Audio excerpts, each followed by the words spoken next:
Hey guys and welcome back to my channel. This is part 1 of what Naruto training with Jiraiya is interrupted by an Akatsuki attack. Before we begin, don't forget to like, share and subscribe, and also go and support the author, link in description. You feel it. It's here. Yes, it's here. It seems it's been contained after all. I thought it was just a rumor the lower ranks were spreading. How disturbing that there are humans with that kind of power. Who cares? It's here. It's contained. Yes, safe now. We kill it. Yes. Not yet. Why? Why you deny this? We kill it, yes. Yes, we will kill it. But even contained, I'd never consider the greatest Yukai safe. The cultists, we'll use them to test its strength. Yes, maybe they kill it. I wants to kill it, but if they kill it, it can't be killing us first. Coward. But what did I expect? Make a pact and give them the seals. We'll watch and see how it fares. Yes, kill it, yes I will. I go to kill you Kyuubi. Leave already. Quote. Ah, Kyuubi-san, how far you've fallen. Uzumaki Naruto collapsed on his back, totally exhausted from the day's practice with his sensei, the Toad Sannin Jiraiya. He'd finally mastered a new explosive jutsu, though the exercises of the day had drained him of almost all his chakra. Now that he'd learned it, they could begin working on something new tomorrow. But for now he was content to just lay here in a weary stupor. Idly he watched his breath make faint vapor clouds in the chilly, spring air. Hey, Naruto. Start the fire, would ya? Jiraiya yelled from his spot on his bedroll. Yeah, old pervert, Naruto grumbled and dragged himself to his feet to fetch some firewood. A pinecone bounced off the back of his head. Ow, what the hell was that for? He snarled. I heard that, you ungrateful brat. Jiraiya yelled. It's the truth, Ero Sennin. The blonde boy yelled back, sticking his tongue out. Stop calling me that, the perverted hermit in question roared. It was a good thing they weren't in any city, otherwise they might have been arrested for public misconduct, at least until Jiraiya summoned a giant toad on top of any officers dumb enough to chase him. As it was, their bickering echoed loudly in the cool night air of the ancient pine forest they'd made camp in, with their noise only reaching the ears of the occasional startled deer. Their camping in the middle of nowhere had to do with the long-term trip they were on. For the past year and a half, Jiraiya had been training Naruto non-stop in preparation for his eventual fight with Akatsuki. Akatsuki was an organization that's composed of 9 S-class missing nins, and it held some of the most dangerous people on the planet within its ranks. For an unknown reason, they had become interested in Naruto some time back and had already tried once to abduct him. Well, not exactly Naruto. They were actually after the thing trapped inside of him. Over 14 years ago, on the day of Naruto's birth, an enormous 9-tailed fox demon attacked the hidden village of the Leaf. The monster outclassed the entire shinobi armed forces and was far too powerful to defeat. Their leader at the time, the Yondaime Hokage, sacrificed his life using an extremely powerful jutsu to seal the demon into a newborn child. Naruto was the lucky winner who received the creature, and he spent the next 12 years of his life as an outcast in his own village, hated and seen as the demon itself rather than its living prison. Even crueler, he had no idea why the villagers all hated him until the day he stole a forbidden scroll from the Hokage and a traitor ninja told him the true story. He wasn't destined to be alone forever, though, and soon after he became a genin he found people he could call friends. Over a year and a half ago, one of his closest friends, Uchiha Sasuke, betrayed their hidden village in a blind pursuit of power. He and Naruto nearly killed each other during his escape, with Sasuke barely emerging the victor. He defected to Konoha's strongest enemy, the Sound Nation, to be trained by the snake Sannin, Orochimaru. Ever since, Naruto had dedicated himself to becoming stronger, not only to defend himself against the Akatsuki, but to able to protect the people important to him from any threat. He didn't want a repeat of what befell Sasuke to happen to any of his other friends. After all, Orochimaru certainly wouldn't be satisfied with only Sasuke when he had the whole Leaf to conquer. And so here he was, on a training trip in the middle of nowhere, with only a perverted hermit with debatable sanity as his company. Despite being exhausted, Naruto managed to gather up enough firewood to last the night. Grumbling about lazy perverts, he set up the fire pit and summoned what was left of his chakra to ignite the pile of wood he laid into it. In minutes he was relaxing on his back near a cheery campfire, looking at the moon through the massive and shadowy pine trees all around them. The trees seemed like giant sentinels, lording over everything in their domain. His mind began to wander, as it tended to when he was relaxed, and he thought on his friends back home. He was really curious if they'd changed much in the year or so he'd been away. Naruto had grown, not only in power and skill, but physically as well. He was still short, but at least he was taller than the girls of his class now. His face was leaner and his ribs didn't stick out anymore, though that was less from training and more from Jiraiya insisting he eat something other than ramen as his diet. To his pleasure, his arms were also longer. Having a greater reach would definitely be an advantage in any fight. All in all, He had the beginnings of a large, lean frame that would be perfect for his wild combat methods. He still had a ways to go though, and it seemed like it would be years before he was a respectable size. He hoped his body grew in sooner rather than later. After all, who'd respect a short Hokage? Sandaime was short, but he'd heard the man was tall when he started as Hokage, so he didn't really think the old guy counted. Hey, are you writing another of those dumb perverted books again? Naruto asked when he glanced over and saw his sensei sitting cross-legged amongst a pile of scrolls. Jiraiya glanced up at his student and glared at him. For your information, no. I'm designing another scenario for you to think about, the white-haired man said. Naruto mentally braced himself for the upcoming challenge. A few weeks after they left Konoha, Jiraiya and Naruto had gotten into one hell of an argument over his training. Naruto was whining about never becoming Hokage when the Toad Hermit finally told him to shut up and listen. He gave him a situation where Naruto was Hokage and he had a choice between allowing a couple dozen people he'd never met to die or sending one of his friends in to save them, even if it meant his friend's death. Naruto had gotten blustery and demanded to know what the hell that had to do with anything. Jiraiya had coldly replied, that's what a Hokage is. A Hokage isn't a prize to be waved around, he'd continued, but a title of trust. The leader of the village has the lives of everyone in his or her hand. Did he really think he deserved such trust? The hermit had asked Naruto. The blonde genin had shut up for days after that. The swing in personality was so extreme that Jiraiya was beginning to worry he'd gone too far and crushed the boy's dream, even if he had spoken the truth. The hermit was even about to apologize when Naruto had demanded more information on the hypothetical situation. Surprised, Jiraiya had made up a bunch of stuff of the top of his head and watched his student screw his whisker-marked face up in thought. Then he grinned and said that he'd save the people in danger himself. Jiraiya had bonked him on the head and they'd continued on their trip, but from then on the Sannin made sure to include mental exercises as well physical in his training. It wasn't that hard for someone as creative as him to come up with new scenarios to play out, but it did mean he had less time to write his dirty books at night. Oh well, sacrifices must be made if they didn't want Naruto to become a dumb Hokage 10 or 15 years down the line. He just hoped the blonde twerp understood how much he was giving up for him. During their training, Jiraiya had analyzed Naruto's strengths and weaknesses. At times, he found Naruto capable of extreme cunning to the point of near genius. The downside was these incidents were only in combat and the boy had almost no strategic thought beyond a minute into the future. He was creative though, and the Toad Hermit encouraged him to actively use that talent with the mental exercises he made up. Naruto would probably never be able to outthink somebody in the long term, but with Jiraiya's help he wouldn't need to.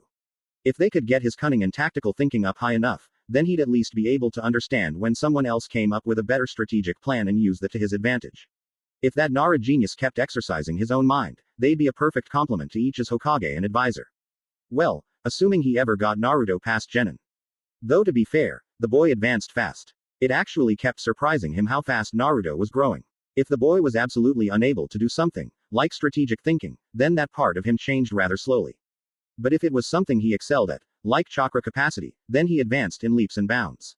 It was actually kind of weird. The boy advanced in different areas at different rates, but they didn't seem to be slowing down. If he could make his chakra capacity double in a month, then it would be tripled in 2 months, quadrupled in 4 and so on. He could pick up certain jutsu in days, when even a genius would take longer, and Naruto was a far cry from a genius. The kid just didn't seem to have a limit to what he could learn or how far he could grow. Jiraiya wasn't sure if his mind was playing tricks on him, but in his lifetime he'd only seen that from one other person before. Unfortunately, he still couldn't be certain about the boy's lineage or whether he'd inherited that bloodline. It would be interesting if it was true, but he'd need to train the boy into at least adulthood to be absolutely sure. So what's the game this time, Arrow Sennin? Naruto curiously asked. Alright, I think I've got it, Jiraiya muttered while scratching his chin. He took a blank scroll and spread a good 7 feet of it on the ground. Grabbing his brush, the hermit carefully covered the entire surface in seal script. It took several minutes to write it all down, even for a grand master of seals like himself. The hermit looked his work over and nodded before putting the brush away. Come over here, I got your exercise set up, Jiraiya said. Naruto staggered to his feet and wobbled around the fire to his sensei. The blonde collapsed in front of his sensei, gearing his weary mind up for the challenge. The Toad Hermit moved the scroll between them and pressed his hands on it. The script began to glow before floating up from the paper. The chakra formed into a 3-dimensional environment, the same horizontal dimensions of the scroll it flowed from. As Naruto watched, the image formed into a bird's eye view of a hilly countryside. The area was the obvious site of a battle, judging from the craters, bodies, and general debris lying all around. Tiny figures the size of insects began to form into varying types and rank of shinobi. Jiraiya grunted, satisfied with his work, and looked up to his student. Alright, Here's the game plan. Your main force is made up of 3 squads of Junin, 4 squads of Chunin, and a couple Genin here and there. You also have 2 medic nins, 3 Anbu, and a special Junin with a powerful bloodline limit that can alter the density and flow of air. There's also the Hokage, you. You're cut off from supplies and reinforcements. None of the runners you've sent have returned. You don't know the power of the enemy's forces, but you know you're outnumbered 2 to 1 at least. You've got a bad feeling they're gonna attack soon. What do you do? The perverted hermit said. What's the mission? Naruto asked automatically, while staring at the map. He forgot most of his exhaustion when Jiraiya started talking. He'd never admit it to the Arrow Sennin, but he actually enjoyed these little puzzles, even if they did give him headaches half the time. No mission. Well, not an official one, anyways. You need to get out of there alive. Preferably with most of your forces intact and as many of the enemy dead or disabled as possible. You want to limit pursuit or their assassin teams'll pick your people apart before you can escape more than a mile or 2, Jiraiya elaborated. Naruto frowned and puzzled over it. He leaned to and fro, taking in every possible angle of the simulation. Damn, the old pervert knew he sucked at strategy. He was much better at thinking on the fly than this planning crap. Then it hit him. He had the perfect idea and it wasn't the special Junin's bloodline. Jiraiya obviously threw that in there to make him focus on the limit and not the real answer for the simulation. Neither student nor sensei noticed a straw hat falling from a tree 50 feet away. 2 dark figures moved as flashing blur through the night air. They bounced from tree to tree, barely slowing for an instant. They made almost no sound as they moved. Their dark cloaks and straw hats with hangings obscured most of their features, except for their cold and focused eyes. The seals the higher-ups had provided worked like a charm, even if it did take a while for them to find the target without a sample of its blood. No matter. They had found the Kyuubi vessel and were moving to intercept. It was quite fortunate that it had decided to leave on a training trip with one of the Sannin out into the middle of nowhere. It was risky to attempt an abduction in the middle of the leaf, but in the backwoods of fire country with no one around for miles. It was the best opportunity any of them would have for a long time. There was the issue of the old pervert, but the organization was confident they knew his limits and that the 2 agents they'd sent could handle him. There, up ahead, the glow of their cheery little campfire gave them away for miles. How trusting of them. The larger of the 2 missing nins halted just before the campsite. His partner stopped amid the branches to his left. They watched the 2 shinobi as they used some sort of illusion jutsu to simulate a battle. The man grinned slightly. So the Kyuubi brat was getting strategy training from the Sannin, huh? The profile on the brat must have been serious when it said he was dedicated to being the next Hokage. It didn't matter now. They'd grab the little shit and the Kyuubi would be back at headquarters by this time tomorrow. The man decided to make his move and dove through the trees. Behind him, his partner allowed her hat to drop, revealing a mechanical eye and an unpleasant smirk. She too followed, mere seconds after her partner. Ha, I got this one Arrow Sennin. All I gotta do kill your advisors and use the rest of your guys as bait while you escape. To their credit, despite being caught off guard, neither Naruto nor Jiraiya were in the same spot before the man's first syllable ended. By the time the stranger started his second word, both student and sensei were already in fighting stances and ready to defend themselves. Both the man and his partner were more than a little surprised at the speed they moved. Expecting them to be stunned, it was disconcerting to see both the target and his guardian ready to fight at a second or two's notice. No one said a word for several tense moments. The larger stranger again spoke, to break the silence. What? Not gonna demand to know who we are or why we're here? He asked. I know who each of you are and exactly why you're here. I'd been led to believe Akatsuki wasn't coming after Naruto for another year. Seems I was misinformed. Jiraiya's voice was cold enough to make hardened hunter nins hesitate. Odd. The man prided himself on his information gathering skills and it wasn't in the profile for him to shrug off a failure in his information network. Yep, that would be a spreading some misinformation. You need better spies, Jiraiya-san, the Akatsuki man said. The Sannin across from him said nothing, nor did his face even flicker in response. The stranger was surprised to find it hard to keep eye contact with the white-haired man. Yeah, we got lucky you're training so far away from anyone, yeah, the woman man. It was hard to tell, spoke for the first time. Again, neither Leaf Nin said anything. Even the abnormally loud blonde remained silent. That definitely didn't fit any profile. The Kyuubi vessel was just staring at him with icy blue eyes that came close to his sensei's glare. Well, I guess introductions are in order, the man said as he pulled his hat off, revealing a bald head that looked like it was carved out of granite. He bore a scratched hidden cloud forehead protector and there seemed to be some sort of huge sword strapped to his back. He continued, my name is Kaotatsu Sarugi and my partner is. Who gives a shit? Naruto growled and tossed a handful of shuriken at the missing nin to shut him up. To the criminal's surprise, the steel projectiles moved far faster than a mere genin should be capable of. Even one taught by a Sannin shouldn't be capable of this, he thought as he dodged to the side quickly. There was a split in his cloak where a shuriken had nicked it, even though he evaded the attack at considerable speed. I don't give a fuck who you are. Shut up and fight or leave, the blonde demon vessel growled in a surprisingly canine way. It was unusually intimidating, even coming from a 14-year-old. This was not going the way they'd expected. Both Target and Guardian were far more prepared than they'd anticipated.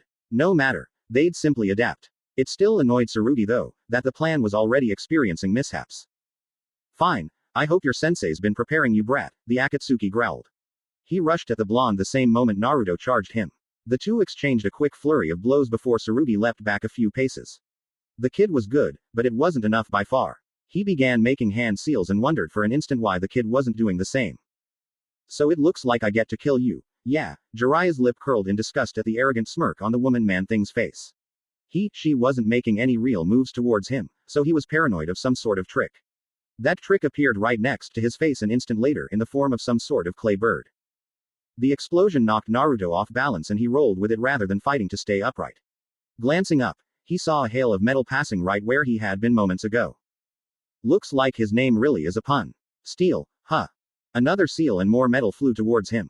Naruto really couldn't make out what the objects were, but his neck crawled with a danger sense so it was probably a good idea to get the hell out of the way. Gathering what little remained of his chakra, he did a super jump backwards over 20 feet and landed at the base of a large pine tree. His opponent grinned and whistled at the blonde's little stunt. Naruto wasn't so pleased and had to fight to keep himself from panting hard. That had been it. He was totally out of stamina, except for the little he needed to stay alive. He couldn't even make a single clone with his favorite jutsu, Kage Bunshin. His best skill, the wind technique Rasengan, was totally out of the question. He'd have to somehow beat this guy using only taijutsu, which wasn't his strongest area. Here it comes brat. The man yelled and drew his sword. It was as long as that shark freak's Samahata, but the metal was smooth and dark gray. Naruto didn't know this, but it looked just like a claymore great sword from another era, albeit, a claymore that was a foot wide. The man pointed it at the blonde, who narrowed his eyes trying to anticipate what the guy was gonna pull next. Was he so fast that he could cover 30 feet with that thing? The man made a few one-handed seals and Naruto got his answer. That got you. Yeah. No way you could have lived. Yeah, the androgynous Akatsuki said. The missing nin's smirk took on a look of confusion when the dust settled. Instead of a dead body or parts of a body, there was a bizarre, white pin cushion where the Sannin had been standing. As she watched, the spines relaxed and turned into hair, before the whole mess retracted into Jiraiya's normal hairstyle. The man hadn't changed expression through the whole scene, giving the Akatsuki agent the same icy glare as before. You're pretty stupid, was all he said as he rushed her. Clay birds and spiders flew every which way, blasting apart the ground and trees surrounding them. It didn't escape the missing nin's notice that none of them came close enough to do more than singe the hermit's outlandish robes. As he rushed her, Jiraiya was already gathering whirling chakra into his hand, forming a glowing blue-white sphere that vibrated with barely restrained power. He thrust his palm out at the man-woman who quickly tried to ducked out of the way as an enormous sheet of metal erupted from the man's sword and shot across the camp. It passed over Naruto's head, coming close enough to nick a tuft of blonde hair off his scalp and kept going into the tree behind him. Or was that trees? The genin spared a quick glance behind his shoulder to see that not only had the tree right behind him been sliced through and was falling over, but at least 5, maybe 10 more were all cut through and falling in various directions. He looked back and rolled to the side as another wing of metal impacted the ground where he had been crouched. Damn, he's acting pretty gung-ho for someone who wants to capture me. Why the hell is he trying to kill me? Naruto thought. The man performed his attack again. Naruto dodged, but at the last moment was screwed up by the ground shaking to near earthquake levels as all the falling trees finally hit earth one after the other. It didn't screw him up too bad, but even that relatively minor error was more than enough for the attack to land a serious slash along his side. The flesh and muscle ripped deep. A loud, wet splashing made him think for one horrible instant that he'd actually been eviscerated, but it was just blood gushing out. Sickened from pain, he dropped to one knee and almost missed the dark, but welcome presence at the back of his mind. Stupid brat. Why must you always get us into these situations? You'd better appreciate this. Dark red chakra erupted from Naruto's body. The wound at his side stopped bleeding and began to close. Oddly, his features remained unchanged. It seemed as though the Kyuubi had only given him a chakra boost, rather than the higher level body altering. No real matter. If he wasn't exhausted to begin with, he wouldn't have been stuck on the defensive the whole time. Naruto's opponent was already sending another blade at him, only now it was moving slower to the genin's eyes. With a chakra-powered jump, the boy leapt up, ran across the top of the blade, and hit the ground running on the other side. In an instant, He was on top of his enemy. Though the missing nin was now forced into close-range combat, he actually seemed pleased for some reason. Ha! About time, brat. I expected you to use it sooner, bu. The man's thoughts broke off as he watched Naruto form a Rasengan with one hand. It was twice as large as a normal Rasengan and was the same dark red as the swirling aura covering the boy's body. Tsurugi cursed, knowing there was hardly anyone on the planet, even in Akatsuki, who could survive a direct blow from that thing. He ran his palm along his own blade and began gathering chakra into the pooling blood. Naruto rushed him, his blue eyes seeming to glow with demonic fury. Tsurugi brought his blade to bear as an impromptu shield against the boy's jutsu, even as the chakra in his free hand molded into a dark sigil of some sort. The dark Rasengan slammed into the carbon steel of the sword, immediately drilling into it. The massive blade held for an instant, then it was torn apart with a hideous metallic shrieking noise. The pieces were flung in all directions as semi-molten globs. It didn't matter to Tsurugi. The sword had done its job of interrupting the vessel's attack long enough for the missing nin to counter.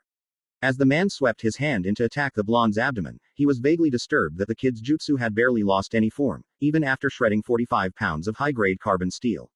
No matter. This fight was over. Tsurugi's hand slammed into Naruto's abdomen, directly over the seal on his stomach that kept the Kyuubi imprisoned. The sigil burned right through his orange jacket and bonded with his flesh directly on top of the Yondaime's seal. Stunned, Naruto jumped back from his opponent. He was surprised to note the man do the same. Tsurugi stood there, not at all concerned about the loss of his sword. In fact, he seemed rather smug that he landed that one blow. What the hell is this guy waiting for? The genin wondered. A sudden jolt in his stomach caused Naruto to look down at the wicked-looking mark on his abdomen. A queasy lurching feeling rippled through his guts. What the? What's that? That feeling. That sigil. It looks familiar. No. A demon seal. But how? Damnation. Boy, listen to me. Let out all of my chakra. Burn it all off now. You have to do it now. Boy, do you hear me? We're dead if you don't get rid of it. Naruto wasn't able to hear the demon fox's bellows over the strange roaring in his head that grew moment by moment. His body felt strange. It felt like he was being tickled, yet also like he had to puke at the same time. His limbs became heavier and he dropped to one knee without realizing it. Spasms and jerks wormed their way through the muscles all throughout his body. They were becoming more intense as the seconds passed. Wah! Naruto's voice clogged up. Damn it, he couldn't even talk. What the hell did that guy do to him? Hey, let me guess. You're wondering what that thing was, right? Tsurugi asked, his arms crossed over his chest and wearing a smug expression. Naruto could only glare as his jaw began clenching tighter and tighter against his will. No worries, brat. You'll find out soon enough. The spasms were growing. They were starting to hurt. They were starting to hurt a lot. Confused and unable to move, Naruto could only kneel helplessly as his arms and legs began twitching violently. Even his neck was jerking a bit. Damn, if only the fox could help him. Obviously it couldn't or he wouldn't be sitting here like this in the dirt. The spasms stopped. Before Naruto could feel relief, fire seemed to spread through his veins. It felt like someone had mixed vinegar and baking soda inside his body, one of the few science facts Naruto knew, which he'd learned for its messy prank potential. Right now, it felt like his blood was foaming and bubbling and trying to boil its way right out his skin. The pressure in his veins was growing. His muscles were swelling like overfilled balloons all over his body. It was growing too much. His body couldn't take it. What the hell was happening to him?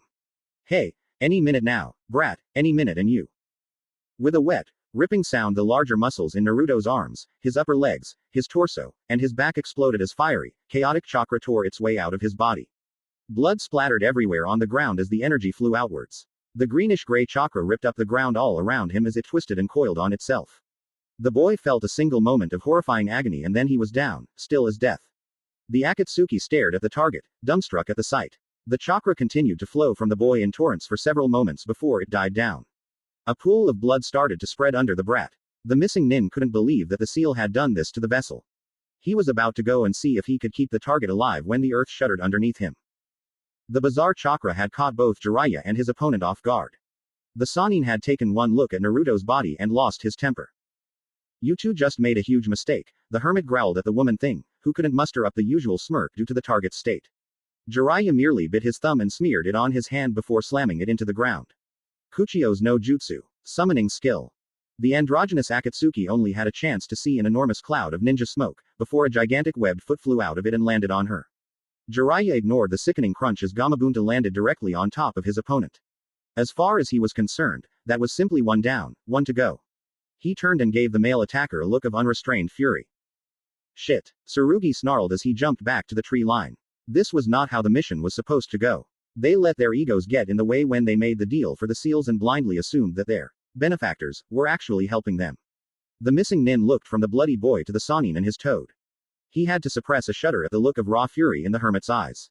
Even on his best day, Tsurugi would have a hard time beating any of the three legendaries, assuming he even could. Gamabunta rarely listened to Jiraiya, but when they did work together they were nigh unbeatable except by Orochimaru and his snake or possibly Itachi-san. I shouldn't fight. Besides, we can't risk the target's life any further, I guess we'll have to. Tsurugi noticed for the first time that his partner was absent. His eyes traced past Jiraiya and noticed part of an Akatsuki cloak sticking out from underneath Gamabunta's foot. Even as he caught sight of it, the toad lifted his paw up and wiped what was left of the missing nin off on a couple trees nearby, muttering about stepping in something nasty. Time to retreat. Jiraiya watched the man chuck a hasty smoke bomb and run before it had even exploded. He waited till the man's panicked chakra faded into the distance, before diving towards his student. Naruto, are you Kami-sama? The Sannin trailed off, feeling a cold, sick spot growing in his stomach. The boy was shredded. He looked like somebody had gone gung-ho with a blender all over his body. He was lying in a pool of his own blood that was still growing. His blonde hair looked neon compared to his ashy blue skin. He's dead, Jiraiya thought. He couldn't help but stare for a moment longer, until Gamabunta's voice jolted him out of his stupor. Jiraiya, why did you summon me? We're in the middle of nowhere and I stepped in something nasty. What's going on? The toad bellowed, taking a drag off his enormous pipe. Jiraiya didn't answer immediately. Instead he was praying to every god and deity in existence as he leaned his face over Naruto's mouth. A moment later and he was thanking them all as he felt the faintest breath against the whiskers on his face. Thank the kami he hadn't been able to shave for the past few days. The hermit ripped off one of the sashes on his outfit and tore it into hunks. He was going to give Tsunade a huge kiss and a giant tub of sake when he got back to thank her for all those times when they were young and she'd insisted that she teach at least him basic first aid. He was never going to tease her about her medical skills again. Who's that you got there, Jiraiya? They look pretty mangled, Gamabunta said as he leaned his huge, scarred face down to look at what appeared to be a pile of raw meat with blonde hair on top of it. Jiraiya took the chunks of cloth and formed tourniquets at the top of Naruto's arms and legs. If he lived, hopefully the fox could repair any damage to his limbs.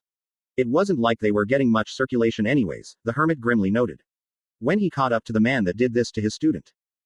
It's Naruto, the Sannin distantly said as he ripped open the boy's shredded jacket. He cursed and fought the urge to lose his dinner. The boy's muscles were destroyed. There was no other word for the scale of damage done to his body, though. Shredded, pureed, torn to ribbons from the inside out, all came to his mind. There was a huge breeze as Gamabunta reacted to the sight of his youngest summoner with a sharp intake of breath. Kami, Jiraiya, is he going to survive? The boss toad asked, an unusual note of worry in his deep, bellowing voice. I have no idea, the hermit answered as he shoved a blood-stopping pill or three into the boy's mouth. Seeing the bleeding slow down to a dripping pace rather than a steady flow, he reached into his pouch for a soldier pill. He was just about to force that into the boy's mouth when his eyes glanced down at the mark covering Naruto's abdomen. He jerked the pill away like his hand had been burned. What is it? Gamabunta asked. I don't know. There's some sort of seal messing up the Yondaimes. Something's screwing his chakra up. He would have to hold off giving the boy any chakra supplements until he had the Godime check him out. Boss Toad, I need to get the boy back to Konoha. Only Tsunade can help him. Jiraiya yelled as he took off his outer robes and wrapped them firmly around Naruto. He lifted the boy into his arms and leapt atop the giant frog. The boy seemed much lighter than usual. Alright, but I'm only doing this for the kid. Hang on. Gamabunta roared as he jumped over a quarter a mile in the hidden leaf's general direction. Jiraiya channeled his chakra into his feet to stick to the toad's skin. Carefully, he swayed and moved in time with the toad's leaps, knowing sudden movements would only worsen his student's condition. It couldn't be helped though. Speed was more important than being careful. Jiraiya could only pray that Tsunade could save the boy. He couldn't handle losing another student before their life even started. Unseen to any of them, the dark-cloaked figure of Tsurugi had doubled back to the campground in time to see the massive outline of the toad disappearing over the starlit horizon. Shit, this plan is totally screwed, the large man grumbled as he walked over to the bloody ground where the target had lain. He withdrew a kunai and wiped the flat of the blade along the stained dirt. Standing up again, he wrapped the blade in a cloth before tucking it away. Without another moment's hesitation, the man jumped into the trees and raced along, following the toad's general route. It wasn't exactly hard to track them with the earthquakes Gamabunta was making. He'd get a general idea of where they were going before reporting in. Not once did he glance to his partner's final resting spot on the side of several pine trees. There's no love lost between Akatsuki agents.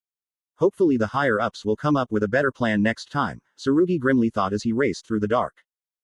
Dawn was just breaking over the peaceful hidden village of Leaf. The early pink and gray light made a beautiful contrast when seen through the many trees that grew throughout the village. The sun's earliest rays were just creeping across the Hokage monument, where 5 faces carved into the cliff side stared out over the Leaf. Many residents who were up at this time often took a moment to just stare at the beauty of their home. Yamanaka Ino was not one of those people. Ino hadn't changed much since Sasuke's defection. She was a bit taller now and she had more meat on her. She had allowed her blonde hair to grow long again, though not to impress anyone this time. She still wore her purple combat dress and bandages. Her face was a little sharper, as some of her baby fat had faded away. She was also becoming healthy in certain areas as well. She was on her way to becoming a very voluptuous woman.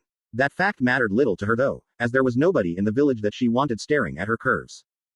The blonde girl slowly stumbled down the stairs of her home into the back room of the first-floor flower shop. She didn't have any missions with Asuma-sensei today, so her parents had told her to open the shop this morning. Ino hated getting up early. Her mood was made worse since she hadn't slept very well last night. She kept smelling blood in her dream and felt like her legs were off balance the whole time. It had been pretty weird. Yawning, the genin grabbed a watering can and stuck it in one of the large tubs in the back of the shop. As she watched the water slowly fill up the can, the pretty blonde wondered at her dream. She rarely dreamt much, and when she did, it was almost always something bad. Her family's main jutsu worked on the principle of invading someone else's mind.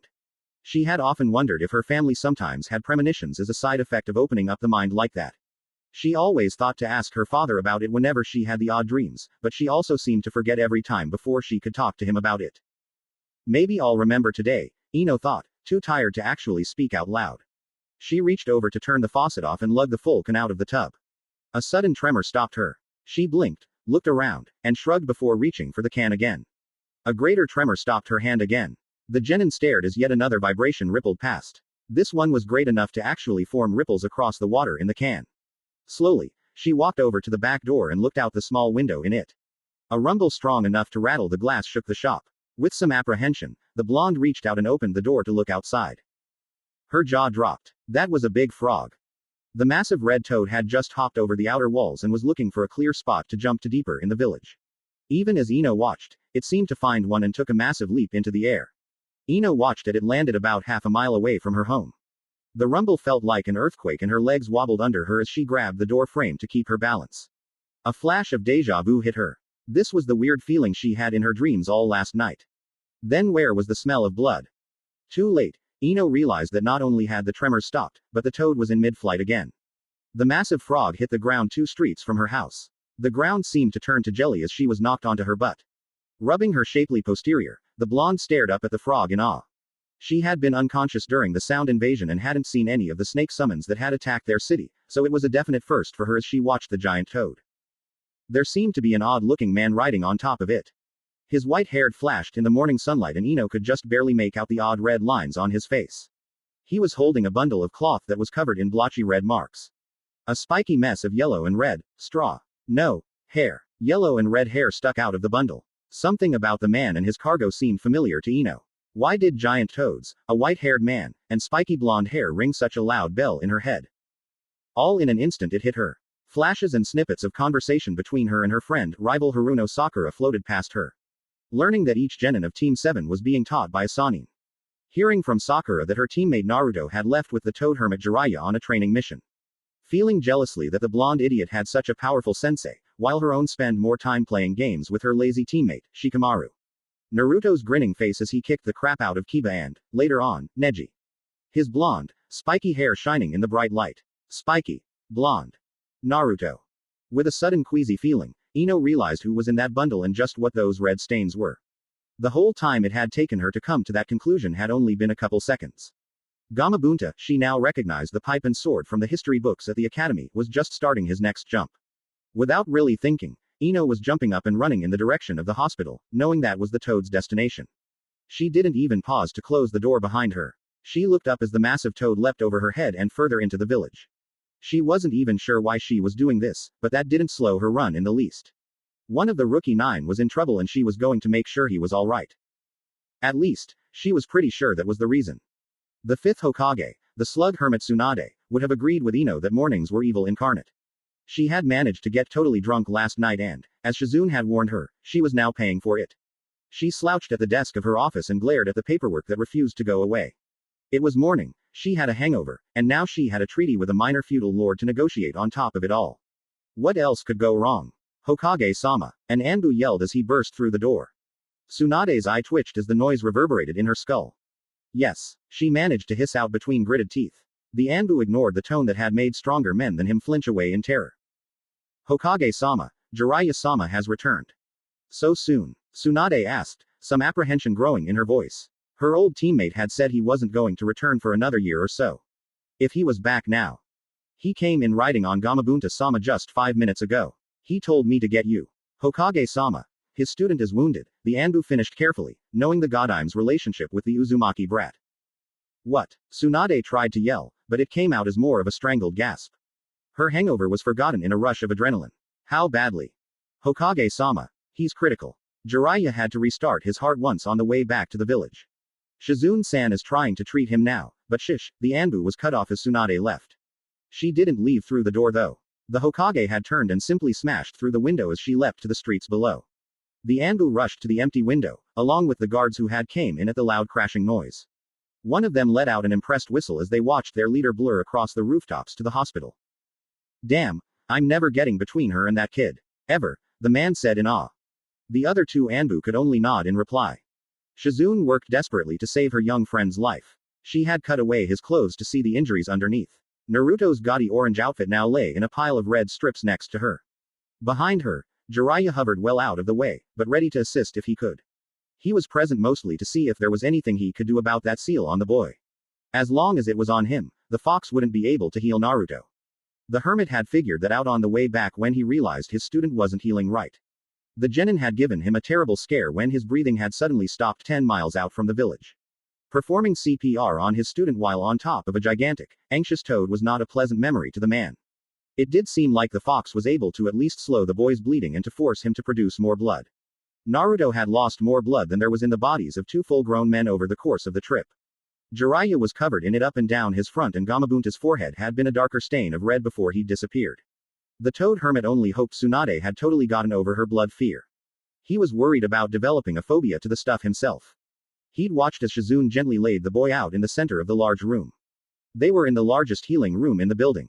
The room itself was 50 by 50 feet in size, and the entire floor was covered in extremely complex seals and rune script. It was probably the largest and most complicated set of seals Jiraiya had ever seen. Naruto lay in the center of it all. His deathly pale face contrasted sharply with the seals lying all around him. Shizune was trying her strongest healing jutsu on the boy's chest, trying to repair his most vital areas. Jiraiya worried that the seal might interfere even with that, but he didn't have the power alone to break the damn thing. He'd have to let Shizune do her best to heal the boy until Su. The doors of the room burst open with enough force to drive them into the walls where the hinges had swung them. Speak of the devil, Jiraiya thought in relief. For the first time in hours, he felt that Naruto might actually have a chance at survival.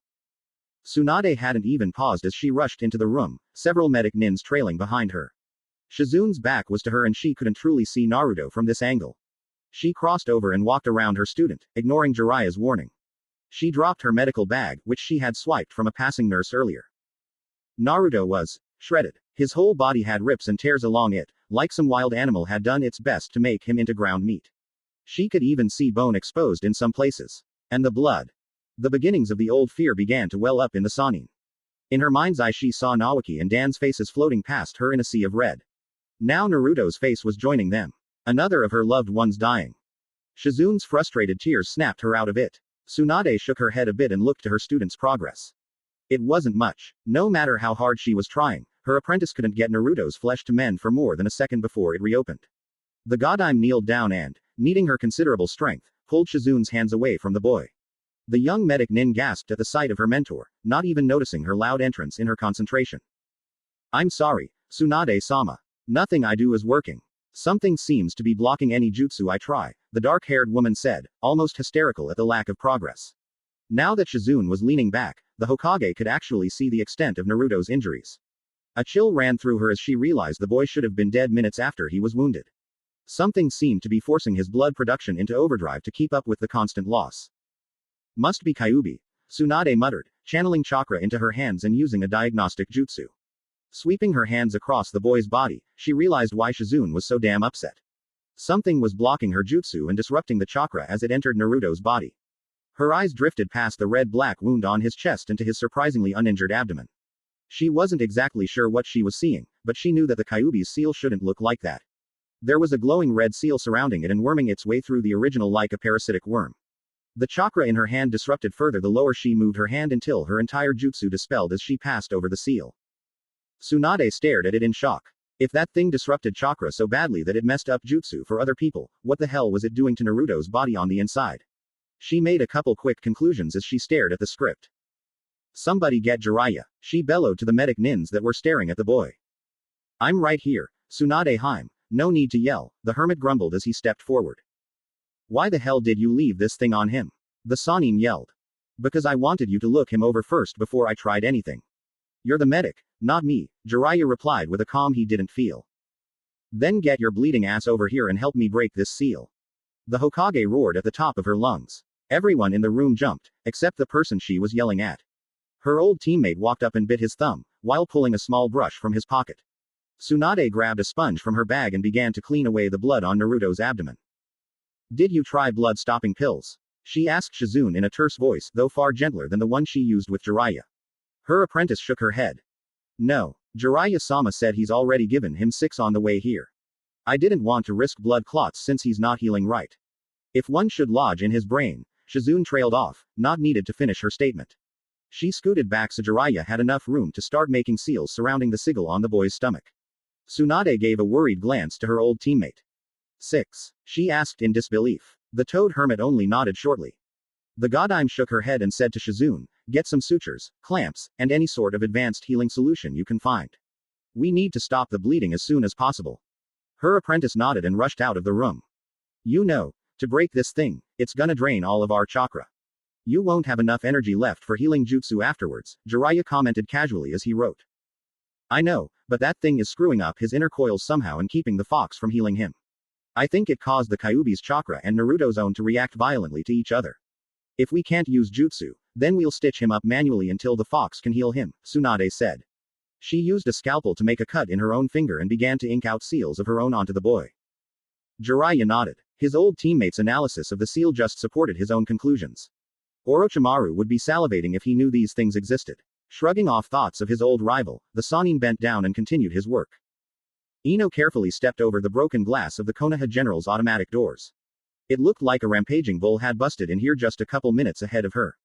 The hospital lobby hadn't changed much since the last time she had been here, except for the breezy new entrance. A couple janitors passed by her as she walked up to the receptionist. Their faces looked horrified at the destruction. Another set of doors lay on the ground further past the information desk. From her previous visits, Ino knew the hall behind those doors led into the advanced healing rooms. She had been there once before when Choji had been heavily injured during Sasuke's defection. From what she could see, the destruction continued down there with harried medic nins and nurses running all over the place. She sighed as she stepped up to the receptionist. You could always tell when Naruto was in town. Ino spent a couple minutes futilely trying to get the woman's attention. Since the receptionist was currently arguing with several visitors over the safety standards of the hospital, it was probably going to be a while. The blonde genin gave up and walked past the desk to where several people were only now picking up the demolished doors to the inner hallways. Inching her way past the workers and panicked doctors running amok, Ino made her way down the hall at a much slower pace than her panicked run to get here. It had taken her a good 15 minutes or so to reach the hospital.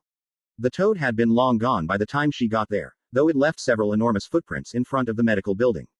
As she meandered through the hallways, occasionally pressing herself against the wall to dodge medics rushing back and forth, she found that following the trail of chaos was much easier than actually trying to remember where the treatment rooms were. Maybe Jiraiya-sama had been a little panicked on his way in. It didn't take long for her to find the ward she suspected Naruto was in, but she was stopped at an Anbu checkpoint at the beginning of the wing by a couple guards. Sorry, but no one under Junin rank is allowed through here, one of them said. Glaring at the man's bird mask, Ino demanded, why not? It's not like the Hokage is here or anything. Both Anbu's sweat dropped. It was hard to believe there was anyone in Konoha who didn't recognize Tsunade's signature destruction. Then again, this girl just might be lucky. Both the guards felt a bit of envy at the thought of being ignorant to the Godime's temper. Actually, Hokage-sama is back there right now. She's treating Jiraiya-sama's student, the Uzumaki boy, the other Anbu, who wore an elephant mask, replied. Uzumaki. Oh, You mean Naruto? Ino exclaimed, not really that familiar with Naruto's surname as it wasn't part of any well-known clan. He's really here then. I have to see him. We took the Chunin exams together a couple years ago. The Anbu in the bird mask shook his head.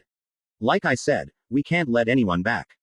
But, please, he's a friend of mine. I just want to see if he's alright. Ino pleaded. She was fibbing a little on the friend part. Not that she and Naruto were enemies or anything, though she was still a little sore that his encouragement had helped Sakura fight her to a draw in the exams and kept her from going to the finals. He was still a comrade, even if he wasn't a close one. The rookie 9 from that year and Team Guy tended to watch out for each other, even if it was at a distance. Even the colder types like Neji and Shino would back up one of their own, even if they didn't act like they were concerned.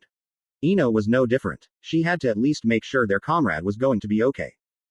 Look, we really are sorry, the elephant mask began, but we can't just let anyone come wandering back. The kid is busted up really bad and the Hokage needs to work uninterrupted. We're not even allowed to let lower rank medic nins back. Ino felt her hopes drop. Damn it, the man had a point. But now she was even more worried. Was Naruto really injured so badly that the best medic on the continent had to work totally undisturbed? Can you at least check and see how he's doing? The blonde girl asked. We can't leave our posts, the bird mask replied, a hint of sympathy coming into his voice. Anbu knew more than anyone else what it was like to have severely injured comrades. Their missions were the deadliest, after all. Ah, isn't there any way I can get back there? Ino yelled in frustration. Well, Elephant started, scratching the chin of his mask in thought. If you had someone of sufficient rank accompany you, maybe. Do I count? A deep, lazy voice asked. Ino whirled around as both Anbu stood up even straighter. Kakashi-san, the guard said in a stereo effect. Ino narrowed her eyes at the tall man in front of her. Yes, she remembered him. He was at the Chunin preliminaries. He'd been one of the Junin sensei that stopped Neji from killing Hinata. Later he'd held Naruto back from chasing after Lee when the genin was wounded by that sand freak. She also remembered him at the finals, when he and Sasuke had arrived late. Taking in the masked man's lean and muscular form, she wondered if he was here to see Naruto too. Hatake Kakashi observed the three ninjas in front of him with his single visible eye. He'd been at the memorial, staring at Obito-san's name, when he felt the ever-increasing earthquakes. He'd recognized Gamabunta immediately, having seen his sensei, the Yondaime, summon him on multiple occasions. The silver-haired man had watched the giant frog cross the village until it stopped at the medical complex. Moments later, it had dispelled in a cloud of smoke. Kakashi wasn't called a genius for nothing and reading. Underneath, he'd come to the conclusion that either Jiraiya or Naruto was severely injured for the boss toad to come riding into town in such a fashion. Knowing the mysterious Akatsuki organization was after Naruto, he'd concluded that it was far more likely his former subordinate needed medical attention, than the infamous Jiraiya. Wanting to check up on him and to see his student after so long, the Junin had headed off at a good clip to the hospital. On the way, he'd been easily passed by a frantic-looking Tsunade. That made him more worried than anything else. So, the copy ninja drawled, his semi-fake lazy attitude showing. Gonna let us through. Of course, Kakashi-san, the bird mask replied. Will you be taking the girl with you? Kakashi gave Ino a glance. It was pretty odd that the Yamanaka girl was here. Last he knew, she hadn't spoken more than a couple sentences to Naruto the entire time he'd lived in Konoha.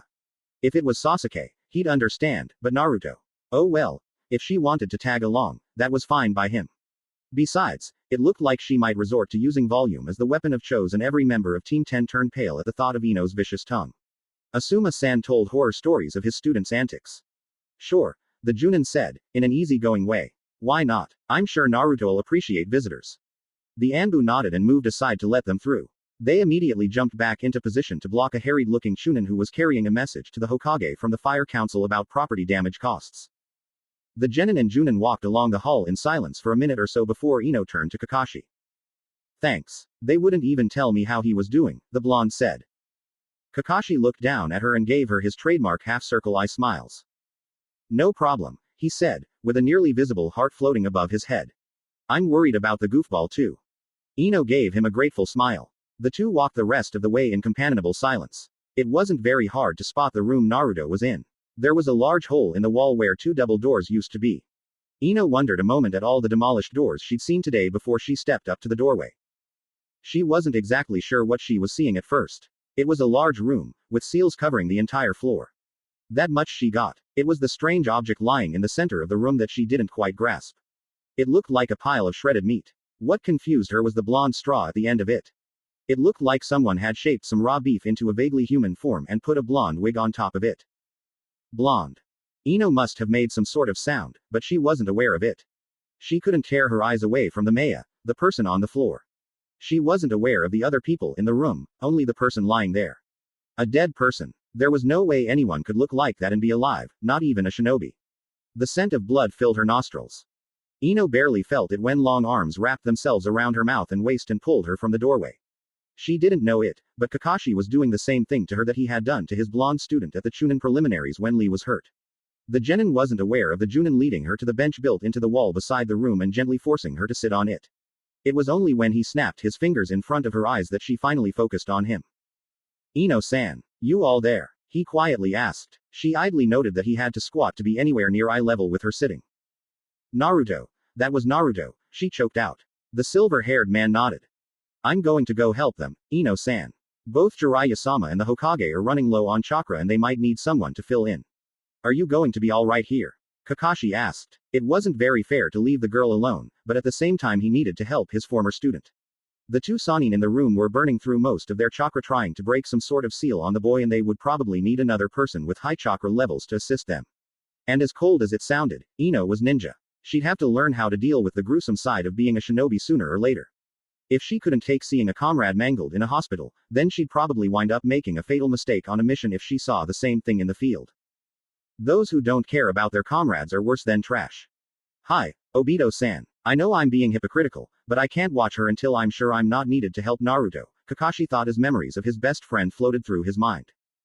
Help. Yes. Go help him, Ino said, snapping out of her stupor long enough to shove the copy nin's shoulder towards the door.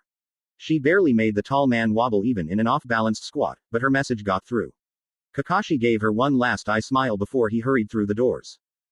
Tough girl, he thought as he caught Shizun's eye. Ino stared after the copy nin for a few seconds. Don't worry, she told herself. Naruto has two Sannin, a medic team, and the copy ninja looking after him. He'll be alright. Naruto. Naruto was a pile of ground-up meat lying on the cold floor looking like he was on a butcher's block.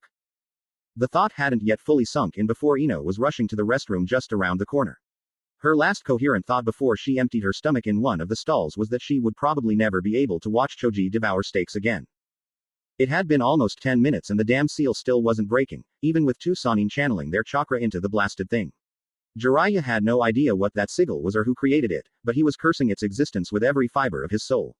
Both he and Tsunade had chakra swirling around them, making a windy roar in the room, and were channeling the energy into the string of seals that led up to the genin. At least Shizun was able to get in there and start suturing the worst of the boy's injuries together. The bleeding had noticeably slowed, at least in the chest area, but if that seal wouldn't break the fox would never be able to heal his student. And if the demon can't do its thing, Naruto will die, the Sannin thought grimly. If they only had someone with high chakra, Shizun was skilled, but like most medics she had far more control than reserves when it came to chakra. None of the medics in the building had the kind of power needed. They didn't need a cage-level shinobi, but a very strong individual was still required nonetheless. Not for the first, nor the last time, Jiraiya lamented the Yondaime's death. This seal would be child's play if they had his power backing them. If only Arashi-kun was alive, or even. Hatake Kakashi walked in the doorway. His visible eye had an unusual tenseness to it as he looked at his former student. Without a word, he pulled his forehead protector up, exposing his Sharingan-enhanced left eye, and walked towards Shizun to see what he could do. At that moment, Jiraiya felt like yanking the Junin's mask down and kissing him till his mismatched eyes crossed. Kakashi-kun. The toad hermit yelled over the noise of the chakra, we could use a hand if you got one. Where do you need me? The copy ninja replied. Grab a brush and start inking a line of seals with your blood out from Naruto's chest. Tsunade ordered, sweat running down her eyes from the strain she was under. Kakashi took a few moments to eye the setup with his Sharingan. He was standing just in front of Shizun, which was towards the entrance of the room. To his left, Jiraiya was crouching at the edge of the room, his hands planted on the floor. A thin line of glowing seals made their way across the floor in its permanent black seals, to Naruto where they circled the red sigil that intertwined with the Kyuubi seal. To his right, another line of seals led to Tsunade, who was mirroring her fellow Sannin.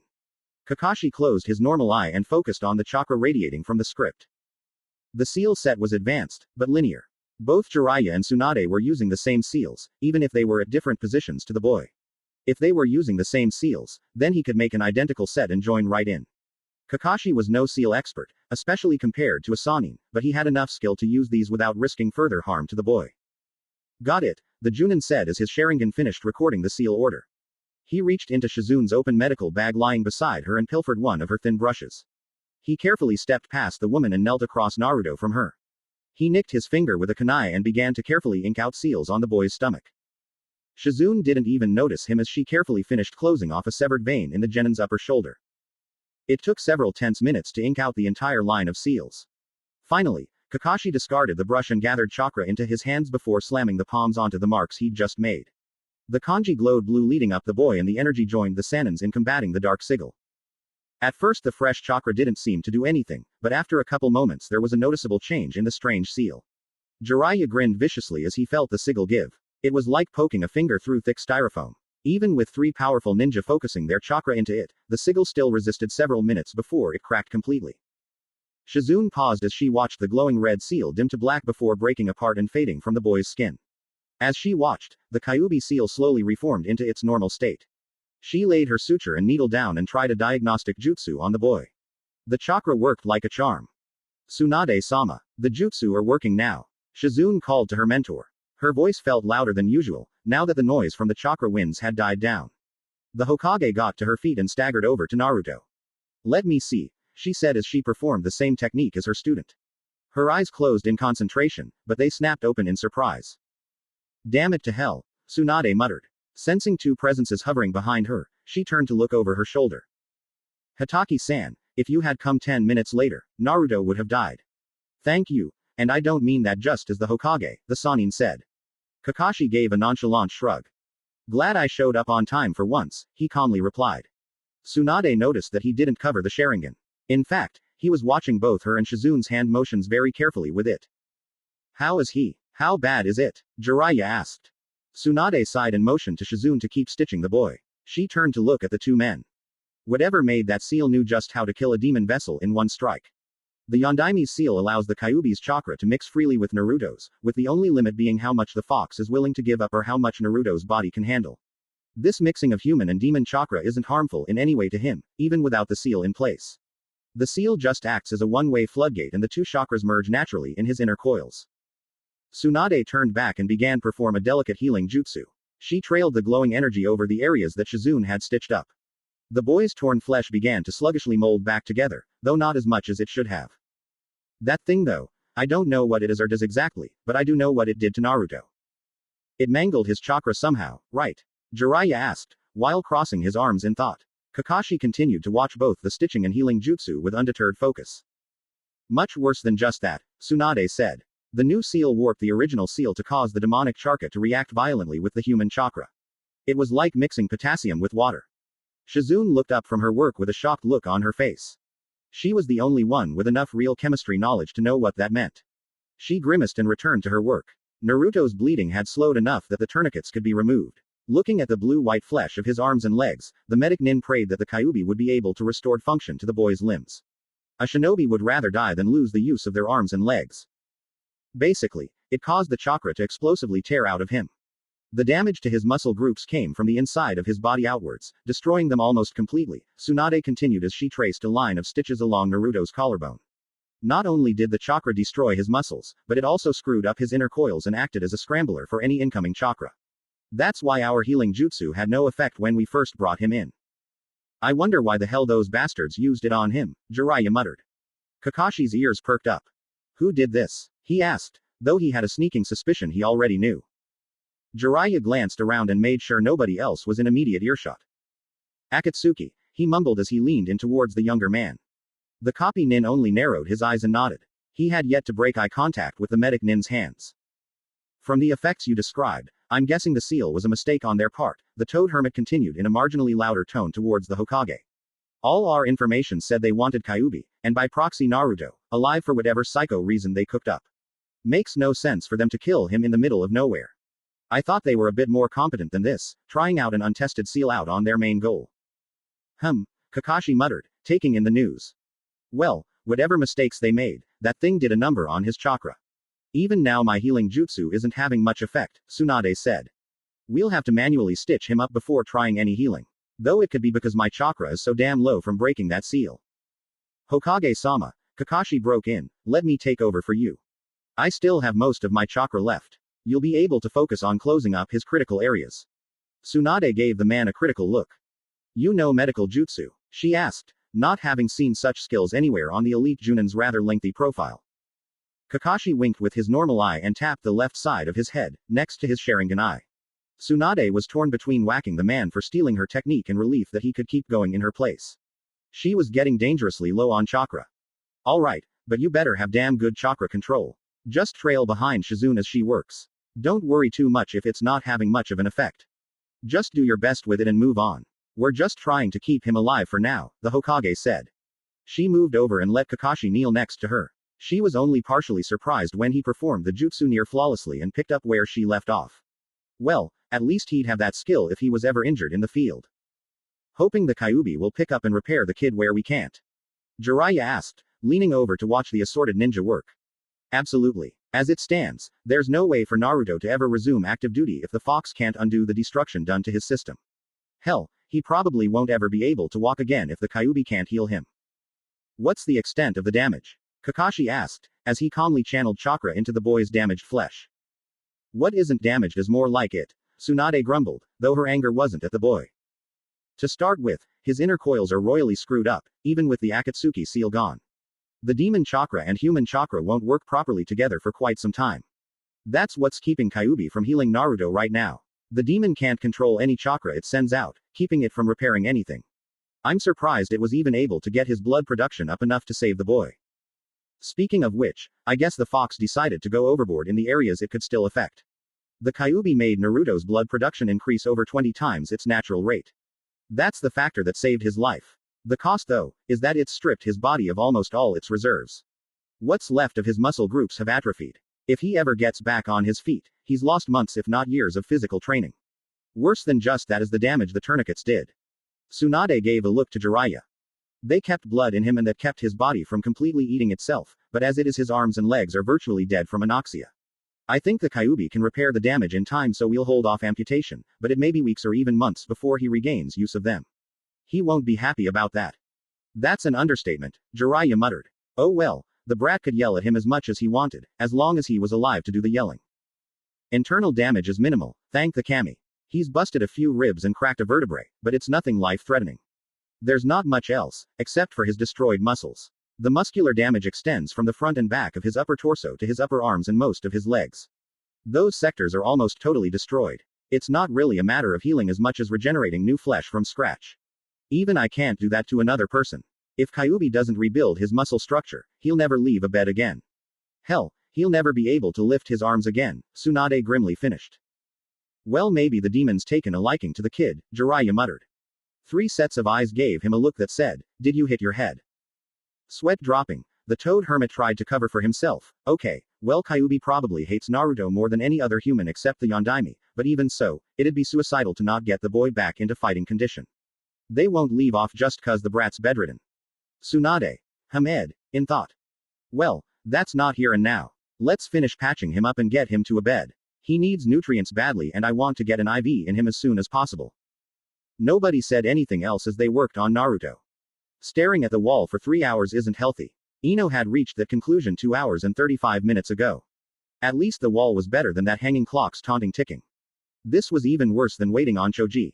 The Hokage had already healed her teammate by the time she had gotten there and she only had to sit around for a half hour while waiting for him to be moved to a normal hospital room. Besides, she'd had Chomaru for company.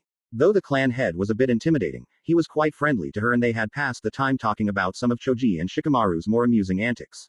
She'd never waited while someone was dying though. By herself, no less.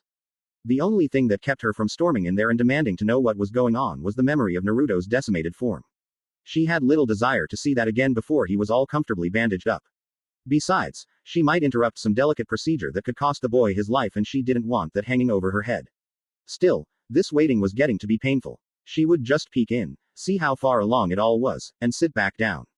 It's not like it'd be hard to look inside, considering no one had bothered to put the doors back in place. Read. No one was strong enough to dislodge the doors from where Tsunade had embedded them in the walls.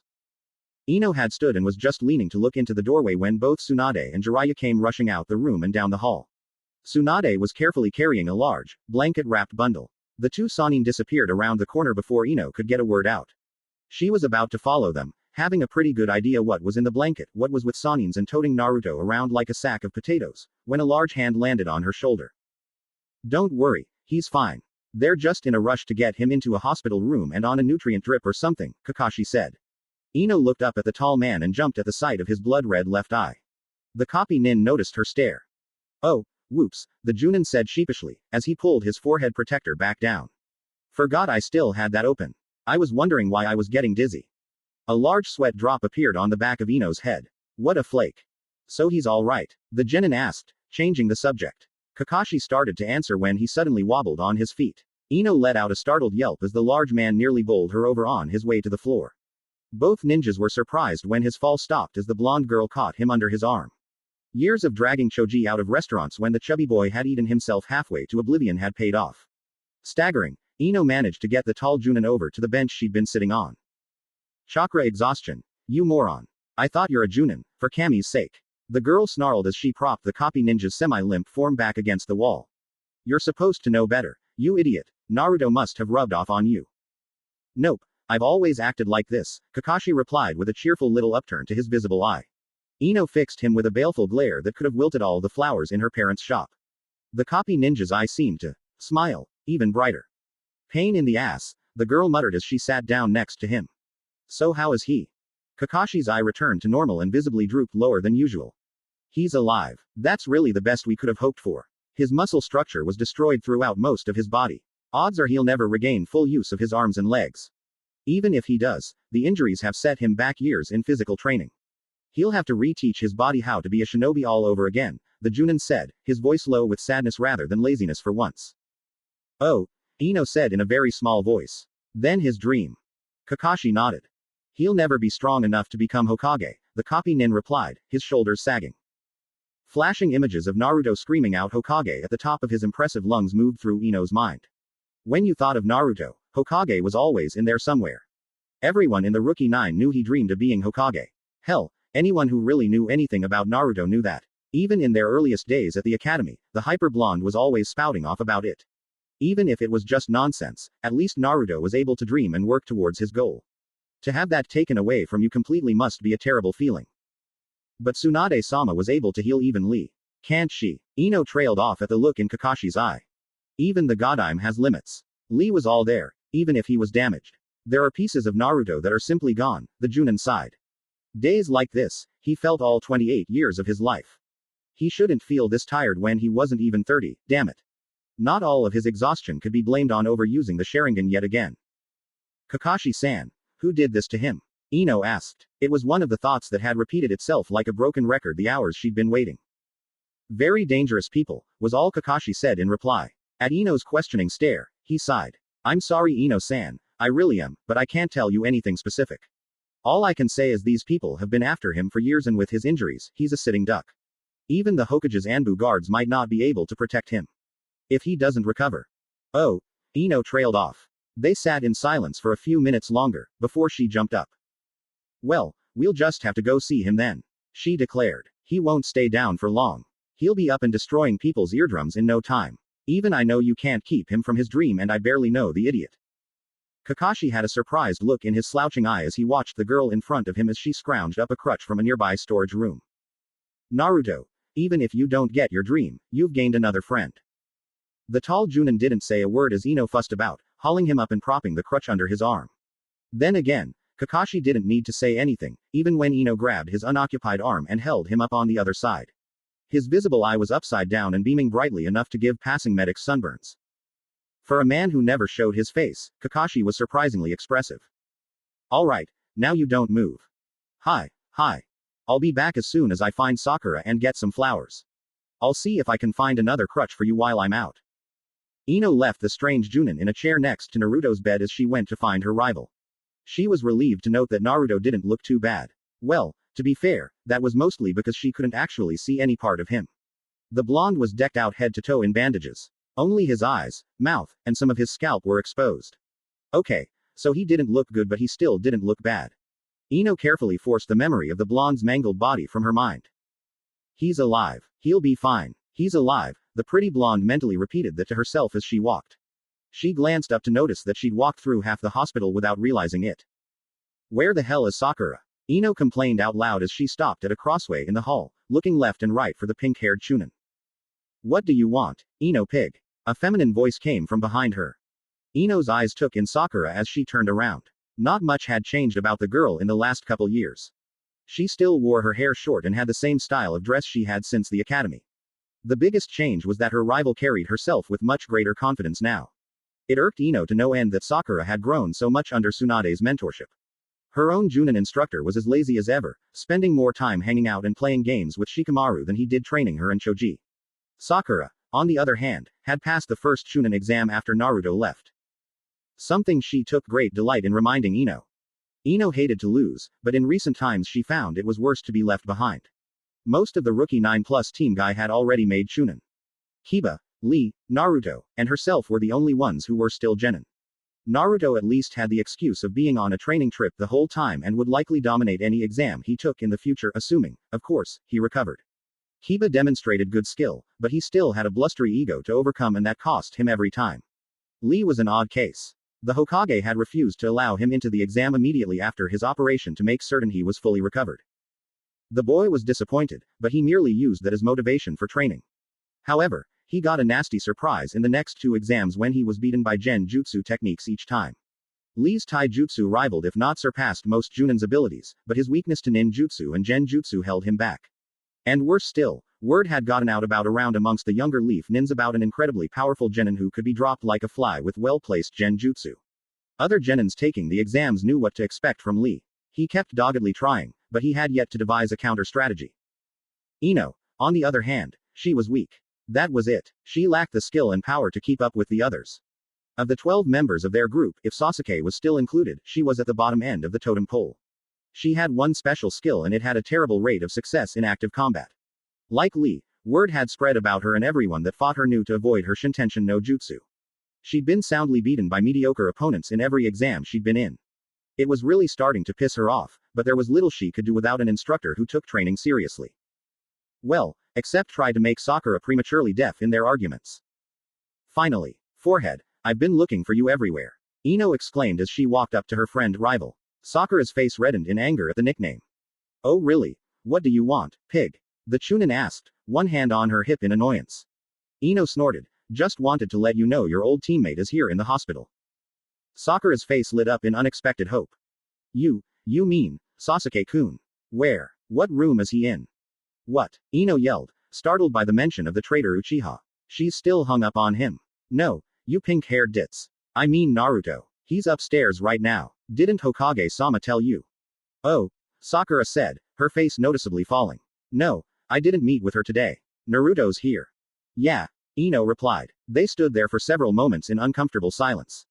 Well, Ino finally prodded. Aren't you going to go see him?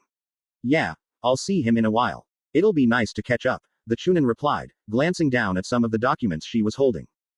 She wasn't sure, but that sounded like a casual dismissal to Ino. She had the sudden urge to shake her friend, but she wasn't exactly sure why. That's it. You'll see him later, the genin demanded, her voice sharp with disbelief. Sakura gave her a hard look, barely looking away from the forms. Yeah, that's it. I'll see him on my rounds anyways. What's your problem, pig? The Chunin asked, annoyed with her friend's tone. Ino met her rival's hard look with one that could melt steel or make her teammates whimper in utter terror. Nothing, really. I just thought you had, loyalty. Guess I was wrong, she said, crossing her arms over her chest. Sakura stood up straighter, letting her papers hang by her side. What crawled up your butt? I said I'll see him and I will. I have other duties I have to do. Chunin duties, she smirked, making a deliberate dig at the difference in their rank. Don't give me that shit, Ino snarled, forcing down her rage at her rival's jab. A minute ago you were praying Sasuke was back. If it was him, you'd go running to his side in a second like some pathetic groupie. Funny how you're ignoring the friend who's done everything for you, when you'd jump to kiss the traitor's ass in a heartbeat. Nice place to put your loyalties, Sakura. Sakura's temper boiled. She was 3 seconds from decking Ino into the wall. What the hell did the pig know about it anyways? Why the hell would I go running to see the idiot for some stupid injury he probably did to himself? Maybe the moron finally pissed off someone better than him and they put the dead last in his place. The Chunin yelled. She wasn't really thinking about what she was saying and wouldn't have used those words to describe Naruto if she'd been thinking clearly. She did owe him her life after all. Ino's remarks had struck home though. Thinking clearly was the last thing she was doing. Ino's mind flashed to Naruto cheering on Sakura in the exams, hearing about his promise of a lifetime, and finally her conversation with Kakashi and how Naruto might have to give up his dream entirely. That memory was replaced by the one of the blonde's shredded body lying in the ceiling room. Dead last. A loud crack made both medics and patients alike look over at the two kunoichi. Sakura held a hand to her reddening cheek, as she stared in shock at her friend. Ino was slowly letting her hand drop back to her side. Despite the aura of near violence they'd been radiating, the blonde's slap had taken her completely by surprise. Sakura's mouth hung open as she watched Ino's face shift through a kaleidoscope of emotion. The genin seemed to be struggling to find something foul enough to say to the medic. Ungrateful bitch, Ino finally managed to spit out. Her sharp gray eyes looked downright vicious as she glared at Sakura. Without another word, she turned and stormed away. 2 full minutes passed before Sakura finally got her brain working again. She spent a split second pondering Ino's words before the rage hit. She dropped the documents that had been so important moments ago and ran through the halls and out the main lobby after her friend. She caught up to Ino about a block from the hospital, her friend's bright hair sticking out in the bright noon sunshine. She grabbed her rival's arm and swung her around, before slamming her into the wall of a nearby building. What the fuck was that? Do you want a fight, you blonde bimbo? You want a rematch? You want to see what I can do now? Huh, answer me, you stupid bitch. Sakura growled, her grip on Ino's dress tightening. The genin gave her look of icy loathing so venomous that it made Sakura flinch even in her anger. Her hold weakened enough that Ino was able to bring her hands up into the beginnings of her family jutsu. Sakura dropped her rival like she'd been electrocuted and flipped backwards a good 10 feet, dropping into a stance as she landed. Ino allowed her hands to fall to her sides as soon as Sakura let her go. Somehow, despite their difference in power and rank, Sakura got the distinct feeling she was being looked down on. I have no respect for someone who doesn't value their comrades, Ino said. Memories of Choji lying in a hospital bed, smiling at her despite his emaciated form, and of Shikamaru's bandaged hand briefly passed through her mind. She turned and kept walking away from her rival. You're not just a dumb little girl anymore, Sakura. You've lost sight of what's really important in life, assuming you ever had it. If I'd known how you'd turn out, I would never have spoken to you back then. That cut through every bit of Sakura's anger and left her with a cold, stinging sensation in her chest. For all their rivalry and arguments, Ino was the first person ever to befriend her. The blonde had given her confidence and companionship during the loneliest part of her life. She knew who was responsible for her growth. If Ino hadn't looked past the snot-nosed crybaby back then, Sakura would have never even made it to genin.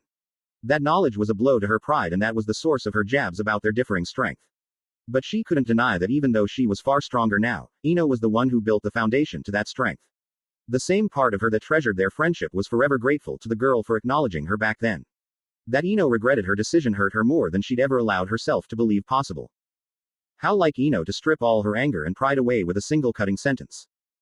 What? What are you talking about? Sakura grimaced at the tremor and shock in her voice.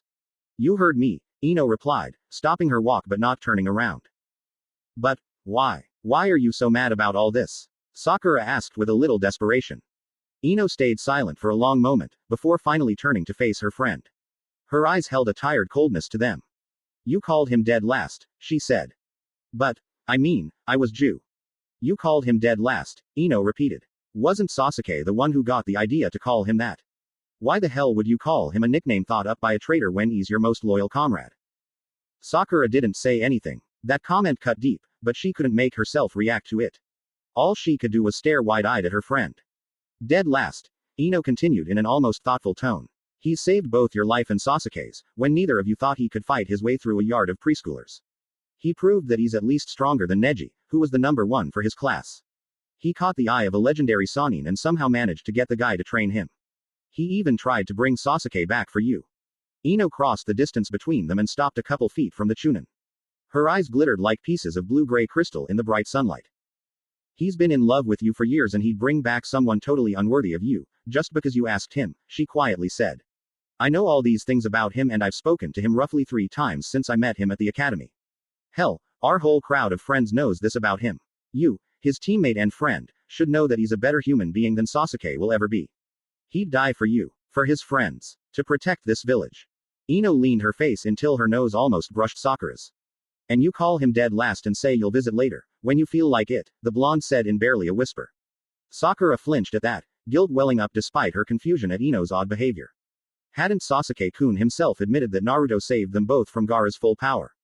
Hadn't Naruto sworn to bring Sasuke-kun back no matter what? Hadn't he promised her again that he'd keep trying, no matter how long it took, even as he lay in a hospital bed covered in bandages? She only noticed the faint, flowery scent of Ino's perfume when it faded. She looked up. Ino was already walking away again, having decided to let the medic stew in her thoughts. Some part of Sakura couldn't let the girl walk away. Wait, I don't get it. You don't even know him. Why are you so upset about this? This isn't like you at all, she yelled. Immediately after she said that, the thought occurred to her that maybe this was exactly like Ino. The girl had a history of finding things other people thought were worthless and staking a personal claim on them. Sakura herself was one of them. Was her rival doing the same thing to Naruto? The memory of Naruto's shredded flesh and the smell of his blood assaulted Ino's mind. The same smell from her dream. She felt her anger replaced by sudden nausea. She wanted a shower. Sakura, she said, not turning to face her rival. Go back to the hospital. Go to room 451. Look at the person. What's left of the person lying on the bed. Look at him long and hard and think about what you called him. Then remember that you were willing to brush him aside. Ino disappeared into the crowd of people walking around them without another word. Sakura was left with a sinking feeling of dread. What's left of him? Kakashi awoke from his peaceful doze when he felt a foreign chakra enter the room. With his chakra depleted, it was all he'd been able to resist finding an empty room and curling up in a bed for a day or two. The thought of what Ino would do to him if she found him like that had sent a shiver of terror up his spine. He had settled for using the reclining function of the chair next to Naruto's bed. Tsunade had been redirecting extra funds to the hospital since her inauguration, and it really showed in the revamped hospital. Naruto's room was large enough for 3 beds. A large window ran parallel to his bed and there were a couple of these reclining chairs spread across the room. There was even a small couch underneath the window. Yes, Tsunade took her patients seriously, though most of this was probably for the comfort of anxious visitors. Kakashi shrugged of thoughts of the room's comfortable decor and focused his eye on the visitor. Yumino Iruka stood in front of him, staring at the bandage-swathed form of his young friend. The Hokage must have thought to tell him the bad news. The scarred Chunin looked far older than his young years as he slowly crossed the room and set a small card on the table next to the bed. A small drawing of a bowl of ramen decorated the front of the gift. Looking down at the boy, he gently ruffled what little of the blonde's hair that was exposed. How bad is it? He asked, not taking his attention off Naruto. Kakashi sighed and slowly gave the Chunin the list of injuries Naruto had suffered. Through it all, the man's expression never changed. It was only the way his eyes twitched every time Kakashi described an injury that his thoughts were betrayed. Who did this? He asked when Kakashi trailed off. There was a boiling rage in the man's eyes that would have made the copy nin flinch had it been directed at him. I can't tell you, Kakashi replied. His voice sounded honestly remorseful, as opposed to their argument before the Chunin exam almost 2 years ago. Can't or won't, Junin. Iruka coldly replied.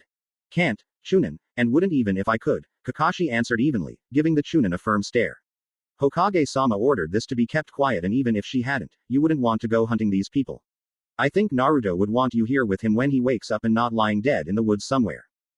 Iruka's anger had been growing until the copy nin mentioned Naruto. That popped his rising fury like a balloon. No, he wouldn't go and get himself killed over this. Naruto would rip him a new one if he died. Though, mentioning the Hokage made his mind click to something else. His injuries, the Hokage wasn't able to do anything. The dark-haired man asked. No, Kakashi replied, shaking his head. His visible eye was rather mournful. Even she was hard-pressed just to save his life. We're hoping his tenant may be able to repair him in the long term, but Godime-sama said that it'll be a long time before it can even get started. His inner coils are really messed up right now. A Hyuga would be hard-pressed to do worse. His I see, Iruka said. The fox. So, it can do something for him. Naruto's healing is normally off the scale. Just one of the abilities he gets from his tenant, the copy nin informed. He wasn't surprised Iruka knew nothing about what the Kyuubi's powers did for Naruto. It was likely an uncomfortable subject for both ninjas. Naruto's injuries are a result of certain individuals tampering with the seal. His guest can't control chakra in Naruto's body, so the healing factor is severely limited. Hokage-sama is still hopeful though. It's doubtful the resident will allow its only line of defense to weaken unless it has no choice. Iruka nodded, his eyes downcast. That blasted demon was the very definition of mixed blessing. A long silence stretched out between them, with Kakashi allowing his mind to wander and the teacher staring at his former student. After a few minutes, the Chunin gave Naruto one last hair ruffle and walked to the door. The copy nin watched his movements with surprise. You're leaving? Kakashi asked, a slight note of surprise in his voice. Iruka glared at him. Not by choice, the Chunin said with gritted teeth. Why did it always feel like the great copy ninja Kakashi was looking down on him in some way? I have a mission out in Wind Country that I have to leave for in 20 minutes. Unlike you, my name doesn't carry much weight with the Hokage and I still have to go on it, though she was kind enough to delay the mission by an hour so I could visit Naruto. Kakashi held his hands up in a placating manner. Easy. I'm sorry, I didn't mean it like that. I just thought you'd have to be dragged kicking and screaming away from him, the tall man said. Some of Iruka's anger deflated, but there were still a few embers burning. Like I said, I don't have any choice. I shouldn't even be doing it, but there's no Junin available, he grumbled. Really? What rank is it? Kakashi asked, his curiosity growing.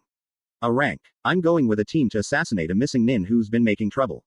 The sand's almost as hard up for ninjas as we are, and the Cage asked this is a personal favor of God Sama. Seems like this guy's running amok in outlying wind villages killing civilians and such, Iruka replied. The mission wasn't classified, so it wasn't like he couldn't tell Kakashi. You have backup? The copy nin asked, a slight note of concern in his voice. It wasn't that he doubted Iruka's abilities, but taking on an A-rank criminal by himself was just foolhardy. The schoolteacher made a half grin. 2 Junins and a hunter nin. They're the ones that wanted an extra man in case something went wrong. This guy's supposed to have some bizarre and powerful bloodline, but we should be able to handle it. There was a hint of pride in Iruka's voice. It wasn't often he went on a ranks and he usually looked forward to them, although this one couldn't have come at a worse time. The Hokage had mentioned that of the Chunin available, the Anbu had specifically asked for him. It wasn't in him to disappoint someone's confidence in his abilities, but he was a little curious about why they picked a schoolteacher of all people. Be careful, regardless. Bloodline limits are unpredictable and who knows what other tricks he may have, Kakashi said seriously, a lifetime of experience reinforcing his words. I'd offer to take over for you, but What? Iruka asked. It'd almost be worth the humiliation of Kakashi replacing him if it meant he'd be able to watch over Naruto. I sorta can't move, Kakashi replied with a near-visible heart popping up by his head. Iruka nearly face-vaulted at the Junin's sunny expression. What have you done to yourself now? The Chunin asked sarcastically. Kakashi's cheerful eye smile didn't even twitch at the tone. I burned all my chakra using the Sharingan and a jutsu I haven't mastered, the Junin replied. Iruka had the urge to whack the copy nin over the head like one of his students. What the hell's wrong with you? You're a Junin for Kami's sake. You're supposed to know your limits. Moron. Iruka roared, his teacher mentality coming to bear. Kakashi stared at him for a moment, before snapping his fingers. You were Ino-san's teacher, weren't you? The copy nin replied. Yeah, how could you tell? Iruka replied blankly. Kakashi's sweat dropped. Never mind. Iruka got a downright evil look on his face. Oh ho, so Ino's been here, and you can't move, huh? The great copycat Kakashi is totally helpless while Yamanaka Ino is hanging around. Kakashi felt a shiver of fear at the man's wicked expression. Why, oh why, did he taunt the Chunin during the pre-exams 2 years ago? I think I'll be going now. Got that mission and all. I'll see you later. Maybe you'll even be alive. With that, Iruka walked out the door. His cheerful whistling was a stark contrast to the psychotic grin on his face. Kakashi was left to wonder why a man was so happy to face an A-rank missing nin instead of being defenseless near Ino. He promptly shut that thought out of his mind, an image of the blonde girl's rage-filled face thoroughly reminding him of why he had never gotten married. Well, it's not like a thin girl like her could do much to a high-level Junin like himself, right? Right. He still made sure his favorite copy of Ika was well hidden in his side pouch before going back to sleep. Ino grumbled something rather foul and shifted the weight in her arms. When she'd gotten home, her parents were waiting and they'd gotten into a long argument. They were understandably pissed off that she had disappeared without opening the shop and had left the door open all while a gigantic toad was running around the city. Wanting to hurry back to the hospital, she'd done the typical teenager routine and stormed into her room while yelling at the top of her considerable lungs. They'd left her alone long enough for her to take a shower, swipe some flowers, and sneak back out. She really didn't want run into Sakura again today, but if she wanted Naruto to have some flowers in his room, she'd have to risk it. The idiot had better appreciate it. Stupid parents. Stupid Sakura. Stupid. Evil assassins who pick on hyper-blonde fuzzballs, Ino muttered, running a little low on things to complain about. Stupid long walk to the hospital. Hello, Ino-san. A cheerful voice called, breaking through her dark thoughts. Oh, hello Lee-san, Ino politely said as she looked up. The boy dodged his way through the crowd towards her, smiling quite happily. The Rookie 9 and Guys team got along pretty well with each other and they would often stop and chat if they saw each other in the street. Well, not really chat in Neji and Shino's case, but even they would at least nod a greeting as they passed by. How are you today, Ino-san? The taijutsu specialist asked. Rock Lee had gotten noticeably taller in the last couple years and his face had grown sharper. His green jumpsuit and haircut remained, sadly, the same. He smiled cheerfully, though he looked a little out of breath. Ino's eyes traced to his feet, where the solid packed dirt of the street was noticeably depressed underneath him. Ah, he must have upped his weights again. I'm okay, Lee-san, though I'm feeling kind of tired. Did you boost your training again? She asked. Ino might be the queen bitch to people who pissed her off, i.e. Sakura, Shikamaru, Choji, Asuma-sensei, that idiot Kiba, her parents, that one Chunin who looked at her funny last week. Well, you get the idea, but she didn't find Lee too annoying. He was a little odd and downright creepy in his obsession with all things guy-related, but he worked his ass off to compensate for his weakness and was genuinely friendly to people, which was good in her book. Yosh, I added another 30 pounds to each leg this morning and promised to do 5,000 push-ups if I can't run around the village 70 times. Lee declared, with his bandaged fist clenched in the air and fire blazing in his eyes. Okay, so he's really odd, and he needs to take some Valium. But he's still a good guy, Ino thought as she watched the genin hoot and cheer himself on while he jogged, hopped, danced in circles around her. Lee-san, calm down, she yelled as she grabbed the boy's shoulder with her free hand on his next circuit. He cringed for a moment, before relaxing and smiling sheepishly when he realized his fellow genin wasn't going to wallop him. No, Ino was saving that for Guy. Some crimes couldn't go unanswered for. I'm glad you're happy training, but you don't need to make a spectacle out of it, the blonde said with a friendly smirk. Ah, maybe you're right, Ino-san, Lee replied, though it was obvious he didn't particularly care how big a fool he made of himself. Those are some interesting flowers you have there. Are you making a delivery? Ino looked at the strange bouquet in her arms. Ah, that's right. No, not really. I'm taking them to a friend in the hospital, she said with a shrug. Really? Who? Lee asked curiously. Oh, just Uzumaki Naruto. Hatake Kakashi had exactly 0.3 seconds to sense an incoming chakra before the most terrible wailing imaginable awoke him from a sound slumber. He raised his forehead protector from his normal eye and took in the sight of Guy's student Rock Lee blubbering incoherently over Naruto's comatose body while Ino stood in the doorway watching in semi-stunned bemusement. The girl looked like she'd been dragged halfway to the hospital by a lunatic. Kakashi's eye drifted back to Lee and made the logical connection. Guy, if you don't want to have children, I respect that, but that doesn't give you the right to run around Konoha mutating innocent children into evil clones of yourself. Ino tried to straighten her messy hair out while glaring at the hysterical boy. She gave up when she realized Lee wouldn't notice her even if she was waving around a neon sign that said, Kakashi rules. Guy drools. While screaming at the top of her lungs. The genin sighed and walked towards Kakashi's side of the room. The copy nin watched curiously as she lugged a large object up and set it on the side table while ignoring the wails echoing in the room. Kakashi stared at the vase and its contents before letting out a choked-off laugh. Ino-san, that's an interesting selection you made, the Junin said, his eye nearly watering with the effort to restrain his laughter. What can I say? A unique present for a unique personality and fashion sense, Ino replied with a smug look on her face. Think he'll like it? Like it? He may ask you to marry him, Kakashi replied, while reaching over to straighten a flower that had come loose. Ino's present was a large vase. It was also a heavy vase, as she'd made the mistake of filling it with water before she left her house. It wasn't the vase though that was the source of the Junin's mirth and the stares she'd received walking to the hospital, though Lee could take part of that credit considering he had half-carried her in his mad run to see Naruto. Orange. Ino had filled the vase with flowers, the same gaudy, tacky orange that Naruto loved so much. She had every kind of flower imaginable in the vase with their only similarity being their color. She had wisely, and correctly, guessed that Naruto didn't know a thing about delicate flower arrangements, so she'd just thrown something of everything in. Ino figured he'd only see the color and the thought behind it, so it wasn't like she'd have to waste time carefully choosing and arranging the bouquet like she would with a customer. The only thing that Ino had put in it that wasn't orange was a single, medium-sized sunflower which rested at the top of the bunch. The whole thing was a terrible eyesore, with the magnolias, daises, and lilies all clashing with each other and the cheery sunflower. Nobody sane would be caught dead even looking at it. Obviously Naruto would love it beyond words. He might, but I'm not sure I could marry someone with such an awful taste in clothes, Ino replied, swatting Kakashi's hand away from the vase as she did some last-minute arrangements. She turned to take a look at Naruto and saw Lee still crying into the boy's bandaged chest. Sweat drops appeared on both Genin and Junin's heads.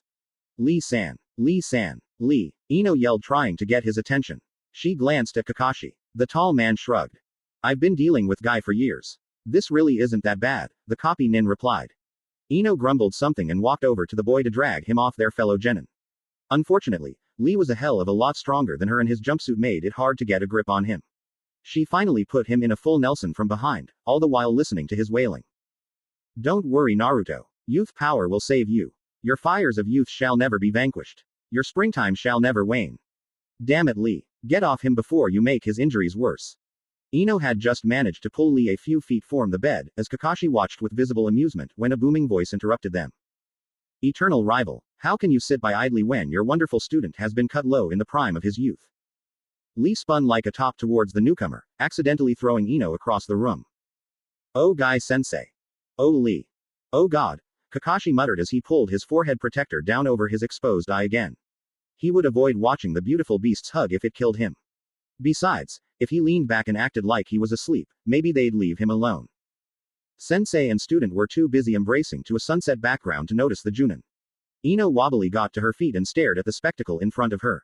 Was that some sort of genjutsu behind them? Guy-sensei. Lee. Guy-sensei. La. If you say that one more time, the Anbu will never find your bodies, Ino growled, the malevolent fire in her eyes not related to youth power in any way. The sunset background shattered with the sound of a record being scratched. Lee and Guy separated and coughed nervously, while avoiding eye contact with the sharp-tongued blonde in front of them. I wish I could copy that, Kakashi commented as he raised his protector long enough to look at the rare phenomenon of Guy being quiet. Ino only humphed and crossed her arms.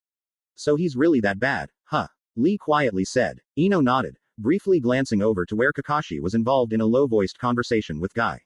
Both genins were sitting on the couch, occasionally looking at the subject of their conversation. It seems like he won't be able to fight or do anything again. Not even the Hokage can heal him, she replied sadly. Oh, Lee muttered, his head downcast. He felt for Naruto, he really did. The cold despair he'd experienced when Tsunade-sama had told him he'd have to give up being a shinobi wasn't something he'd wish on anyone, let alone the hyper-blonde who'd cheered for him. Well, if Naruto believed in him when his future was uncertain, then he'd do the same in return. Besides, he'd never known anyone who could get up after being beaten down so often like the fuzzy-haired genin. It was just a matter of time. Ino didn't look too convinced when he voiced his opinion to her. Yeah, but he doesn't have any muscles left. Even if he does get better, he's set back years. You think he can really recover from that? She asked skeptically. Of course. You should have seen him after his fight with Sasuke. He bounced back from that and he'll bounce back from this. He's at least as tough as me and I made a full recovery, so don't worry too much about it, Ino-san, Lee replied, giving a more subdued version of his nice guy pose. Ino smiled without any sarcasm at the boy. Maybe she'd take back most of the nasty mental comments she'd made about him earlier. Of course, then he had to go and ruin the mood.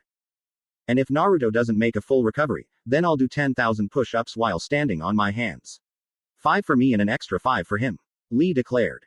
Yosh. And if Lee can't do 10,000 handstand push-ups, then I'll run to the hidden sand and back in 2 days.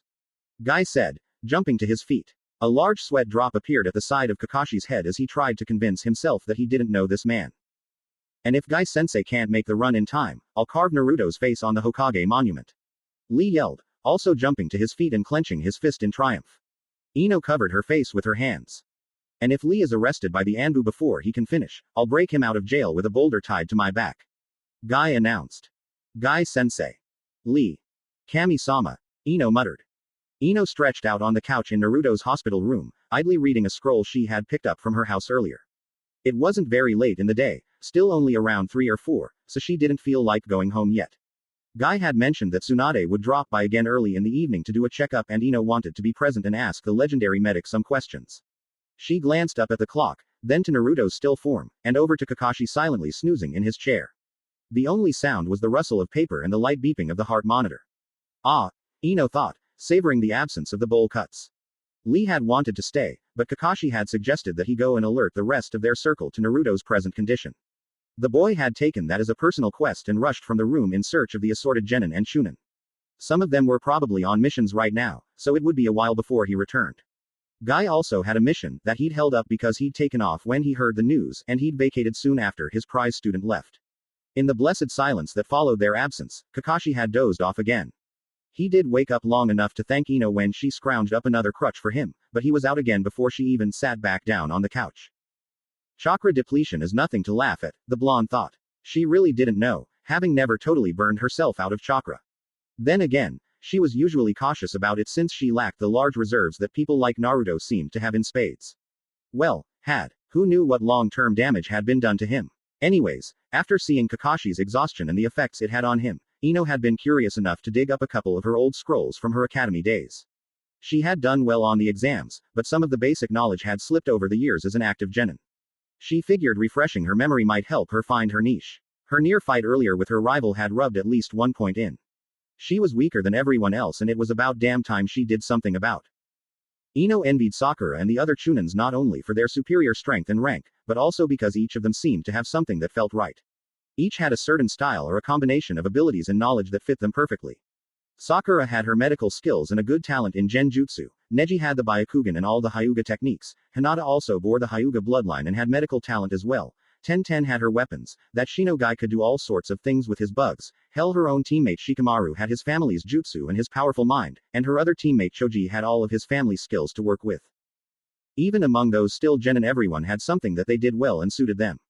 Kiba had his dual style of fighting with his dog, Lee knew more advanced taijutsu thanning out often Junins, and even the traitor Sasuke had the Sharingan. The only person who didn't have a specialization besides Ino was Naruto. He didn't excel in taijutsu or genjutsu, nor did he know many ninjutsu, though what ninjutsu he did know were very powerful. Then again, that also seemed to suit him. Naruto held no specialization, so he played the wild card role very well. His main skill, the Kage Bunshin, granted him incredible adaptability and let him go anywhere he needed to in a fight. He had his niche. Ino still didn't have hers. Looking over her scroll and the generalized paths to take as a shinobi, Ino still couldn't find something to suit her. Her family's jutsu was only useful in conjunction with the Nara and Akamichi techniques. Not only did that limit her in a one-on-one fight or a solo mission, but she had never worked well with Shikamaru and Choji to begin with.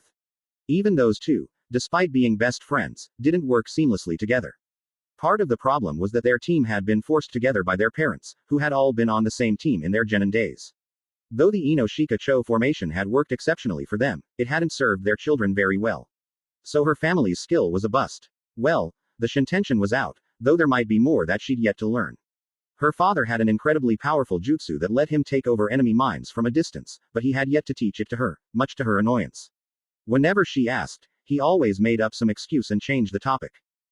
Still, there might be more that even he didn't know. Ino had a strange feeling there was far more to her family than just a couple abilities, but her father had never mentioned it nor had he demonstrated any other mental skill. Part of her curiosity was the strange, foreboding dreams she had occasionally. Though she hadn't realized it at the time, the reason she had run to the hospital earlier this morning was the dream she'd had the night before. Both the wobbly feeling and the smell of blood had actually happened to her. Perhaps it was foresight of some sort. Or maybe not. She could have been seeing the events as they were happening. Naruto would have been attacked sometime while she was asleep after all. What if she could develop her family skill into a full-blown bloodline limit? But what could Ino use it with? It's all well and good to be able to brag you have a bloodline, but unless you had other skills to back it up, the limit would be useless. The Byakugan was just a built-in telescope without the Hyuga fighting style to back it. Hell, even the Sharingan couldn't actually teach you how to fight, no matter how many skills you copied. So what could she merge with a potential psychic ability? Well, using the limit with ninjutsu wouldn't really be helpful unless you were countering your opponent. Taijutsu, well, on the surface it didn't seem like it would mesh well, but if you could somehow read your opponent's mind and anticipate their next move, you could dominate an enemy, even if they were stronger than you. Although taijutsu wasn't much good if your body lacked the talent for it. Ino ruefully looked at her thin arms and legs. What good was sensing your opponent's next move if you couldn't move fast enough to dodge it? Even if she was psychic, it wouldn't do a thing against someone like Lee. That left either ninja tools or genjutsu. Ino was uncomfortable relying too heavily on a weapon or a tool of some sort.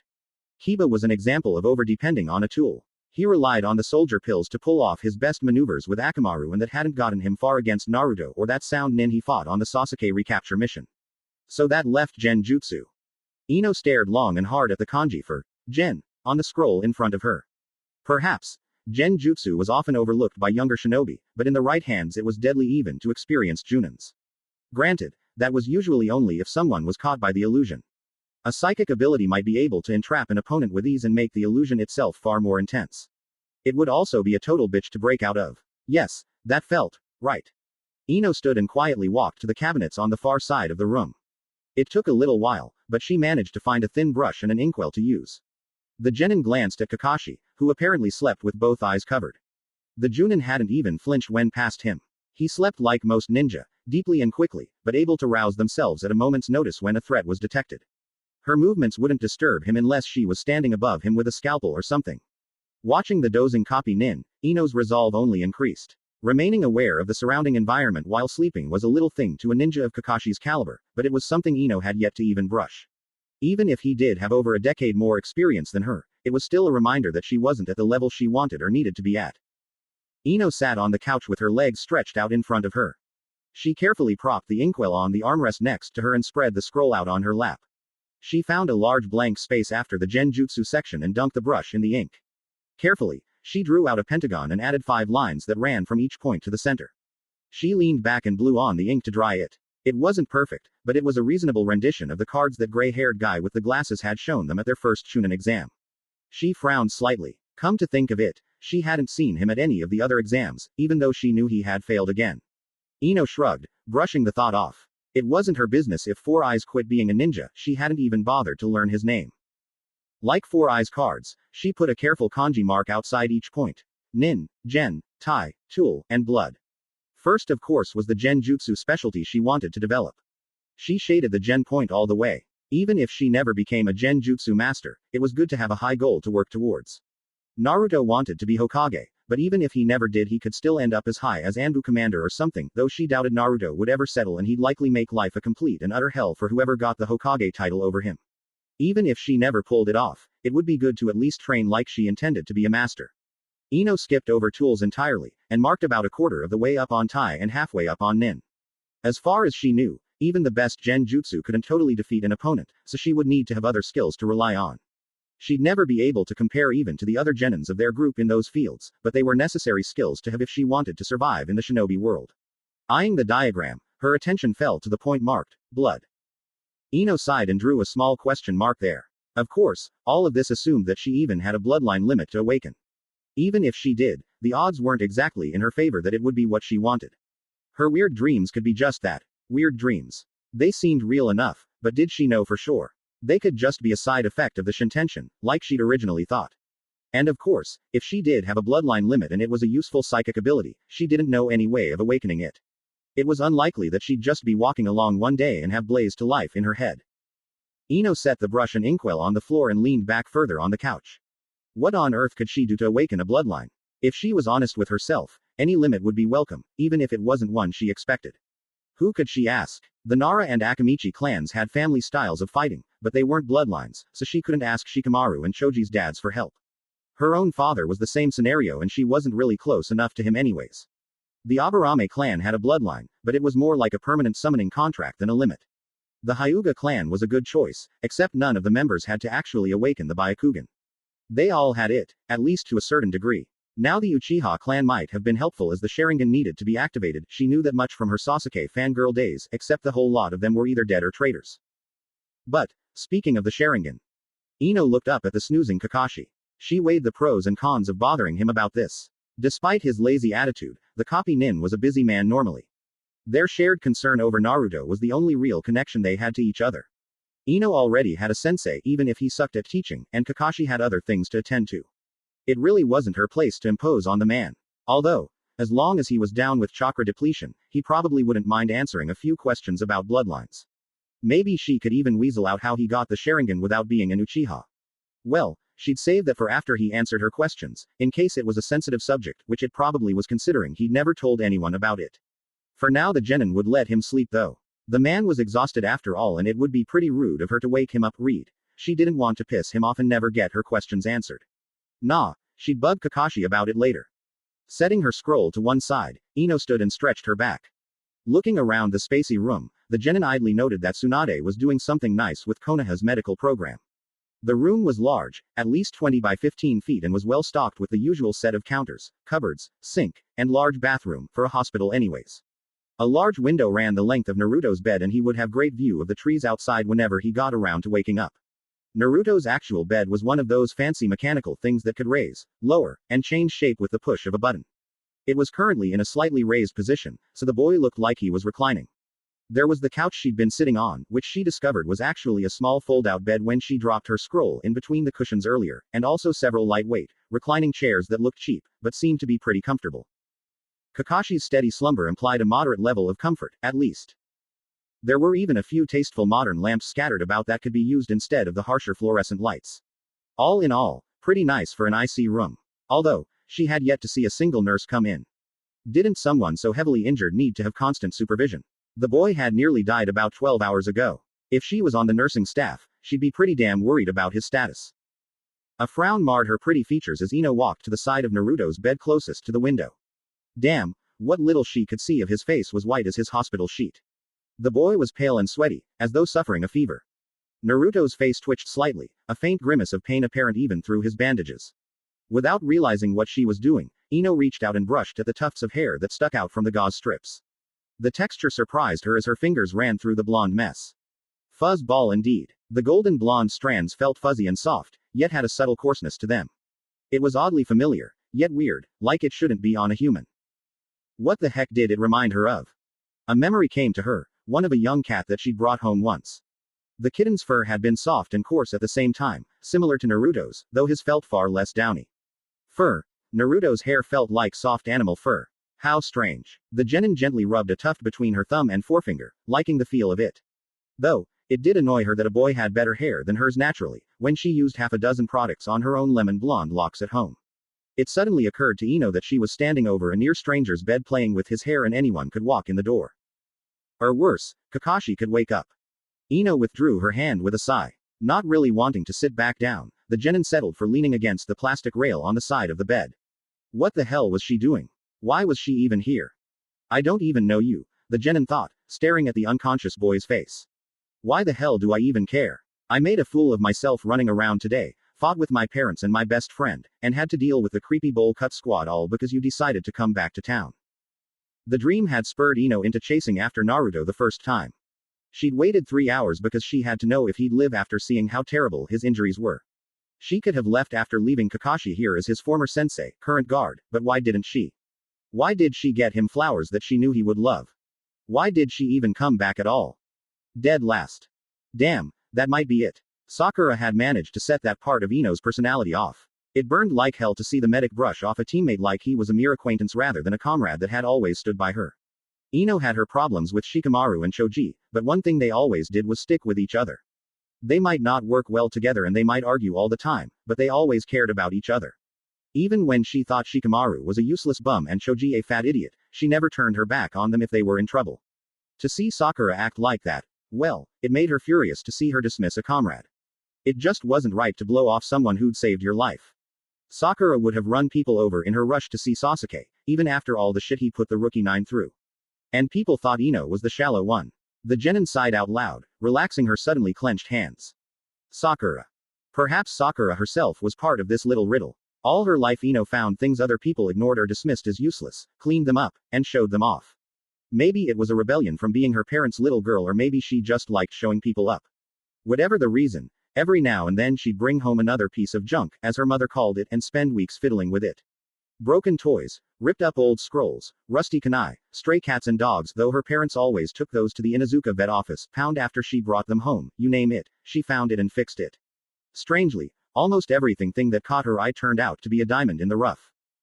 One dog she brought home turned out to be a rare pedigree after she'd given it a bath. Kiba's mother had even paid her a decent fee for the animal when her parents made her give it up. A scroll she cleaned and patched up turned out to have part of a forgotten taijutsu style on it. It wasn't useful to her, but she'd shown it to Ruka-sensei and he'd been delighted. He had taken her to show it to the Sandaime himself, and the kind old man had been so impressed with the repair job that he asked her to seriously consider restoration as a side job in the future. The only part of her hobby that she disliked was that almost everything she'd ever fixed up wound up with someone else, either through her parents or because someone else would make better use of it. She wasn't allowed to keep the stray animals, the kunai and scrolls went to other ninja, and the other odds and ends were usually given to her friends. She had finally tried to break the cycle when she met Sakura. Sakura. She'd been Ino's gamble. Just once she had wanted something for herself. The skills she learned at school and from her parents were nice, but they were given to her. Birthday presents, odd gifts, love letters and valentines, just stuff was just handed to her. Ino had kept looking for something she could play a part in making and keep that for herself. She had hoped it would be Sakura. When Ino first laid eyes on her, she didn't see tears, dirt, and snot. She saw beautiful pale skin, bright green eyes, and sugary pink hair that she half expected to smell like cotton candy or bubblegum.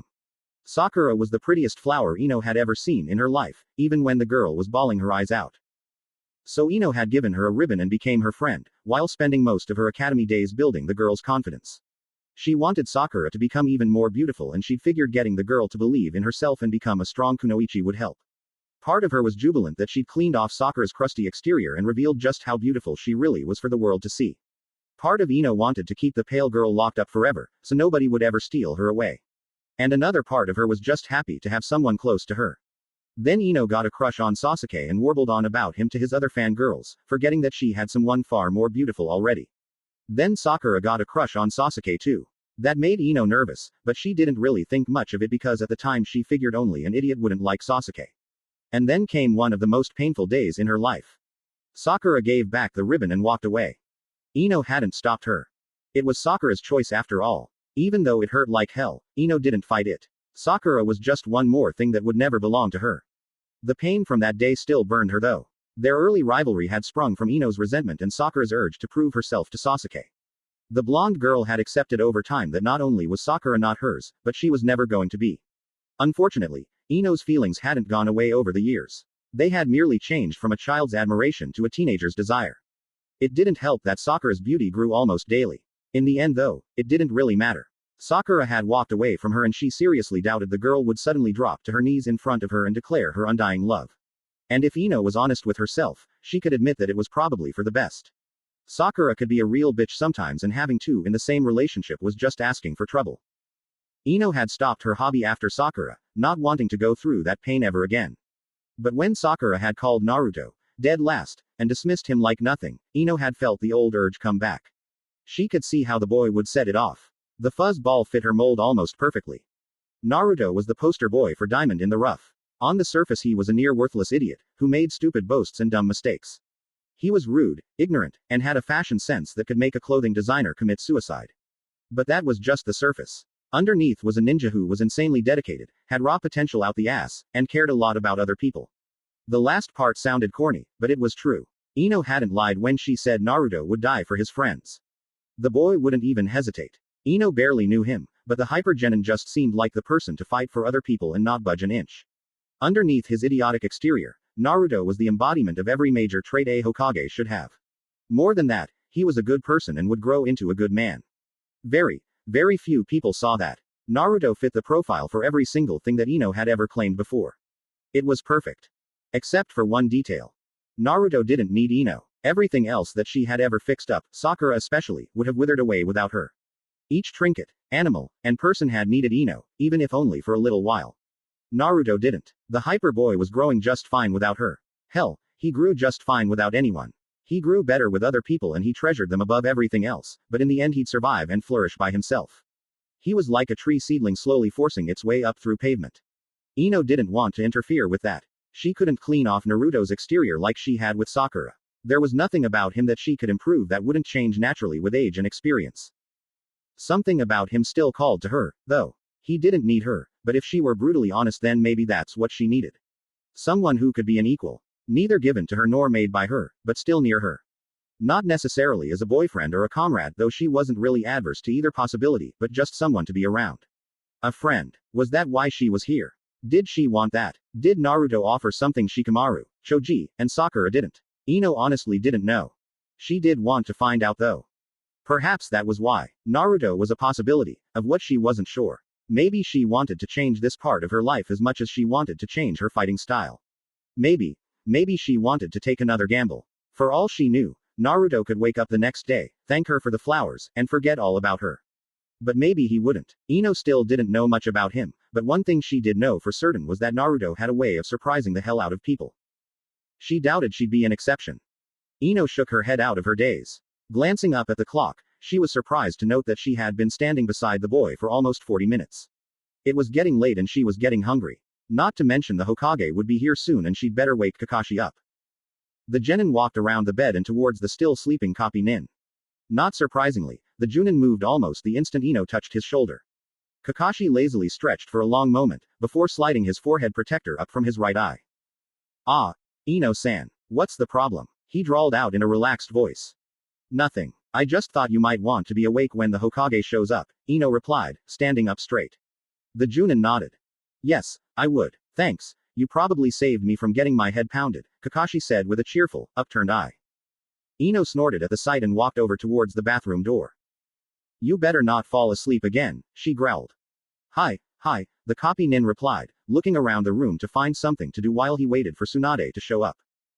Ino shrugged and closed the door to take care of business. She closed it moments before Kakashi's eye fell on the open scroll on the couch. A few minutes later, Ino stepped out of the bathroom while still drying her hands with a paper towel.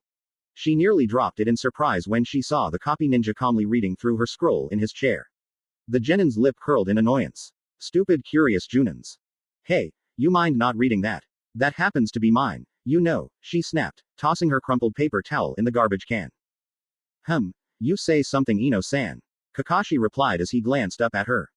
Ino's vision turned red and she cracked her knuckles. She was 2 seconds from demonstrating just what happened to rude ninjas who snooped through her things, when the door opened. Be sure to keep the wall patrols alert, Tsunade was saying to an Anbu behind her. The Anbu replied something inaudible, to which the Hokage nodded, before the ninja walked away. The Godime opened the door further and walked in with Shizune. She glanced at Kakashi and Ino a moment before moving to Naruto to check him over. How's he been? Tsunade asked. Kakashi ignored the question, still glancing over the pilfered scroll. The same, I guess. I don't really know, Ino answered when she saw that the copy nin wasn't going to reply. Tsunade's hands glowed as she ran a diagnostic jutsu over Naruto's prone form. Did the nurses mention anything? She asked, not really expecting a change in the boy's condition so soon. What nurses? The genin asked, not really sure how to answer. The ones that came in every 20 minutes, Tsunade said, looking up at the girl with a hint of annoyance on her face.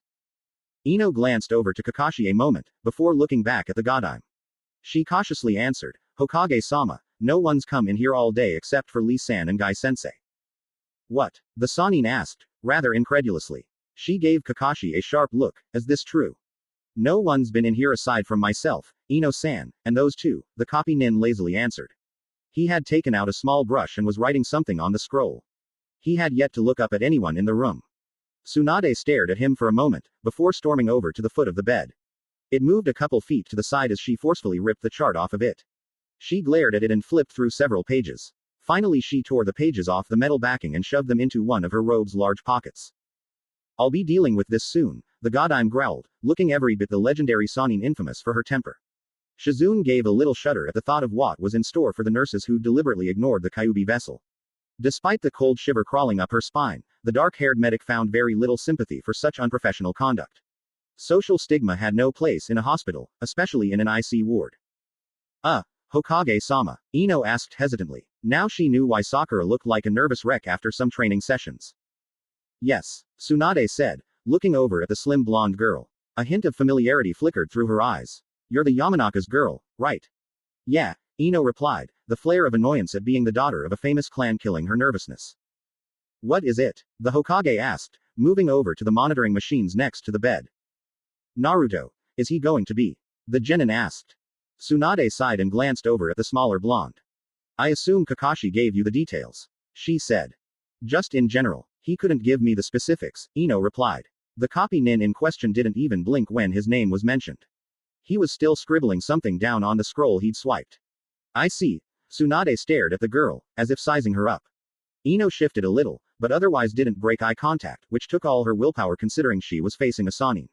Alright, I guess you want the full diagnosis, huh? I'll tell you, but only on the condition that you don't let it get out to any of your friends aside from Sakura. She'll find out from reading his chart anyways, so it doesn't really matter. When Ino nodded, Tsunade gave her the full list of Naruto's injuries, being careful to exclude any direct mention of the Kyuubi. After the medic finished, the genin was silent for several moments in shock over the damage Naruto had taken. She forced her stupor away in favor of asking, but, Hokage-sama, isn't there anything you can do? I mean, you're a legendary. You even helped Lee-san and no one could do anything for him. A dark look crossed Tsunade's face, but it wasn't one of anger. The tall woman moved to sit on the edge of Naruto's bed, as she pondered what to say. Naruto's injuries are both better and worse than Lee's were. Lee's life was constantly at risk with the damage to his spine, while Naruto's life isn't in danger from his muscular destruction. On the other hand, Lee could at least walk around. Naruto will be lucky if he can ever lift a pair of chopsticks again. Beyond that, with Lee all I had to do was remove the bone fragments. With Naruto I'd have to rebuild his entire muscle network. That would mean regenerating from scratch. There isn't a known jutsu on the continent that can do that. There is very little I can do for him, the legendary medic lectured. Ino frowned a little in thought. What you can do for him?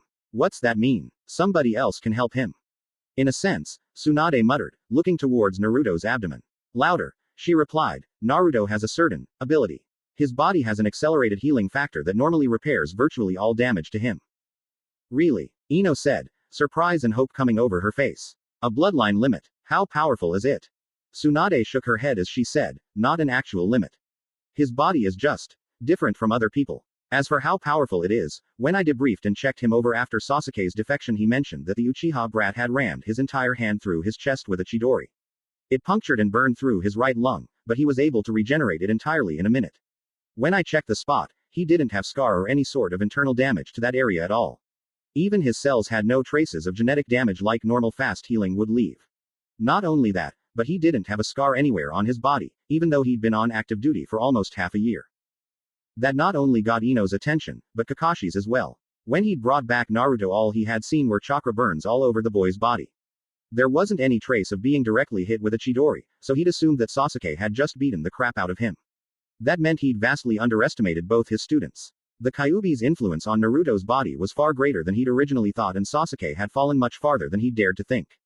Kakashi had originally thought that Sasuke was merely being foolish in his blind pursuit of power and had been seduced by Orochimaru's offers, but to use an assassination technique on his closest friend and comrade changed that perspective. The Chidori can't be used to merely stun or immobilize an opponent. It can only do critical levels of damage. Hadn't that been part of his own lesson to the dark-haired boy when he taught him the technique? If Sasuke had used that jutsu on Naruto, it could only be a deliberate attempt to kill. He should have read the goddamn reports instead of foolishly assuming he knew what had happened. Being a genius was good in combat, but it also led to arrogance that led to very foolish mistakes. You fucked up big time, Hatake, Kakashi angrily thought to himself. Not only did you get on the poor little Uchiha bandwagon, but you also taught him a B-rank assassination technique that he tried to kill his best friend with.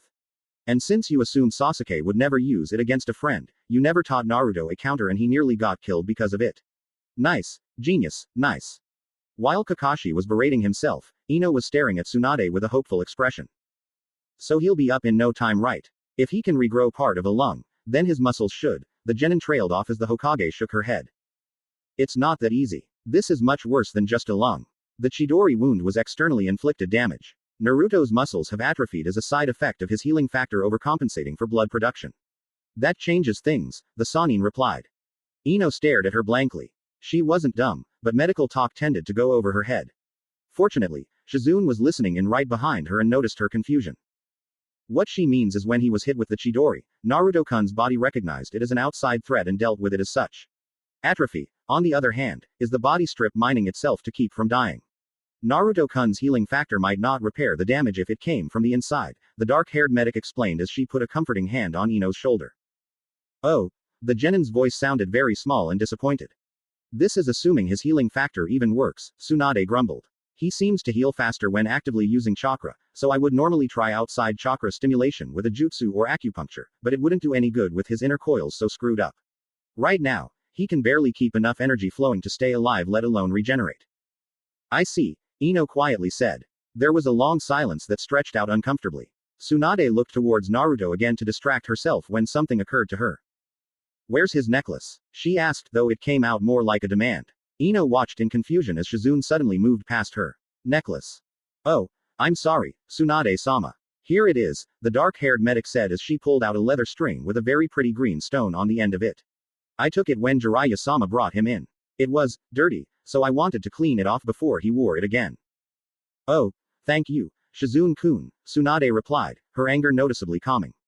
Both Ino and Kakashi watched curiously as the medic handed the necklace to the Hokage. Tsunade carefully leaned Naruto's head forward and put the leather string around his neck, then eased his head back again. Ino tried to picture the boy without the bandages and had to admit the necklace would look good on him. A slight gasp to her side made her look over at the copy nin. Hokage-sama, isn't that? Kakashi asked, his eye noticeably wider. It had taken him several moments before he recognized the jewelry. Yes, my grandfather's necklace, Tsunade answered, still leaning over the boy. Her hand gently stroked the tuft of hair exposed. Huh, who's your grandfather? Ino asked in confusion. It was really annoying to be the only ignorant one here.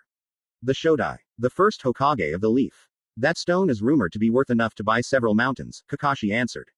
He gave the fifth a hard look. For you to give that to a genin. I made a bet with Naruto and I lost, Tsunade answered in a stiff voice. Her glare would have made Kakashi flinch if his body wasn't moving so sluggishly.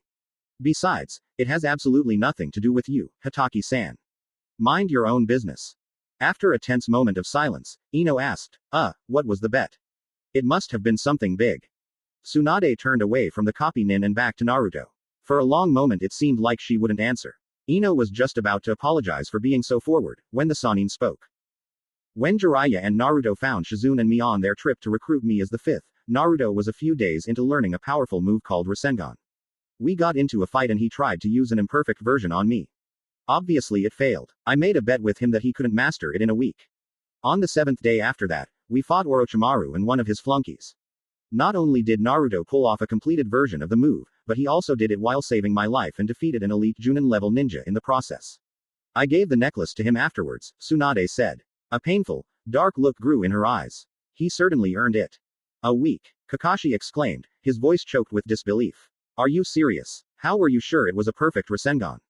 Tsunade gave the copy ninja a wicked grin that made the Junins inside squirm unpleasantly. It worked on Kabuto just fine, she smirked, knowing Kakashi himself had a couple rough encounters with the sound nin before. Kabuto. The Junin's eye widened even further. Naruto had beaten Kabuto. Yes, though I'm sorry to say he survived. Barely, the Hokage answered. He was able to use chakra to buffer some of the initial impact. It still threw him 40 feet into a boulder and even his medical jutsu couldn't entirely heal the damage the Rasengan did to his body. I figured nearly killing a ninja of your caliber meant the move was mastered. Looks like you made the same mistake as old Sarutobi. Kakashi's head lowered and he stared into his scroll-covered lap. Naruto had mastered the Rasengan in a week. Damn, he hadn't even thought to ask Jiraiya-sama about it. Then again, he seemed to have done a lot of not thinking since Team 7 formed. For a genius, he was sloppy. He'd assumed Sasuke was just like him, with the Sharingan and being brilliant at combat. It had taken Sasuke only a day to learn the Chidori, but that wasn't really an accurate measurement. Kakashi had made the seals, powered up the jutsu, and shattered a boulder with it while Sasuke copied his every move with the Sharingan. Naruto couldn't copy jutsu. Even if he could, the Rasengan itself couldn't be copied. It had no seals and there was a specific training process that had to be completed before it could be used. One had to work hard to learn it. Even Jiraiya-sama had needed several weeks to learn it from his own student. For Naruto to have mastered such a powerful and difficult technique in a week and to have beaten a ninja arguably as strong as the copy ninja himself spoke volumes about the boy's potential. Potential Kakashi had ignored in favor of his other student. Tsunade's words hit home, though the copy ninja gave no external reaction. He had blatantly favored Sasuke over Naruto during the exams, even if he had tried to get him a different tutor. What's worse, he had the gall to criticize Jiraiya because he had taught the boy a move that was stronger than Sasuke's. Sarutobi had made a similar line of mistakes when he'd favored Orochimaru over Jiraiya, just because the snake Sannin had better natural talent than the frog Sannin. Kakashi had repeated that error, even after Sasuke was infected with a seal designed to make someone even more power-hungry. The copy nin let his head droop some more. He hadn't even apologized for it either. Hell, he'd barely talked to Naruto since the Chunin exams. He should have taught both of them equally. Actually, to be fair, he should have taught the three of them equally. He had foisted Naruto off on someone else and he'd ignored Sakura entirely. No wonder the two of them had gone off and found other teachers. And Sasuke had taken everything he thought would be useful from the copy ninja, then left to find someone else to give him more power. Looking back on it, Kakashi wondered how he'd missed the fact that Sasuke was a selfish brat. Or, more accurately, why he'd ignored that fact. A move is it? Ino's curious voice dragged Kakashi from his thoughts. Well, you'd have to ask Jiraiya if you want to know the exact details, but I can tell you it's deadly. Very deadly, Tsunade answered. The Yondaime spent 3 years creating it and the effort shows. The Rasengan can be used in several different ways, but its main function is to rip through anyone and anything. It does little surface damage, but internally it shreds and twists like no other jutsu. Only 3 people have ever learned it and one of them is dead. Wow, Ino said. She'd been right before when she'd assessed the other genin's caliber. Naruto didn't know many moves, but the ones he did know were jaw-dropping.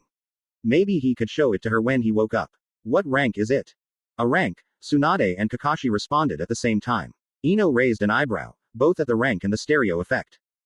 So, why did Jiraiya-sama teach him the fourth's technique? The genin asked. Tsunade's expression darkened again. I don't know, but probably because Naruto looks like him. Jiraiya taught the Yondaime, so seeing someone with a strong resemblance to him might have inspired him to do it, the Hokage answered. There was another reason, but not even Jiraiya was certain about it. The records around the time of the Kyuubi's assault were sketchy and it would take a great deal of investigation to know for sure. That was time and effort neither of them had to spare. Still, if it was true. Well, it's a nice necklace, Ino said, running out of stuff to say. She didn't know Tsunade on any level, so it was hard to come up with something to talk about. It is, the Godime's tone was little more than a whisper. I'm just glad it serves him like it does me, instead of. Shizune flinched at that. No one said anything for a long minute as Tsunade shifted her position further up on the bed so she could look at Naruto's face. Her expression held the look of old pain that had never healed. She slowly reached a hand out and rested it on the boy's bandaged forehead. Could you leave us alone for a while? Tsunade quietly asked. There was a hint of command in her voice. Ino blinked. What was going on? Sure, Hokage-sama, Kakashi said as he grabbed his crutches and limped out the door. Shizune gently ushered Ino out of the room and closed the door behind her. The last thing the genin saw before it shut was Tsunade leaning over to press her lips to Naruto's bandaged forehead as tears streaked down her face. What's that all about? Ino asked. Shizune sighed and motioned her to move away from the door. They found Kakashi seated on one of the wall benches a few rooms down. As the genin sat down next to him, she noticed he was looking over the scroll again. How he'd managed to get it out of the room unrolled and with both hands occupied without crumpling it was a mystery. Shizune glanced up and down the hall to make sure there were no eavesdroppers before she began speaking. That stone has a dark history to it, the medic began. Ino and Kakashi looked up, both curious about Tsunade's odd reaction. You see, it's only served Tsunade-sama. Everyone else who's ever worn it has died soon afterwards. Supposedly, even the first and the second were wearing it when they were killed. Tsunade-sama gave it to her little brother and he was brutally murdered by an enemy nin the next day. Later on she gave it to her first love and he died only a few days after on a mission. The only other person the stone hasn't harmed is Naruto-kun. Oh, Ino said. What the hell do you say to that? Even Kakashi's eye drifted to the floor. Then again, he used to be an Anbu captain, so he knew firsthand what it was like to lose someone close to him. Speaking of closeness. Not to pry or anything, but what was with? Ino trailed off, not really sure how to voice her question. You mean why Tsunade-sama is so close to Naruto-kun? Shizune replied, a bit of life coming back to her face. Well, I've never seen any pictures, but she told me once that Naruto-kun looks almost exactly like her brother. Even more than that, both her brother and her boyfriend dreamed of becoming a Hokage and I'm sure you know Naruto-kun has the same goal. It gives Tsunade something to hold onto, I think. She's been much happier ever since meeting him. Oh, I see, Ino said. And Naruto. Sakura told me once he called the fifth a hag to her face. Shizune laughed a little, that's just the way the two of them are. They yell and fight constantly, but I think that's how they like it. Naruto-kun has never had any family his whole life. Tsunade-sama fills the role for him like he does for her. They were both very lonely people and having a family means a great deal to them, even if it isn't one of blood. Besides, after saving each other's lives it would be kind of hard not to grow closer. I've seen the Hokage punch Naruto through the floor before. Literally. If they're family, then they're constantly attempting fratricide on each other, Kakashi commented dryly. Shizune just shrugged, a small smile on her face. Even if the two nearly gave her a heart attack every time they fought, it was still kind of cute to watch. Well, we should probably leave her alone for a while. When she gets like this, it's just best not to disturb her. Naruto-kun's close call probably drug up a bunch of old memories on top of scaring her to death, the medic said, her face losing its cheer. The other two nodded, Kakashi going back to the scroll immediately. His interest finally caught Shizune's attention and she curiously asked, Hataki-san. What's that you have? Ino nearly choked. It was bad enough the stinking copy ninja was vandalizing her stuff, she didn't want the Hokage's assistant poking through it too. Who knew if there was some sort of law about bloodlines or something? Kakashi might not give a shit, but Shizune looked like she took rules seriously. Oh, just something naughty, Kakashi cheerfully said, his eye smiling and a little heart floating above his head. Ino nearly fell to the floor. Why did she even bother? Shizune's sweat dropped and said, Hataki-san. Don't read your smut in a hospital, for Kami's sake. I'll have to tell the Hokage if you keep it up. Kakashi laughed nervously and rolled the scroll up. That's not necessary, Shizune-san. I'll be good, he said with another heart floating up. The medic glared at him, before shaking her head. She looked over to Ino and said, I'm sorry to leave you with this poor excuse for a man, but I have to go and check on some other patients. I'll see you two later. Okay. Bye Shizune-san, Ino replied, waving as the medic walked off down the hall. As soon as Shizune was out of sight, the genin gave Kakashi one of her death glares. If you were writing some sort of porno crap in my scroll, she trailed off, making a fist. The copy nin started sweating a bit. No, I was just making a couple notes, Kakashi said, holding his hands up in defense. I'll give you the benefit of the doubt for now, but if I find out you're lying. Ino held her hand under the Junin's face and loudly cracked one of her fingers. Hi, I understand, Kakashi said. Kami-sama, that girl was frightening when she wanted to be. His thoughts were interrupted by his stomach loudly reminding him that not only had he drained all his chakra, but he also hadn't eaten all day. Ino sighed, feeling her stomach grumble in agreement. Let's go to the cafeteria, the genin said. She stood and helped the unsteady copy nin to his feet. You can answer a couple questions while we eat. As the genin and Junin made their way down the hall, neither noticed the flash that ducked further into one of the rooms they passed. Alright, your setup isn't that bad. I would suggest more ninjutsu and some tool skills though. I am curious, what's with the question mark on the blood point? Ino glanced up at Kakashi, amazed that his pork buns were already gone. She herself was only halfway through her miso soup. She'd been idly curious if the man would remove his mask to eat, but it seemed he could ingest food at the speed of sound or something. The two ninjas were sitting at one of the many restaurant-style booths in the large, well-lit hospital cafeteria. The place seemed less like an actual cafeteria and more like a large food court from a mall. It was spacey, clean, and had assorted plants all over the place. There was even a semi-transparent skylight in the ceiling and a large fountain set into one wall. Tsunade was deadly serious when it came to medical funding, it seemed. They had picked a seat in the less crowded area in the middle of the court, where they could watch the fountain or the different food vendors easily. Ino currently had the scroll spread out in front of her on the table, with her soup and a dango sitting off to the side. Kakashi's notes had turned out to be little tidbits of advice that he'd written in the margin all throughout the scroll. They were actually pretty helpful, with advice on what info was good and what parts were faulty or just plain crap. He had even jotted down the titles of a couple books with good training techniques, the address to a good secondhand scroll bookstore that specialized in texts on the ninja arts, and the names of a few chunin and junin who might train her in their spare time. For a genin with poor experience, it was a gold mine. Well, I was thinking about my family's jutsu. You know, the Shintenshin. Ino said. When Kakashi nodded, indicating that he knew of the technique, the genin continued, so I've been thinking that it's just a family technique, but what if it's part of something more? I've had strange dreams ever since I learned the jutsu and they always seem I don't know. Not prophetic or anything, but I see things in them that I later experience in real life. Well, usually anyways. Kakashi's rested his chin on his steepled hands and narrowed his eye a little in thought. So today, with Naruto. Ino nodded, her gray eyes darkening in memory. Last night I had a dream. I still can't remember much of it, but I do remember the ground wobbling and the smell of blood, she said. Gamabunta-sama's jumping and Naruto's injuries, Kakashi said, filling in the blanks. Ino continued, that's what I figured too. Anyways, I was thinking there's a chance I might have some sort of psychic bloodline limit. At least, that's what I hope. In all honesty, I'd settle for a bloodline period, whatever it might be. I was wondering if you knew how to awaken a limit, seeing as you have a Sharingan and all. If you don't, or if I don't have one, I was wondering if it's possible to create one. Kakashi allowed his eye to close as he thought out an appropriate response. Not sensing the silence to be uncomfortable, Ino grabbed her dango and took a bite out of it while looking over the notes in her scroll again. There was a comfortable buzz of conversation in the air as assorted medics, patients, and visitors walked about the cafeteria looking for an early dinner.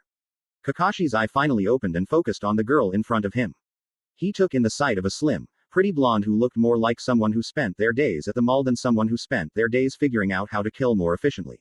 Ino was calmly munching away, nodding her head in agreement to something she was reading. She didn't seem like the type to take being a ninja seriously, but at the same time he'd seen the traces of her determination and fury up close. She was very much like a quieter, less foolish version of Naruto in that respect. If she really did want to do this. Why do you want a bloodline limit so badly? For that matter, why all this? The copy ninja asked as he gestured to the scroll on the table. Is it to pass the Chunin exam? To beat Sakura? To prove yourself to a boy? Why? Ino set what was left of her dango aside and narrowed her eyes at the Junin.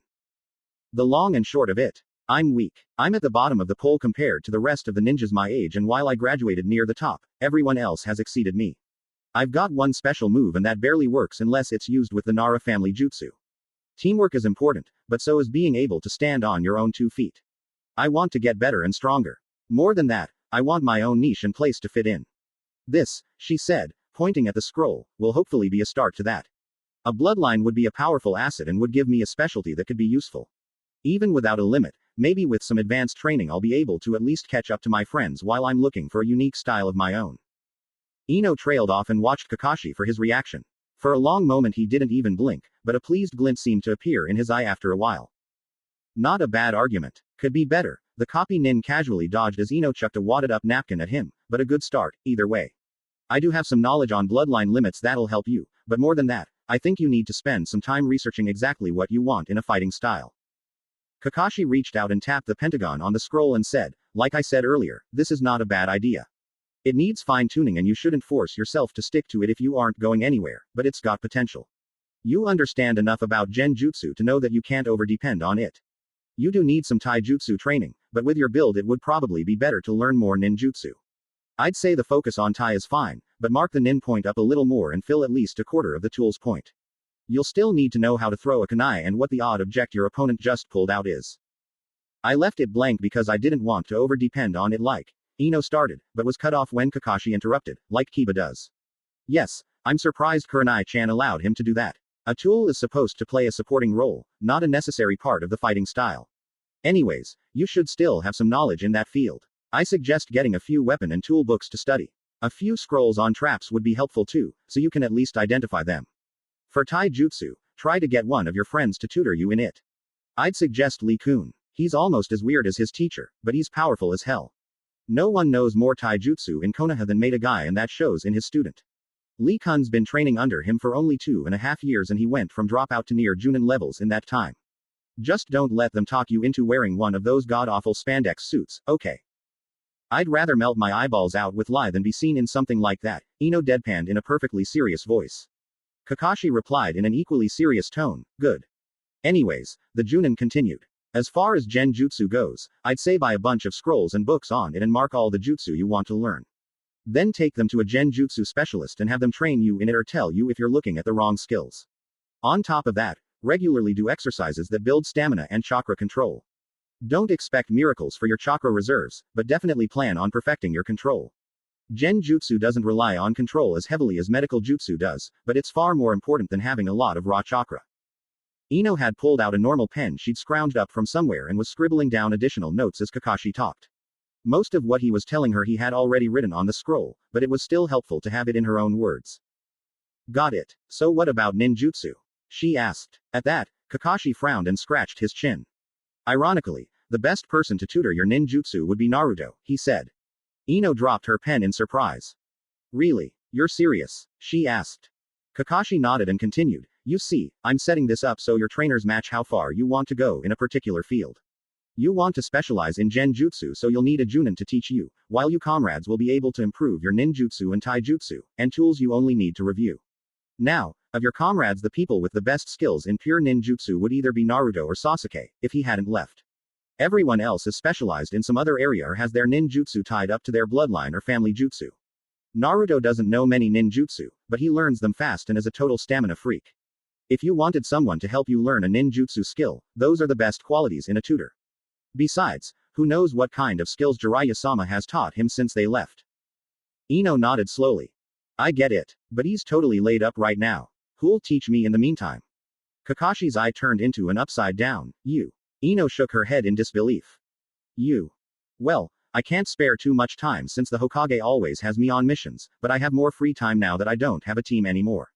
Most weekends I'm here in Konoha so we can go over some jutsu and training exercises if you want.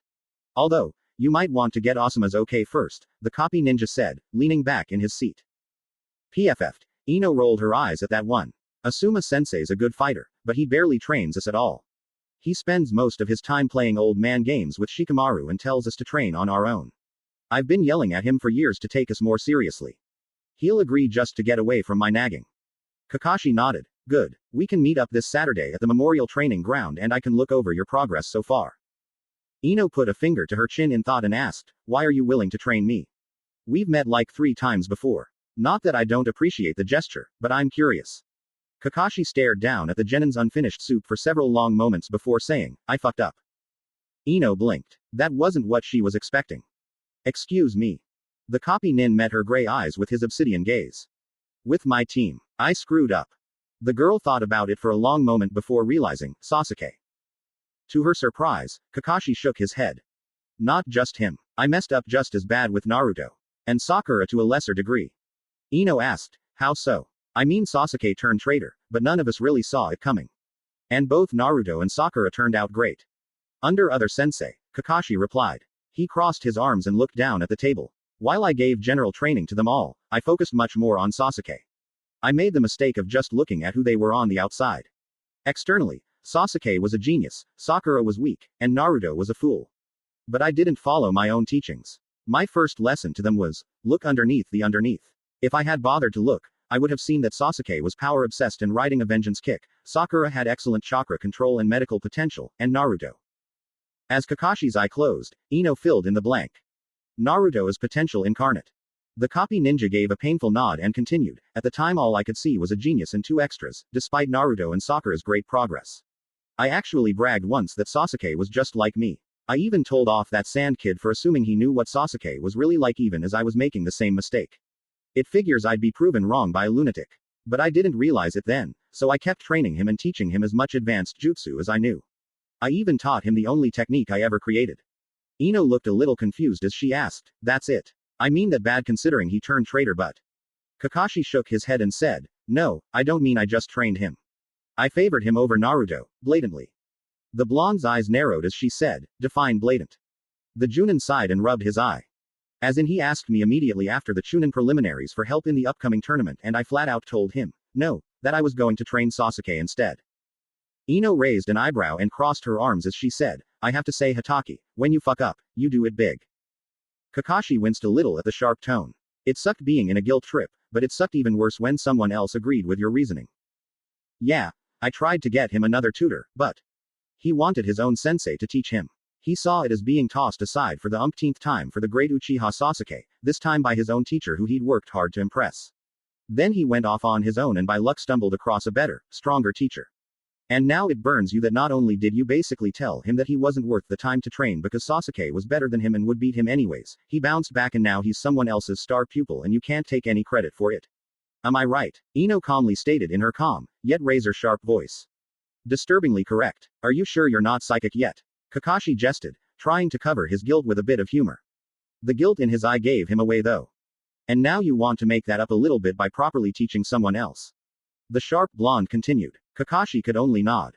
HMPH. And everyone said he was the idiot of Team 7. Did you even apologize to him about it or congratulate him on beating Neji and that sand freak and this Kabuko guy or whatever his name is? Ino asked. The copy nin grimaced under his mask and shook his head. No, to all the above. I think, more than tutoring me, you owe him an apology when he wakes up, Ino calmly said, the venom in her voice disappearing. Kakashi blinked and stared at her, surprise evident on his face. She was suddenly letting him off the hook. The girl shrugged at his look and took a sip of her lukewarm soup. What? It was him you screwed over, not me. It's not like you aren't sorry about it, but I think he'd appreciate it more if you actually told him rather than beat yourself up for it. This whole time he's probably been thinking you've missed your protege more than you missed him. And they said Sakura was the smartest of your class, Kakashi said, chuckling and shaking his head. Ino snorted and replied, flattery only gets you so far, Hatake. I'd rather you tell me what you know about bloodline limits, since that's the only thing we haven't covered. We can go over the rest on Saturday. Kakashi looked at her a little surprised and said, you still want to meet up for training? Well, duh, the genin replied, rolling her eyes. You may play favorites, but at least you actually train your students. Asuma sensei can't even claim that much. Now tell me about the limits. The copy nin nodded, eager to get of the subject of his failure, and began, alright.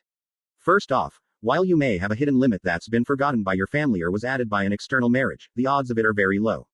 In this village, only one person in 30 has a bloodline and we have the largest collection of limits on the continent. Recessive bloodlines are even rarer than that. Next, assuming you do have a limit, it's harder than hell to awaken it. I know the Sharingan awakens during times of battle and great stress, but that might not be the case for yours. There's a range of difficulty when it comes to awakening different limits. For instance, every Hyuga who can use chakra can also use the Byakugan. That's just the way their bloodline is. In your case, I think some sort of mental disturbance, like an outside force trying to enter your mind, would be your best chance to awaken the limit. This is, of course, assuming you have one and assuming it's a psychic ability. And the Byakugan brings up another point. Even if you do awaken a limit, it might not be very powerful, especially if your family hasn't been selectively breeding to strengthen the bloodline. Every Hyuga can use the Byakugan, but not every Hyuga can see chakra opening points, you see. Only a few have inherited the bloodline that's strong. So you've got quite the crapshoot to work through.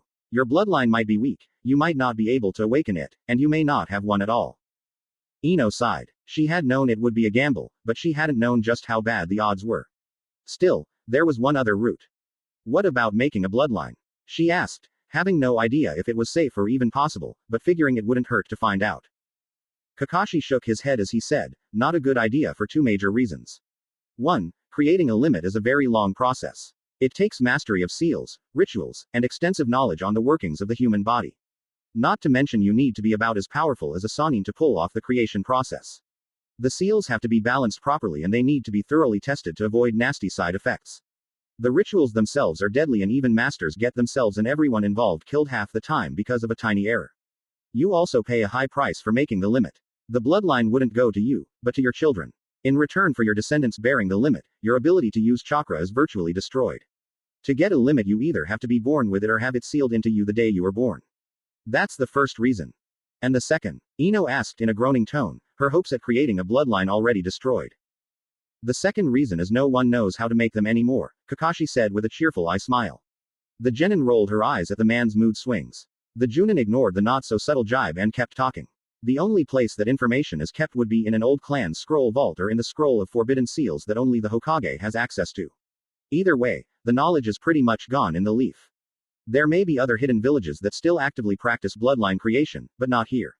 We've never really practiced limit creation, actually. When our village was founded, Shodai-sama had an open-door policy to any and all bearers of advanced bloodlines. We got hundreds of refugees from bloodline-bearing clans from all over the continent with that move and we've never been so short on them that we needed to create new bloodlines. Shit, Ino hissed. Well, that sucked. One method had terrible odds and the other way would just destroy her abilities, which was exactly what she didn't want. Neat history on the advanced bloodlines though. Looks like I'll take my chances on unlocking a bloodline. Even without a limit to back it up, what do you think of the training plan I've got? It's still good, Kakashi replied. A bloodline would only enhance an already sturdy setup. I say you stick to this and try it out for a decent period of time, say a year or so. While you're doing that, keep an eye out for anything that sets off those dreams of yours. They might be the key to unlocking a limit. Keep the stuff I've written down in mind and you should be fine. Oh, one thing I'd say you need to be careful about is forcing yourself to match that graph too heavily. Huh, Ino said, confusion obvious on her pretty features. Isn't that the point? The copy nin shook his head and replied, use that as a guideline, yes, but don't force yourself to fit it if you're unable to. You may not fit the mold at all. Who knows? You might find out that your genjutsu talent sucks and you're actually quite skilled at taijutsu. If you try to force yourself to fit into something you aren't made for, then you'll only wind up hurting and weakening yourself in the long run. My point is, it's good to have a goal as long as you don't let it limit you. Ino thought about it for a moment, before nodding her head. Sounds good, Hitaki. I'll keep it in mind. Kakashi smiled at her, but there was a look of faint disappointment in his eyes. The girl scowled at that. What's wrong now, you bum? Did I forget to read underneath the underneath? The genin asked sarcastically, but with little venom in her voice. The copy ninja shook his head and answered, no, you got exactly what I was saying. I only wish I'd been able to teach my students that lesson. Well, Naruto seems to have gotten it pretty solidly.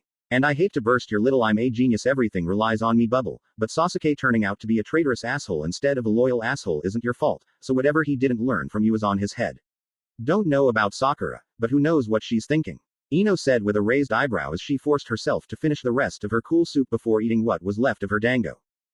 The Junin in front of her let out a tired sigh and said, you're right, Ino-san, but I still feel that I could have taught Sasuke better. It seems that all he chose to learn from me were tricks to kill people with. His goal is to become an Avenger, and he's sacrificed everything to realize that.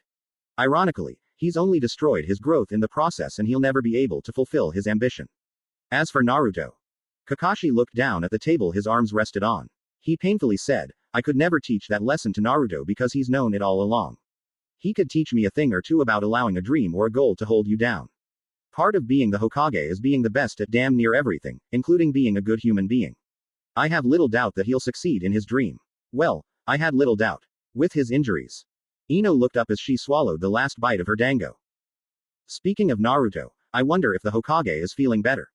I was going to head back up for a while before I went home. You coming? She asked casually, seeming to dismiss the man's guilty air. No, I'll hang around here for a bit. I'll be spending the night on the couch in his room anyways. I figured I might as well pull guard duty while I'm stuck here, Kakashi answered. Alright, I'll head on up then, Ino said, getting to her feet and grabbing her tray. We still on for training Saturday? The copy ninja nodded, his eyes still downcast. He jumped in surprise when the blonde punched his arm. Knock off the gloomy act, will you? Rather than wallow in self-pity, you should be thinking up a decent apology. I hear Iruka-sensei takes Naruto out to a ramen bar all the time, so bribe him with food or something, Ino said. As she walked off, she gave a flippant, later, Hatake, over her shoulder. Kakashi sighed, though it was less guilt-ridden than before. The bitchy blonde had a point, damn it. As he sat there watching the fountain across the room, the copy nin idly wondered if a Junin's pay would be enough to satisfy Naruto's ramen lust. Then he winced, remembering that Iruka's wallet was always empty whenever the boy was in town. And I was so looking forward to next Ika Ika volume. Ino opened the door quietly, just in case the Hokage was still in the room. Peeking her head in, she was surprised to see a dark figure turned away from her. The sun had set while she was getting dinner and no one had bothered to turn the lights on in the room yet. Because of the shadow, she couldn't make out who it was, but the person was definitely smaller than Tsunade. Whoever it was, they were standing next to the bed muttering something over and over. Remembering what Kakashi had said about people being after Naruto, Ino eased her way into the room and shut door behind her. The well-oiled hinges and latch didn't make a sound and the person appeared to be too distracted to have noticed the brief glare of light from the hall. The genin inched her way forward as her hand went to the slim kunai she kept hidden in the bandages on her right thigh. You never could be too careful in a ninja village, after all. As Ino got closer, the figure's muttering became clearer and clearer. It was still hard to make out though, and for all she knew it was some sort of bizarre jutsu. She was leaning up to grab the slim figure in a chokehold from behind when she finally caught part of what they were saying. Stupid Dobie. Stupid dumb ass. Can't believe you. What'll you do now? Dumb moron. Ino blinked. Her eyes were adjusting enough that she could finally make out the white circle on the back of the figure's outfit. Sakura. There was a sharp gasp as the person whirled around. Ino. The genin in question frowned. Something was funny about the way Sakura was speaking. The Chunin's voice was lower and scratchier than normal. Her hand tightened on the kunai, still not sure if it was really her friend standing there. It could be an assassin using a henge to sneak in here. If that was the case, then what the hell did they do to the real Sakura? Even if the two kunoichi fought like alley cats half the time, if someone hurt her pale friend. Yeah, it's me. Why the hell are you standing in the dark? And why is your voice oof? The kunai skittered across the floor as a forceful impact knocked Ino onto her ass. In the twilight dark of the room, it was hard to make out her attacker. Ino tried to get to her feet, only to realize an odd weight was pinning her to the floor. Panic swept through her, the cold adrenaline heightening her senses even as her nerves screamed at her to run. Ninjutsu. Genjutsu. What the hell did they do to me? The genin frantically thought. A hitching sound, halfway between a sob and a sniffle broke through Ino's haze of fear. As she took better stock of her surroundings, she realized the weight on her was warm, soft, and smelled of cherry blossoms. Carefully, she moved her arms and wrapped them around what turned out to be a near-hysterical Sakura who was lying most of the way on top of her and sobbing into her chest. Damn it, you ditz. I nearly cut your throat open and you almost gave me a heart attack. If you weren't so upset I'd whack you on the head. Ino allowed herself to relax and forced her heart rate down. Slowly, she managed to tug the crying medic up and over to the more comfortable couch, as her ass wasn't appreciating resting on the cold floor. She grimly noted that she'd have quite the colorful bruise there tomorrow from all the trauma her posterior had received that day, stupid giant toads and stupid crying kunoichi who stand around in the dark. Sakura hadn't released her hold once and only burrowed deeper into her friend's chest when Ino got them on the couch. It took the genin almost 15 minutes, but she was able to calm Sakura down enough for her to tell her what happened. Sakura had avoided visiting Naruto's room until the end of her shift just to spite Ino. When she'd finally walked up to the room, she'd paused with her hand on the door handle when she heard the Hokage speaking from inside. She'd used her excellent chakra control to hide her aura and listen in undetected. Fortunately, the ninjas inside the room were too occupied to notice the brief flicker from outside the room. She'd listened with growing horror as Tsunade listed Naruto's injuries and described his crippled healing factor. She'd been quite impressed when they talked about Naruto's mastery of an A-rank jutsu, but that didn't surprise her much as he was always off somewhere learning something new. When the Godime asked the other ninjas to leave, she'd moved quickly down the hall and into a nearby room to avoid being caught in the act of eavesdropping. As luck or fate would have it, she'd picked a room that was nearby the bench Kakashi picked to sit on. She'd listened in on their conversation with Shizune as the older medic described Naruto and Tsunade's relationship. It hadn't really occurred to her until then, but she'd noticed before that Tsunade kept a framed picture of herself, Jiraiya, Shizune, and Naruto on her desk, presumably from the trip to bring the wayward slug Sanin back to the leaf. Sakura had spent the next hour waiting for the Hokage to leave Naruto's room and berating herself on her earlier actions. When Tsunade finally left the room to terrorize the entire nursing staff of the floor about their conduct, Sakura had snuck in and checked Naruto out for herself. She'd managed to ignore the sight of him covered in bandages, but she'd only gotten halfway through a diagnostic jutsu before the results caused her to break down. She had no idea how long she'd been standing there until Ino came in. Sakura finished her story and trailed off, relieved that her friend was there to listen to her and wasn't as angry as she's been earlier. She'd loosened her hold a bit, but she refused to let go completely. Ino sighed and ran her hands through Sakura's hair, internally grumbling about pink-haired teases who innocently flaunted how good their hair smelled to girls that used to have crushes on them. She wasn't really upset though. In all honesty, just about all her anger towards Sakura from earlier that day had disappeared when she saw how upset the medic was over her former comrade. Silly. If you'd listened to me before, you wouldn't be so upset now. Now look at how much you've gotten yourself worked up, the blonde gently said. Sakura leaned back to stare up at her for a full 5 seconds before her face crumpled and she started crying again, while burying her face in her rival's shoulder. Ino smacked her own forehead with her free hand and sighed, before trying to calm Sakura down again. Smooth, Yamanaka, real smooth. It was going to be a long night. You failed, I see. My partner was killed by the Sannin rather quickly. I can't fight Jiraiya-sama and Gamabunta-sama at the same time. I would have been killed in minutes. Our intelligence indicates the boss Toad ignores Jiraiya for the most part. How was he able to control it? The Kyuubi brat, I guess. I tailed them for a while after I retreated. Toad seemed pretty worried about the boy. Chewed Jiraiya out about it something awful. So Gamabunta has a connection to the Yondaime's legacy, how fitting. Did you get a sample of the vessel's blood? Right here. After that seal went off, there was plenty everywhere. And how did our seal fare against the Kyuubi? It worked, just not how we expected. Your source wants the Kyuubi dead, not captured. Really? That seal didn't stun the brat like we thought. It turned the two chakras on each other and tore him halfway apart. If the kid hadn't been exhausted, he would have been blown apart completely. Then we won't risk its use again. It seems our benefactors aren't as forthcoming as they wish us to believe. You already knew that though. Demons ain't known for playing fair. Of course. We'll avoid depending on them from now on. What about the boy? Know how he's doing? He's alive. The seals they gave us to track the Kyuubi worked that well, at least. He survived. Kid was hamburger last time I saw him. Yes, the Kyuubi's healing powers are greater than expected. He still ain't going anywhere for a while. Itachi-san could easily grab him. Tsunade and Jiraiya will have him too well guarded for a simple abduction. Even Itachi would have to fight his way through to get to him. The risk to the vessel is too high in his condition. Alright, then. I'll add his blood to the tracking seals. If he moves outside the village, we'll know. That's fine. Keep someone around to watch it. It may be some time before the Godime lets the vessel out of her sight again. Sure, I'll set up a rotation. Be vigilant, but don't worry about it too much. We can afford to be patient in this matter. Right, our ambition. It'll happen soon enough anyways. Yes, it most certainly will. Ino strolled along the road, holding a fresh bouquet in her arms, this one thankfully minus a 10-pound vase. It had been a week and a half since she'd made the first one and she'd noticed it was starting to wilt the least time she had visited Naruto. She hummed a bit as she blatantly ignored the stares the glaring orange flowers in her arms attracted. The blonde girl's expression was very cheerful, which was rather strange considering one of her eyes was swollen shut and she was walking with a limp. She'd just gotten back from a brief mission out to Wave Country with Team 10. On the way, they'd gotten into a tangle with several sound nins.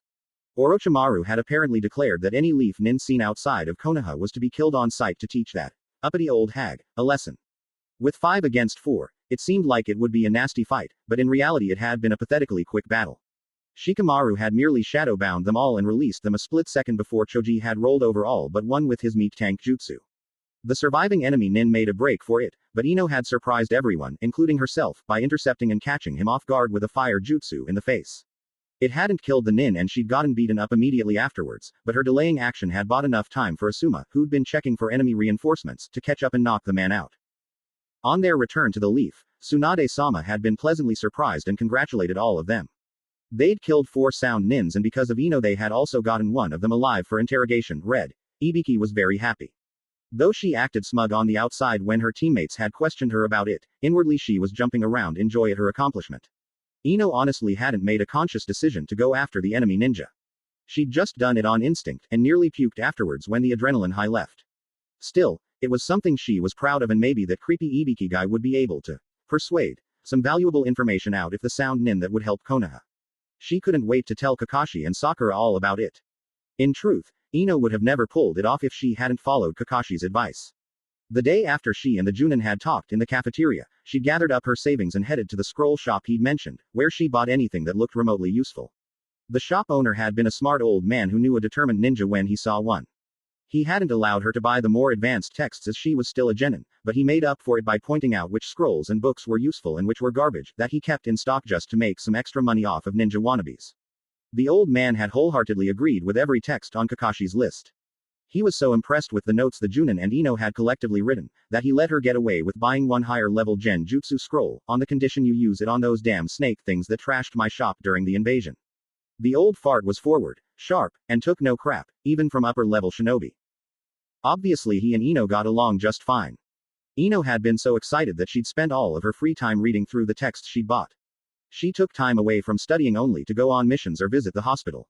She even read while working in the flower shop, much to the annoyance of her parents and the customers. She read late into every night, stopping only when she finally fell asleep from exhaustion.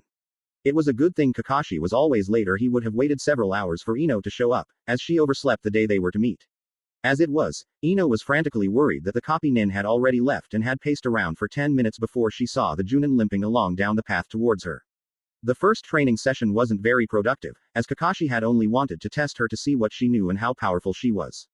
Ino was disappointed that even when exhausted and leaning on crutches, the Junin could still block all her punches and kicks. Afterwards, the copy ninja understood why Ino wanted to get better so badly and said as much to her. He was strangely unable to block the fist that followed his comment. The next day, Kakashi had Ino do a tree climbing exercise using only her feet that helped build chakra control and stamina. The genin was pleased to note that she made it about 20 feet up before she had to drop back down. Then the copy nin had encouraged her with the casual remark that Sakura had made it to the top on her first try. 1 hour later, Ino was lying exhausted on the ground, her kunai was dull and chipped, and the tree looked like a maniac had carved up its front with a chainsaw. Kakashi let her rest for another hour before teaching her a basic fire jutsu called Kaden, Gukaku no Jutsu. It took Ino quite some time to figure it out, mainly because Kakashi couldn't actually demonstrate it in his exhausted state, but by the end of the day she'd been able to pull it off. He'd told her to practice it every day to build up her chakra reserves. It was that same jutsu that she'd used on the sound nin, and while she couldn't perform it perfectly yet, it was still strong enough to sear the man's head into a blister-covered cue ball. Shikamaru and Choji's expressions alone had been worth fending off the enraged enemy nin afterwards. Though Kakashi might have already found out about the mission, she still couldn't wait to get his opinion on it and maybe do a little bragging. Hopefully, he was still taking up residence on the couch in Naruto's room. Ino paused in her walk as an extra sharp tremor of pain rippled up her leg. And hopefully Sakura would be around to heal her leg and eye up. Sakura's attitude had done a 180 as far as Naruto was concerned. Since she was in the hospital every other day anyways as part of her medical training, the pink-haired girl made sure to drop by every few hours and on her breaks. She would check up on Naruto and often chat with Kakashi for a while before heading back to work. She and Ino were getting along a little better as well. Their arguments were merely verbal, not physical. That first night when Ino had found her in Naruto's room, it had taken the blonde a good hour to calm Sakura down. She'd finally walked the girl home, passing a mildly confused Kakashi in the hall. Sakura had even come over early the next morning to apologize for the fight the day before, and they'd visited Naruto together. She'd even bought a daffodil to take with her, after Ino mentioned that she had gotten some flowers for the hospital room. They were laughing and chatting by the time they'd walked in there. It had felt almost like old times. Then Sakura had to ruin the peaceful mood by screaming at the sight of a mutant anemone about to suck Naruto's brains out, sitting next to his bed. Needless to say, Ino was very upset that her bouquet had been mistaken for a toxic marine invertebrate. It was made worse by the fact that Sakura was deadly serious and even went so far as to draw a kunai to attack the thing, until Ino got her in a headlock. Apparently, the medic hadn't even noticed the eyesore the night before, between the lack of lighting and her worry over Naruto. The tensions weren't eased one bit by Kakashi, who was stifling giggles while pretending to be asleep. It was truly surprising that Naruto hadn't woken up during the ensuing argument, considering Ino and Sakura at top volume were theoretically loud enough to wake the dead. They had certainly scared the hell out of poor Hinata when she opened the door on their squabble.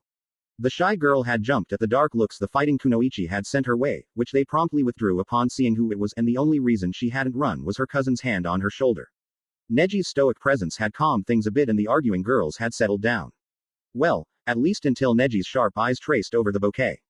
Seeing the normally unflappable boy flinch and instinctively go for a kunai caused Sakura to burst out into mocking laughter again. This, of course, caused Ino to start chalking her. Their scuffle ground to a halt only when they heard a weak Naruto-kun, and turned just in time to see Hinata pass out. It seemed the sight of the blonde boy's bandaged body was a bit too much for her to handle. Fortunately, Neji had superb reaction time and easily caught the girl before she hit the floor. He'd set Hinata's homemade get well card down on the side table and gave Naruto a solemn bow before leaving, with his unconscious cousin draped over his shoulder. Well, leave it to the blasted Hyugas to kill a good cat fight. 3 seconds after saying that, Kakashi found out firsthand just how far Sakura's training under Tsunade had progressed when he was violently introduced to her fist. Over the next couple days, the rest of the Rookie 9 had dropped by and visited. Shikamaru and Choji left a card they'd gotten together and gave Ino another set of curious looks when they saw her visiting. They seemed to be giving her a lot of those lately. Kiba and Shino had each dropped by and even Tenten had stopped in to see him. Konohamaru and his 2 little friends had also come by as well, though the Sandame's grandson had to be dragged out when he became almost as hysterical as Lee at the sight of his leader. Even the old man and his daughter from the Ichiraku ramen bar had visited. Ino was pretty surprised at the amount of people Naruto knew, considering the boy's habit of pissing off almost everyone he met. It was still heartwarming to see so many people worried about the fuzzy-haired genin. Sakura had taken the task of informing each visitor the extent of the blonde boy's injuries. That is to say, she told them all the official version of Naruto's condition. Tsunade-sama had given them all orders that no one else was to know the full extent of the damage to his body. All they were allowed to tell people was that he'd been ambushed by sound nins and had taken a head injury that was keeping him unconscious. If people were aware of how severe his muscular destruction was and Naruto did recover from it, then it would raise a whole bunch of questions that the Hokage didn't want to give any answers to. Ino and Sakura merely assumed that it had to do with Naruto's weird healing factor and that maybe the Godime wanted to keep it a secret, for whatever reason. Well, Tsunade-sama is the supreme commander of the Leaf, so they didn't really protest the restriction. It did make them curious though, and they'd spent a couple hours pestering Kakashi with questions about Naruto's healing ability. The copy nin hadn't given them any direct answers, but they did manage to figure out that Naruto had had the ability for as long as the Junin had known him. Sakura, as a medic nin, was especially interested in his healing factor. The pink-haired girl had never thought about it before, but looking back she remembered several instances where Naruto had recovered from severe injuries in days instead of weeks. She hadn't had practical medical knowledge then, but now that she'd been trained in the field she was amazed that she'd completely missed it. Sakura had even gone so far as to use her Chunin rank to access the bloodline records in the medical library to see if she could find any information on the ability. She and Ino had been disappointed that there was no mention of a regeneration type limit, nor was any Uzumaki mentioned under the known advanced bloodlines. Ino had then suggested that Sakura check the Uzumaki family records to see if the bloodline came from an outside marriage. What Sakura found gave the 2 girls quite a shock. There was no Uzumaki clan. Period. There was no one in Konoha, living or dead, that bore the same surname as Naruto. They hadn't really expected to find even his birth records, considering he was born the day of the Kyuubi's attack, but to find nothing was startling. And kind of creepy. The other children orphaned by the Nine Tails usually had a known name, either from their dead parents or one that a foster family had given them.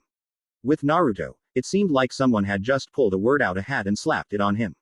Sakura originally guessed he was from a different clan and no one had known which, but since none of the other clans in Fire Country had healing abilities, she couldn't figure out which one he'd come from.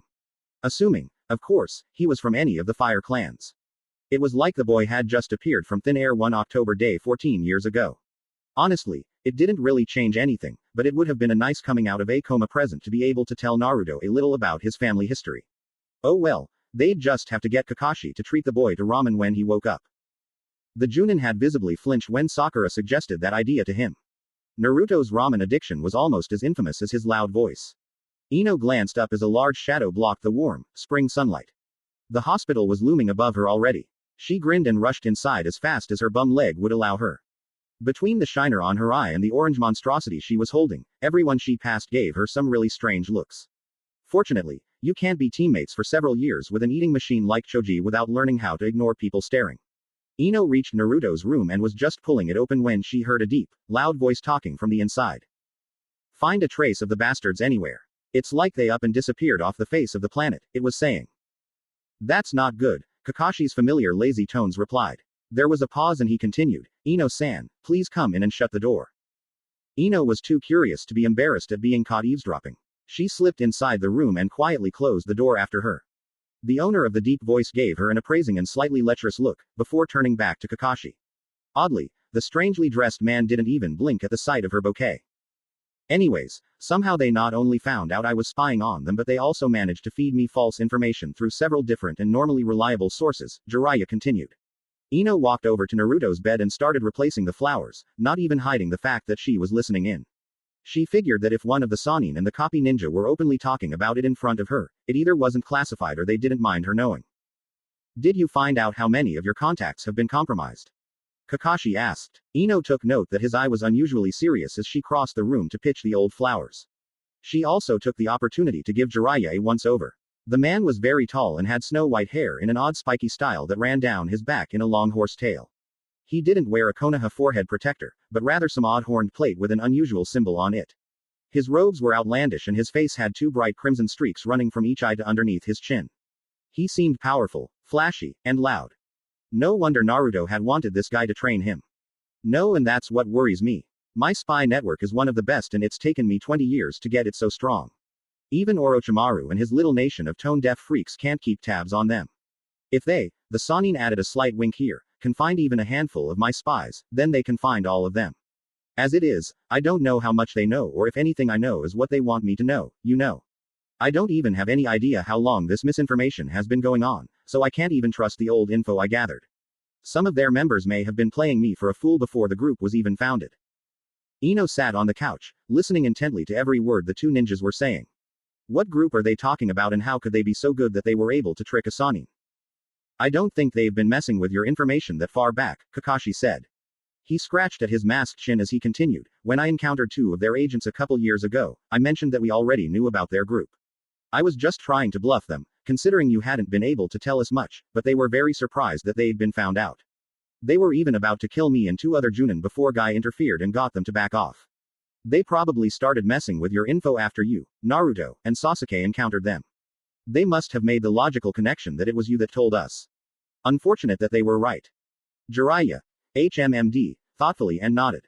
Makes sense. Itachi realized pretty quickly it was my spy network. If I remember correctly, my informants started telling me about the 3-year window soon after I brought Tsunade back. That'd be plenty of time for Pretty Boy and Shark Face to get back to their headquarters and inform their superiors I was onto them, the Sannin said.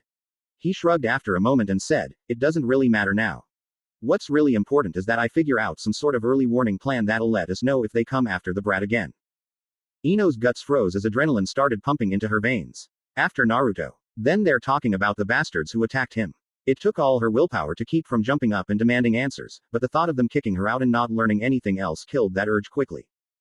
Chill out, Yamanaka. They're deliberately letting you listen in, so just sit back and pay attention, she told herself. The genin leaned forward, but controlled her breathing so as to not appear too eager. She'd made sure to remember the one name they'd let slip so far. Itachi. Have you found out exactly what they want him for? Kakashi asked, his expression relaxing to neutral. No, Jiraiya shook his head. At least, I haven't learned anything beyond what we already knew. We know why they want him, but not what their ultimate goal is. I told Tsunade Haim everything I knew about the freaks and she's sent a warning to the cage. If they went after Naruto, they might go after their kid too. Ino was slowly beginning to realize that the older shinobi were deliberately censoring their words. It annoyed her that they were hiding something, but at the same time it was kind of impressive. They were telling each other everything they needed to while still keeping her in the dark. Maybe this was another of Kakashi's oddball lessons. The Junin may have allowed her in the room to give her an example of reading underneath the underneath. So what'll you do now? Kakashi asked. I'm heading out to one of our allies to see if I can pick up a fresh trail. It may take some time, but I hope to have some genuine info soon, Jiraiya replied. How are you keeping in touch? The Junin asked curiously. Not messenger birds, I hope. Nah, too predictable. Behold, he suddenly bellowed, making the other two shinobi jump. The Sannin quickly bit his hand, wiped the blood on the palm, and slammed it into the floor. Summoning no jutsu. Both Ino and Kakashi leaned forward eagerly to see what would come out of the smoke that appeared. Being typical ninja, they loved to see new moves and totally ignored the hazard a summoning performed in the middle of a hospital presented. Their faces fell noticeably at the small frog that hopped out. Yo, gimme some food if you want me to do anything, said the small, red-orange frog sitting calmly on the floor. It squawked in dismay when Jiraiya hefted it up onto his broad shoulder. A little chakra here, a little blood there, and bam. Instant messenger. No one would suspect a frog of carrying an important message, the aptly named Toad Hermit said, grinning at his own brilliance. I can't imagine why, Ino muttered sarcastically. After seeing Gamabunta in all his amphibian glory, this little thing was just disappointing. Frog and summoner alike bristled at the implied insult. I'll have you know, little missy, that a large enough toad can cover hundreds of yards in a single hop. Jiraiya retorted haughtily. In direct counterpoint, the little frog suddenly jumped from his shoulder towards the bed. He barely managed to cling to the side as he dragged himself up and over the sheets to hop up to Naruto's chest. Jiraiya's sweat dropped at the sight and ignored Ino's. Tell me another one, look. Ah, big bro, what the hell happened to you? The toad yelled in dismay. Ino blinked. Well, add puny frogs to the circle of people Naruto knew. Didn't Gamabunta tell you about it, Gamakichi? Jiraiya asked, forgetting about Ino for the moment. Yeah, but I didn't think you'd actually let him get busted up. What kind of Sannin are you? The toad replied, glaring at his summoner. Oh, shut up. What kind of summon back talks to its summoner? Jiraiya roared. Gamakichi merely raised one webbed foot and pulled his lower eyelid down. Stupid Sennin. Crappy summon. Whatever, I'm outta here. Pops says to let one of us know if Big Bro gets better. He also says you'd better start running if he doesn't, Gamakichi said and disappeared in a puff of smoke. Jiraiya grumbled to himself for several moments about ungrateful toads and breach of contract, before turning to Kakashi. Anyways, as you can see I have ways of keeping in touch, the hermit said. Kakashi only responded with a sweat drop. Shaking his head, Jiraiya walked out the door muttering about clueless shinobi who didn't understand the glorious wonder that was toads. There were several moments of silence following the Sannin's departure. Finally Ino turned to the copy nin. Well, he's an interesting kind of guy, she said with amusement. Kakashi just sighed. And to think that man was the author of the beautiful work of art that was Ika Ika Paradise. You have no idea. So what did you get from all of that? He asked, turning his attention to the genin on the couch.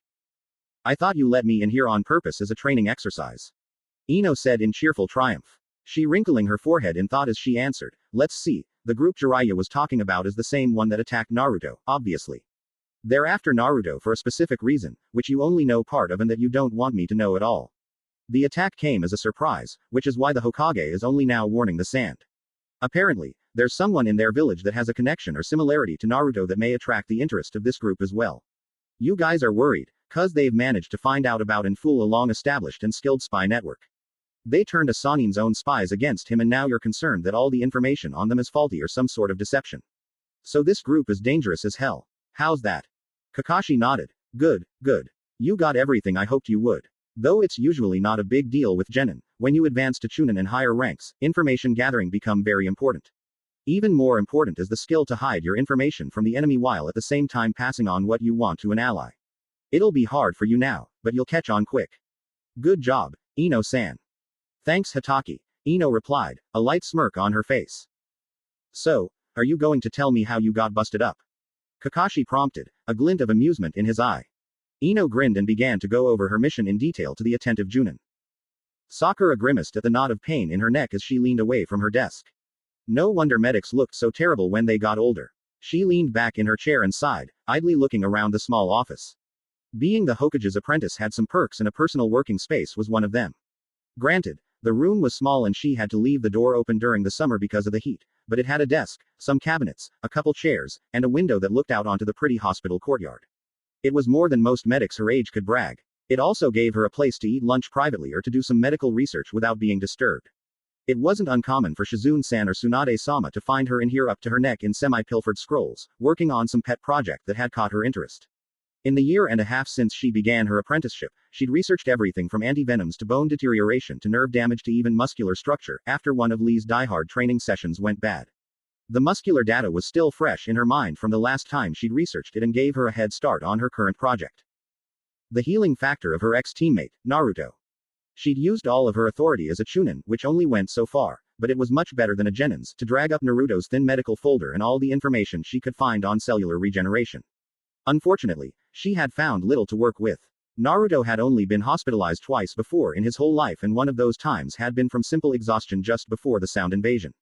The records of his injuries from the mission to rescue Sasuke when the boy left, she refused to call it defection in her mind, had been deemed classified, probably by Tsunade-sama herself. There was no practical data on Naruto's healing factor at all. What's more, the only recorded abilities that were anything like regeneration were of some weird clan from the Mist Village called the Kagaya and they had been wiped out some time ago. The Kagayas had the ability to alter and regenerate bone tissue with ease. They could even remove bones them from their bodies right out through their flesh, which healed up instantly from the self-inflicted injury. However, external damage inflicted upon them by their enemies wasn't repaired the same way, which wasn't like Naruto's ability at all. Of course, all this information was all gathered from outside observation, so the leaf records weren't certain, but the bloodline limit still seemed to have little resemblance to her teammate's body. Sakura had been able to find some jutsu that had similar properties to Naruto's healing factor, like Tsunade-sama's Genesis seal, but from she could tell all of those techniques damage the cells of the body in the long run. Every time a cell divides, its DNA is damaged slightly, causing small irregularities and errors to build up over time. Normally it's a slow process, but when forcibly accelerated the damage increases drastically to the point where it noticeably shortens the user's lifespan. That's the limitation for jutsu that forces regeneration and one of the main reasons why most were considered kinjutsu. Normal healing jutsu leaves scars, but they don't cut years off one's life like regeneration jutsu does. They merely encourage the body to speed up its own repair work. What really interested Sakura was that Ino had said Tsunade-sama herself believed Naruto's body didn't heal like either regeneration or healing jutsu.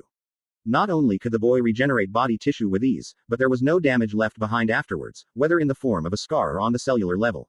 He'd be able to live out a natural lifespan no matter how often he got himself busted up, unless something killed him immediately, of course. The possibilities of such an ability were amazing. Sakura believed that since it was linked to chakra use, there was the chance that it might work for someone else as well. If more shinobi could heal themselves like Naruto, then the leaf would gain a major edge against their enemies. Of course, Sakura had to figure out how the damn thing worked first. Between the lack of records and the fact that Naruto was currently healing at a normal human rate, her research wasn't going very well. She was also getting a headache from inner Sakura yelling, "Duh!" inside her head all the time over her previous ignorance. It was pretty embarrassing that she'd worked with Naruto for half a year before his training trip and she'd never once noticed that he had such a powerful ability, despite all the blatant clues otherwise. The more Sakura thought about it, the more little details kept popping up from her memories. There was that time in Wave Country when they all thought he'd be down for days after overtraining himself to exhaustion, then the next day he'd shown up to the bridge fight perfectly refreshed. He'd been cut up almost as bad as Sasuke from that Hakugai chick's needle attacks, but where her dark-haired teammate needed at least a week to recover from the wounds and fake death, Naruto had been without injury and bouncing around later that same day. That was weird, but nobody seemed to think much of it, so she had put it out of her mind. Sasuke hadn't thought of it and he never missed anything, so she didn't think anything was weird about it either. It was the Chunin exams, though, that really caused inner Sakura to go haywire. Naruto had been cut across the cheek by one of the examiners and it had been deep enough to need butterfly strips put over it. The cut was gone by the end of the day. It was right in front of them the whole time and neither she nor Sasuke had noticed a thing. Sasuke was thinking too much about Orochimaru's seal and Sakura was thinking too much about Sasuke. For Kami's sake, Sasuke had used the cut to find an imposter. It was downright embarrassing that neither of them noticed. Most obvious of all would be the day of the Chunin finals and the invasion. All of Naruto's chakra points had been sealed by Neji and he was still able to beat both him and the transformed Gaara. Sakura had treated people injured by Hyugas before and she knew firsthand that while chakra opening points will heal naturally, it would take them many days or even weeks to fully recover. Having been mauled by a genius of the clan, Naruto should have been immobilized for at least 6 days after that. Instead he'd managed to turn the fight on end and win. She didn't know how she could have missed all these little details, but now that she knew about his ability, it held her fascinated like any self-respecting medic should be. If Naruto's inner coils stabilized soon, then she'd be able to watch it as it worked, hopefully. Whenever the hell that happened. Even unconscious, Naruto retained the ability to frustrate the hell out of her. Sakura sighed and put her scrolls away before leaving her room and locking it. Today had been training with the Hokage in the morning, so she didn't have to make any rounds in the hospital. That gave her some free time to check on Naruto again. True, she was fascinated by his healing ability, but she also worried about him and it reassured her to check in on him often, even if it was a bit silly. It was also nice to talk to Kakashi, who was only now recovering fully from his chakra exhaustion, though she suspected he'd been pretty much fine for the past week and was reluctant to abandon his guard post. He was still hanging around the hospital room most of the time, though he was supposed to be going back on active duty tomorrow and an Anbu guard would soon be assigned to take over his post. She wanted to see the Junin again before he left on his missions. He'd be gone for Kami-sama only knows how long and she had no idea when she'd get to see him again. Ino would probably be in too, as the blonde girl made sure to see Naruto once a day and often kept Kakashi company for several hours if she had no missions to go on. Sakura was actually surprised that her quick-tempered friend got along so well with the laid-back, semi-perverted copy ninja. It was still a little odd to walk in on the two discussing various shinobi-related topics. She was slightly jealous, as Kakashi seemed to have opened up more to Ino than he ever had with Team 7. Then again, who knew the reason behind that? Despite his personality, Kakashi was as mysterious as a deep, cold mountain lake, and only he truly knew what his motives were. Still, Ino beating her in any way was quite annoying, even if they were getting along better and there wasn't an actual competition to begin with. Sakura pushed her thoughts aside as she stepped out of the stairwell and onto the IC floor. Walking down the 4th floor, the medic idly noted the strange looks on the faces of the medics and nurses stationed there. Ever since Naruto came in, the entire IC ward had been acting twitchy. Literally. At least 3 people had suddenly developed overnight facial tics, 2 people had resigned their duties, and everyone jumped or flinched when someone said, Hokage, or Tsunade-sama. Sakura wasn't exactly sure why the medical staff of the IC ward was suddenly so terrified of her mentor, but it might have something to do with the odd display that had been put in the staff lounge of the floor. A life-sized, human model, the plastic kind with removable organs, was hanging by its neck from the ceiling with several kunai rammed up its butt. The fact that the dummy had no natural orifice there hadn't deterred the vandal in the slightest. Sakura had been appalled at the sight, but when she'd suggested they take it down before Tsunade-sama saw it, all the staff present had turned a sickly shade of greenish-white and declined as politely as they could. It was starting to get kind of creepy with the nurses constantly looking over their shoulders all the time, like a bunch of hunted animals, while muttering, Supreme Taijutsu technique. And when Tsunade-sama actually set foot in the ward, the staff looked so nervous that the Chunin half expected them all to collectively puke. Sakura didn't know the connection between the dummy and her mentor and, to be honest, she didn't want to know. Tsunade-sama was scary enough already without that kind of mental image. Finally reaching Naruto's door, Sakura pulled it open just in time to hear, so I threw a smoke bomb at him, got in front of him, and then I torched the bastard's face with that Kaden jutsu you taught me. I thought Shikamaru and Choji were going to pass out from shock. It was great. Sakura frowned, a little puzzled as she stepped inside and closed the door. Ino was talking excitedly to Kakashi, waving her hands every now and then to emphasize a point. The Junin appeared to be his usual lazy self, but the medic had known him long enough to know that he was actually very interested in the blonde's story. Sakura pushed down another irrational surge of jealousy. The only other genin Kakashi had been so attentive towards was Sasuke, and even then he'd been more reserved towards the Uchiha survivor. Of course, Sasuke's arrogance made it hard to open up to him, so that wasn't really an accurate comparison. Either way, it annoyed her that Ino had somehow gotten the mysterious, copycat Kakashi, to open up more in a week and a half than he had towards her in the entire 2 years she'd known him. And then what? I take it that didn't beat him? Kakashi asked, as he gave Sakura a glance and nod in greeting. The medic walked past him towards Naruto's bed, deliberately ignoring Ino, though even inner Sakura admitted it was childish. She was just about to start the standard diagnostic jutsu on the blonde's prone form when the other blonde present gave a response that stopped her in her tracks. No, actually, I got the shit beat out of me before Asuma-sensei knocked him out. I hurt him pretty badly, but I still couldn't beat him in the end. Still, a bum leg's worth a captured enemy, right? Ino replied, disappointment and pride both making an odd combination in her voice. Well hopefully Ibiki-san wi. You what? Sakura shrieked, totally drowning out Kakashi's response. The other 2 shinobi looked up at her in surprise. Ino's, what the well is your problem? Glare was weakened by the fact that her right eye was swollen almost entirely shut and ranged in colors from blue to purple to greenish yellow. It looked like it hurt like a bitch. Kami-sama, what happened? I just said what happened, forehead. I got an enemy nin and he got me back, Ino said in her usual sharp voice. I'd rather be me than him though. That crazy scarred guy from the exams looked very happy to get his hands on a live sound nin. I imagine he did. I wouldn't be surprised if he thanked you in the next couple of days, Kakashi said thoughtfully. Sakura held back a wince at the memory of Ibiki's mutilated head and what kind of horrors the man was probably unleashing on his guest, even as they spoke. Ignoring the shiver crawling up her spine, she walked over to sit on the couch next to Ino and turned her friend's face towards her. HMPH. Don't get so proud just because you caught an enemy, pig. You still got beat up. If Asuma-san hadn't been there, Sakura muttered as she made a few seals and pressed her glowing fingers onto the bruised flesh. Ino cut off her instinctive sarcastic retort before it could fully form. The medic's voice was sharp with worry rather than arrogance. She winced at the sharp finger on her damaged skin, but relaxed as the healing chakra flowed into flesh and began to mend it back together. She had to admit it felt pretty good. Sakura could make a killing if she ever became a masseuse. Well, I thought it was worth it, Ino replied. Her eye could already open on its own now. Looking towards Kakashi, she asked, you think we'll get anything useful out of him? Oh, Ibiki-san will get everything out of him, I assure you. Whether it's useful or not, that's another story, the Junin replied as he leaned back and scratched his masked chin. What rank is he? He was the leader, so I'm guessing Chunin at least. Though, who knows with the sound what kind of info they give that rank. I do know he wasn't one of those cursed seal freaks that Shikamaru told me about, Ino said in a lighter voice. She was enjoying the lack of burning pain in her face. Sakura seemed almost done with the jutsu already. Then he probably wasn't told much then. No matter. Something is better than nothing, and even if he doesn't think it's useful, we may be able to figure out part of Orochimaru's plans from the information he gives up. Reading underneath and all that, Kakashi said. His eye narrowed thoughtfully as he asked, why did they attack you anyways? Ino snorted in anger, almost dislodging Sakura's fingers. The arrogant shits actually said that it was open season on any leaf nins found outside of Fire Country. They said it was something about teaching the old hag a lesson in humility. What the hell is that all about? So they can go anywhere they please and we can't just cause some arrogant traitor says so. Who the hell does he think he is? The blonde girl snarled. Sakura pulled away her hands. All done, though it'll still be a little sore for a few days. Where else are you hurt? The medic questioned, seemingly ignoring her friend's heated statement. In truth, she was angered by it as well. Not only had the bastard stolen Sasuke from them, but now he was openly hunting her comrades.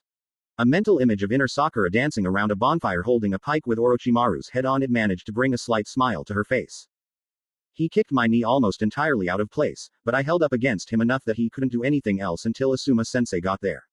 Took him a minute to find me with all the smoke and fire everywhere, Ino replied. She sighed in relief when Sakura started healing her leg as well. It had gotten worse walking to the hospital to the point that she'd planned on having it looked at anyways had she not run into her friend. She looked up at Kakashi, who was visibly displeased with her news. Well, Hatake, I think it's the most stuck-up bullshit I've ever heard. What about you? The Junin sighed before replying, there are several layers to Orochimaru's declaration, from what I can tell. Overall, this weakens the Leaf's position. He can sit back and let his cronies pick off our shinobi bit by bit and weaken our forces over time. Eventually, we won't have enough ninja to perform out-of-country missions. We'll be effectively corralled into our own territory and be little more than sitting ducks without active intelligence. His declaration will also hurt us financially, as clients will be reluctant to hire us if every leaf nin is targeted automatically. It's bad enough dealing with the standard opposition during a mission, but having an outside force actively hunting for you will make most people think twice about coming to us when they have better odds of getting the job safely done with another hidden village. But can't we just do the same and kill every sound nin we find? Ino asked, feeling her earlier elation fade at this news. She was surprised when Kakashi and Sakura shook their heads. No. We don't have the forces. Between the double assault of the sand and sound during the invasion, we lost almost half our forces, Sakura answered as she worked on Ino's knee. We even had to shut down the academy for a year just to keep up with our mission requests. We're still only at about 65% our original active shinobi. Even with fresh genins graduating, we just can't build our forces up fast enough. Exactly, Kakashi jumped in. Leaf nins only come from the youngest generation in Konoha and some of the other villages in Fire Country. Orochimaru, on the other hand, takes in missing nins from all other countries to form his ranks. They're mostly cannon fodder, but even if they're weak, a large group of them can overwhelm stronger shinobi. Orochimaru can afford to lose 3 nins for every one of ours he kills. He has a large and near constant supply to replenish his forces. We don't. Ino grimaced and asked, what other part of his little plan hurts us? Psychological warfare, Sakura answered as she stood up to get a knee brace from one of the cupboards. As she turned around, she saw the other shinobi looking at her strangely. What? You just seem to know an awful lot about military strategy, forehead, Ino replied, raising her freshly healed eyebrow in question. Sakura flushed slightly as she replied, well, I am the Hokage's apprentice. I hear a lot of stuff when I'm at the tower. Really? Kakashi drawled in amusement. He chuckled when Sakura's blush darkened, but sobered a moment later. Unfortunately, Sakura is exactly correct. With his declaration, Orochimaru has bolstered his image in front of his own people while at the same time putting pressure on us. Leaf nins will be more paranoid and nervous from now on when leaving Fire Country, which can lead to panic and mistakes. They'll also have a false sense of security within our own borders. Both of these mindsets will be easily taken advantage of by a senin as experienced as Orochimaru. Ino frowned and said, shit. I couldn't agree more, Sakura muttered. She changed the subject by gesturing for Ino to stretch her leg out. You had a small, hairline fracture at the lower end of your femur. I healed most of it and got rid of the swelling, but you should still wear this brace for at least 3 or 4 days. Make sure you don't do anything strenuous for a while and it'll be fine. Ino gave her friend a grateful smile as the medic slid the brace up her leg and strapped it down over the bandages that were already covering her limb. Not bad, forehead. Keep it up and you'll be chief medic someday, she said as she stood and took a few experimental steps, testing her weight on her leg. She was pleased to find that there was no pain at all. Still, She wouldn't be able to go tree walking later that evening like she'd been planning. Oh well, she'd just keep practicing her new fire jutsu. She could already perform it a couple more times than when she'd first learned it and was really proud of herself. She hadn't gotten far with her genjutsu, but Kakashi had advised her to build up control and stamina before she started in on that anyways. The blonde turned and gave a genuine smile to her friend. Thanks, Sakura. HMPH. You can thank me by being more careful in the future, the medic grumbled as she sat down on the couch. There was no heat to her words though. Ino sat down next to her, just as Kakashi stood up and walked to the door. Hey Hatake, where are you going? The genin asked. The copy ninja paused just as he was opening the door. I want to go ask Tsunade-sama a couple questions and to see if Ibiki-san has gotten anything useful yet, he replied. Ino nodded and asked, we still on for Saturday? Sakura blinked in surprise at her friend as Kakashi shrugged. I think so, but since I'm back on active duty tomorrow, I have to start going on missions again. My backlog may take a while to clear up, the Junin answered. Fine, but let me know if you're in town so I don't wait around for 3 hours thinking you're late, Ino retorted. Kakashi gave her an eye smile and nodded before disappearing out the door. The genin closed her eyes and leaned back with a satisfied smirk on her face, only to be interrupted by Sakura's, ahem. What, forehead? Ino grumbled, cracking an eye open at her rival. Sakura was glaring at her with her arms crossed and with a raised eyebrow. Well, when her blonde friend raised an eyebrow as if to say, well, what? Sakura prompted, what are you meeting Kakashi-sensei for? You've been awfully friendly with him since Naruto was brought in. He's taught you a jutsu and now you're meeting with him on the weekend. What's going on? Ino merely gave an amused smirk at the obvious confusion and jealousy in her friend's voice. Sakura mistook the, I know something you don't, grin for an, I've been doing something naughty and I like it, grin. The medic gasped and exclaimed, Kami-sama. You're having an affair with him. Why you, pig? Ino burst out laughing at the statement and her friend's expression. And they say us blondes are dumb, she said, haughtily grinning at her rival. Sakura's forehead got a confused wrinkle that Ino found very cute as she asked, you're not having an affair? The genin snorted and replied, of course not, you ditz. I like Hatake, but he's too much of a flake to get involved with. Not to mention he's a decade and a half older than me. The medic's confusion slowly faded, only to be replaced by a look of annoyance. So why are you hanging around him so much? Sakura asked. Ino didn't think annoyed Sakura was anywhere near as cute as confused Sakura, but it was still worth it to tease her. That's, she paused, causing her friend to lean forward in anticipation. Ino smirked and said the one thing sure to start a fight. None of your business, big forehead. Amidst the ensuing scuffle and outraged shrieks, neither girl glanced over at the only permanent occupant of the room. If they had, they would have noticed something unusual. If Sakura had started her diagnostic jutsu earlier, she would have definitely noticed something strange. But she hadn't, and neither of the girls even glanced at the blonde boy lying on the bed, totally missing something out of norm happening. Naruto's hand twitched. The kunoichi were oblivious to the boy's first real action in almost 2 weeks. They were also unaware of the strange things happening in his head right at that moment. Most of all, they were completely ignorant that things were about to drastically change yet again. His eyes slowly slid open, as the sounds of dripping water echoed into his ears. Almost immediately, his eyes closed again of their own accord. Fighting against the heavy, burning feeling that seemed to be pushing his eyelids shut, he slowly managed to force them open and keep them that way. For a long time, he stared at the dingy ceiling above him without moving. Finally, he struggled to sit up. It took much longer than he expected. He felt sore and sluggish all over, not at all like he usually did. It took him a bit of time to finally sit up all the way, and when he did, it was all he could do not to fall back over. He settled for leaning his chest against his knees as he rested. What the hell? Where am I? Uzumaki Naruto thought as he took stock of his surroundings. He was sitting in a long, dark hallway. It looked like an underground maintenance tunnel of some sort, with rusty pipes running along the ceiling and water dripping to the floor. If it actually was a service tunnel, then it would be in violation of at least a dozen safety codes. As it was just proof that Naruto's mind was in sore need of cleaning. How one actually went about cleaning a mind, he had no idea. Shit, what am I doing back here? Last thing I remember was being in the forest, and then. Naruto's face twisted in a grimace as memories of the Akatsuki ambush assaulted him. Burning shame rose up in him at his defeat, but he forced it back down using cold logic he had learned from Jiraiya. Nothing I could have done. They were stronger and I was already out of chakra. Then that seal thing hit me and even the fox couldn't help. Naruto's head snapped up. The fox. Maybe the Kyuubi could tell him what had happened and, more importantly, what that weird seal had done to him. If he hurt this bad inside his own head, then how badly was he injured on the outside?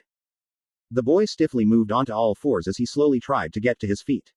Not only feeling sluggish, but clumsy as well, he slipped and fell forward. Instinctively, he threw out a hand to catch himself, only to have it land in a dark puddle on the floor. As his hand touched the cold liquid, Naruto's eyes shot open wide as and have him becoming a Shino. Play with me, please. Oh, you are the Kyuubi. Ed out of here, demo. Ilthy demon. Should have kill. Way from my child, demon. Emin. Demo. Demon. Demon. Demon. Naruto let out a surprised scream and jerked his hand back. He rolled back away from the puddle and clenched his hand to his chest. His arm was so cold it had gone numb and he desperately tried to warm it with his other hand. Shaky little whimpers leaked out of the boy as image filled his mind. Memories of his childhood flooded into him, the cold stares, the heated whispers, the loneliness, it all came rushing back at once.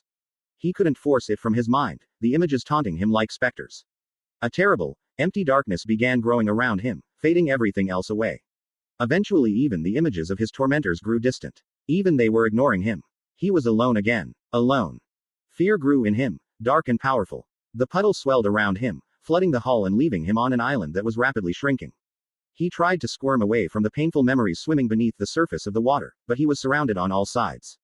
Huddling down in the center of the island, he gritted his teeth as the first freezing drops began to soak through his clothes and onto his skin. I'm not alone. I have people who see me. They acknowledge me. Uruka-sensei. The old geezer. Ba-chan. Ero Sennin. Naruto screamed out before he even realized what he was doing. It didn't work. The water was brushing him on all sides now, numbing him through his clothes. He gritted his teeth and drew up all his strength, determination, and bull-headed stubbornness. They care about me. I have a family. I'm not alone. They're my family. He roared, not even knowing why he was screaming, nor was he consciously aware of forming the words leaving his mouth. Instantly, the water evaporated around him as if it had never been there. Feeling slowly returned to his body and he was able to uncurl from the ball he had wrapped himself into. Naruto lay on his back, gasping as if he'd gone 20 miles at a dead run. Slowly, he forced himself into a sitting position and let his head hang as he regained his strength. He looked up, his sharp blue eyes noticing the total lack of water anywhere in his sight range. Rolling onto his hands and knees again, the boy crawled to a wall and used it to slowly force himself upright. Still panting, he leaned back against it and managed to choke out one sentence. What the fuck was that?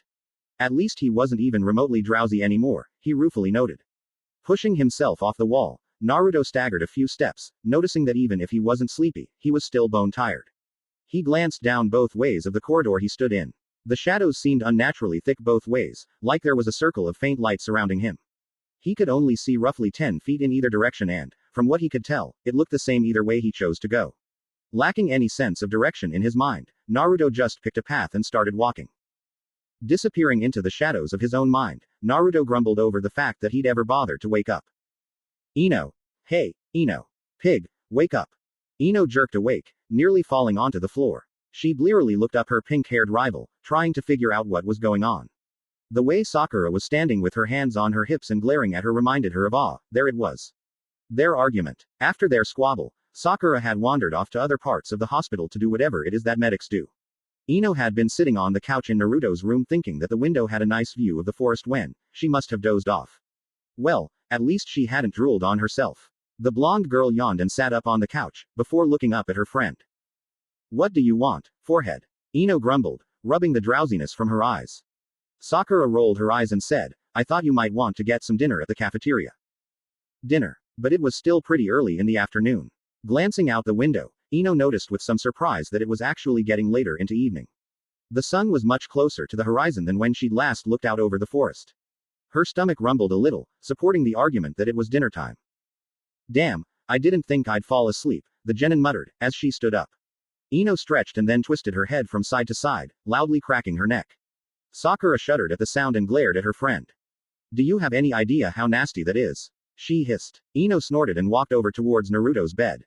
Wimp, she casually replied as she looked at the boy. How do you think he's doing? Bitch, Sakura grumbled as she picked up the chart at the foot of the bed. Seems like he's doing okay.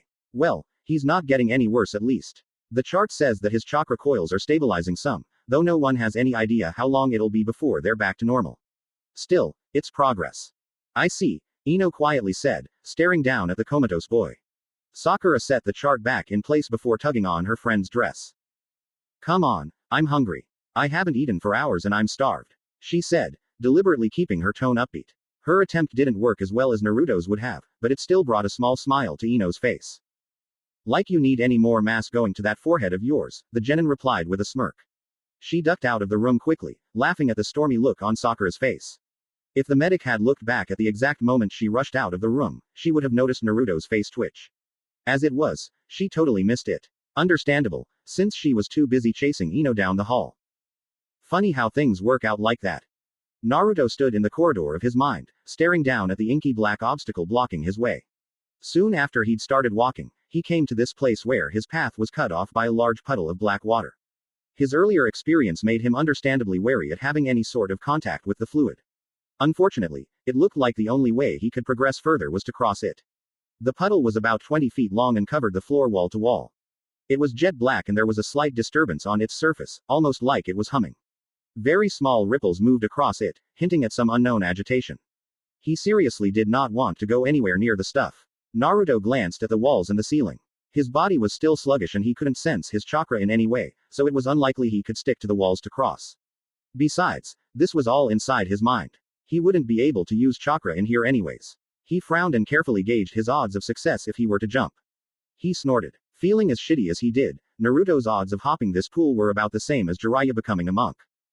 Not going to happen. Naruto turned and glanced back the way he came. He noted with dismay that his circle of light seemed to have shrunk on that side and the veil-like shadows were only a couple feet behind him. Something was encouraging him to move forward and it wasn't being very subtle about its hints. The boy shifted his attention back to the dark, creepy water in front of him. It seemed he had little choice but to walk through it, unless he wanted to sit here until he finally woke up for real. Kami only knows how long that would take. Creepy puddle of doom it is, Naruto said loudly. What can he say? Making noise helped him think. So what could he expect from this nasty crap? Alright, the Arrow Sennin was always on his case to think things through logically, so he'd give that a shot. Damn, thinking was not his strong point. Still, Jiraiya had managed to get a few things through his skull during the past couple years. Making a list of what he knew seemed like a good idea. Naruto sat down on the floor cross-legged and starting ticking things off out loud.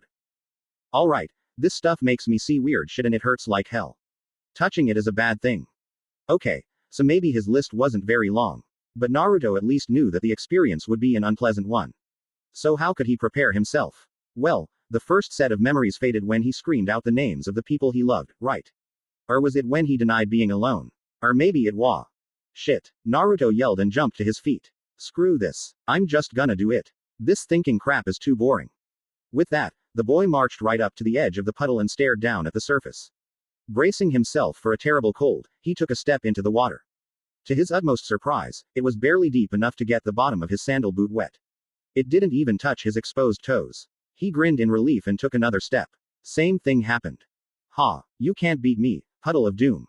Naruto yelled triumphantly as he took several more steps forward, still looking at his feet. You're loud, Dobi. Naruto looked up from the dark water underneath him to see a large mass of the water rising up several feet in front of him. At first it looked like a black blob of jelly, but it quickly took shape and became a human figure. A familiar human figure. Sasuke bastard. Naruto blurted out. The dark-haired boy in front of him opened his eyes and stared at him. What the hell are you doing in my head, asshole? Sasuke didn't answer. He merely stared at the blonde shinobi. The boy looked exactly like he did the day he left, same outfit, hairstyle, everything. Well, the traitor wasn't smirking, which was weird, but aside from that he looked the same. They stood like that in silence for several long moments. To Naruto's impatient mind it felt like hours. Finally, the blonde boy demanded, aren't you going to say something? What the hell are you doing? History lesson time, Dobi, Sasuke interrupted. Naruto jumped at the sudden animation of his rival. At least he intended to. His feet seemed stuck and wouldn't move no matter how hard he pulled. Pulling on his legs with his hands didn't help any either. He looked up at Sasuke and tried to jerk backwards. The boy had activated his Sharingan and was now sneering down at the blonde like he was some worthless insect. Naruto blinked. Down at him. Was his rival getting taller? He looked down in panic. No, he was sinking. Jerking as desperately as a fly on adhesive paper, Naruto did his best to escape before the water touched his bare skin. Your best, Dobi. Trying your hardest. Doesn't matter. Your best never has and never will compare to me, Sasuke said, interrupting his rival yet again. Naruto opened his mouth to retort, but all that came out was an agonized scream as the floor dropped away and water rushed up his legs to mid-thigh. Fuck, that burns. This water wasn't cold, it was boiling hot. It seared every bit of Naruto's legs that it touched. Panic took over and he thrashed about trying to get away. He didn't even realize that his legs were now free to move, nor did he notice that he was accidentally moving deeper into the water and not out of it. Distracted by the agony, Naruto didn't even notice he was wandering closer to Sasuke until his rival grabbed his head. "You'll never learn, moron," the pale boy muttered, maintained an iron grip on the other boy's blonde hair. Then he shoved Naruto's face down into the water. Ino screamed as she jerked awake. She thrashed about in her sheets for several moments before she realized that she wasn't actually being burned alive. The blonde girl sat up, panting as sweat ran down her entire body. Looking around, she realized she was in her room above the flower shop and it was still early in the evening. The twilight obscured most of her room from sight, but enough light came from the street lamp outside that she could recognize the place even through the post-nightmare confusion. "Cammy, why did her legs and face burn?"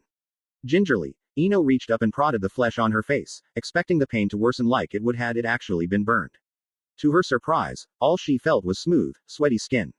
The pain didn't get worse, nor was there any physical sign of burns. She threw her sheets back and let her feet hang off the side of the bed, thankful she had left the window open before going to sleep that night. The cool, nighttime spring air felt wonderful on her throbbing limbs as she sat there with her head slumped forward. A loud knock on her door made Ino jump and she quickly double-checked to make sure she was dressed. She had torn her pajama bottoms off when she was thrashing about, but she still wore her oversized t-shirt and that was presentable enough. "Ino-chan, are you alright?" Her mother's voice came as the woman slid the door open. Ino blinked as the harsh glare from the hall shined into her room and across her bed. "I'm fine, Mom," she replied in a hoarse voice, holding her hand in front of her face to block some of the light. As if her head didn't hurt enough. "I just had a nightmare." "Oh, are you alright, sweetie?" her mother asked. "I thought you were being attacked by someone. I've never heard you scream like that before." "Well, I've never had a dream like that before," Ino grumbled in response, though it was mostly to herself. "I see." Her mother paused for a moment. "Do you want to talk about it?" What could she say? "Mom, I had a really weird dream where I was being boiled alive and my body still hurts even now."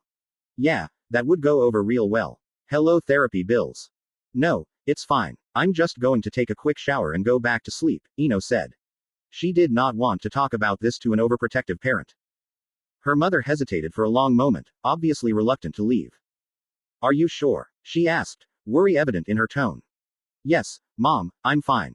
I'll see you tomorrow," Ino replied, effectively cutting off the conversation. All she wanted to do was get under some cold water and go back to bed. Her mother was silent for some time. Ino was beginning to fear her parent would never leave, when she finally said, "All right. You go take shower and I'll change the sheets. If you change your mind tell me, okay?" Ino started to protest, but cut herself off when she realized that she had soaked the bed in sweat. It wouldn't be pleasant trying to sleep on it the way it was. She nodded slowly and replied, "Okay. Thanks Mom. I'll see you in the morning." The blonde girl slowly dragged herself upright, her legs still hurting, and made her way past her mother and into the bathroom. Ino deliberately avoided the older woman's gaze, not wanting to give her parent more reason to worry in case her eyes were bloodshot to all hell. She set up the shower and made damn sure it was cold before she got into it. If she developed a phobia to hot water because of some stupid freaky dream, heads would roll. The water froze most of her, but to her face and legs it was pure heaven. And then Ino was suddenly cold all over, rather than just the non-burned areas. The heat that had seemed saturated into her flesh just up and vanished in moments. Ino blinked and felt her face and legs in confusion. What the hell? So now she was perfectly fine. Shivering, she adjusted the water till it was mildly warm and washed off quickly. She completely blocked any questions about what was going on from her mind. She'd deal with it later, after she'd gotten a full night of sleep. By the time Ino stepped back into her room, her mother had already changed her sheets and left.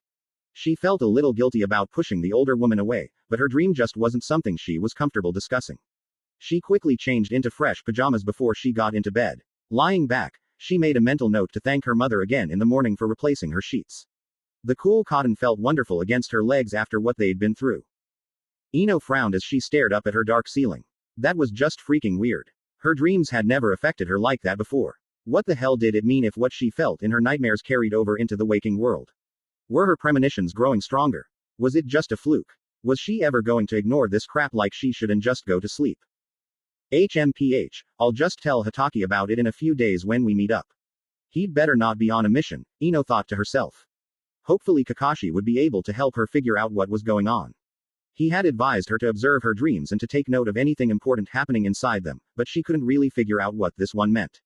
Was one of her friends being burned alive, but only by their legs and face? If so, which one? The last weird dream she'd had that was this unsettling had been about. Ino sat bolt upright in bed. Naruto. Was something happening to Naruto? Even before the thought fully formed in her head, Ino was already shaking her head and lying back down. It couldn't be him. True, he got himself into a lot of trouble and he'd done some dumb things that had made her want to boil him alive, but he was in the intensive care ward of a hospital with an Anbu guard stationed outside his room. With how protective the Hokage was of the boy, there was no way anyone was going to allow harm to come to him. Besides, not even Naruto could get into trouble while lying in a coma. Right. Pain was all Naruto knew. And agony. And torment. And goddammit, it hurts, it hurts, it hurts. Mostly though, he knew pain. His face was about to melt off, he was sure of it. In fact, he was surprised it hadn't already. Sasuke's iron grip wasn't budging an inch and Naruto found that no matter how hard he squirmed, he couldn't pull his face up from the black water it was immersed in. Even as he struggled, he could feel the memories coming up. They forced their way into his mind, twisting and roiling almost as if they were boiling instead of the water. The images assaulted his mind's eye even as the voices hammered into his skull. They become my closest friend. Orth it to kill yo. L right, scared ECA. Ike having a brat. LSO want to fight you. Specialer than yo. Aunt understand what it's Lee. Do you know about it, Deadla? Oh, you get better than M. Moro.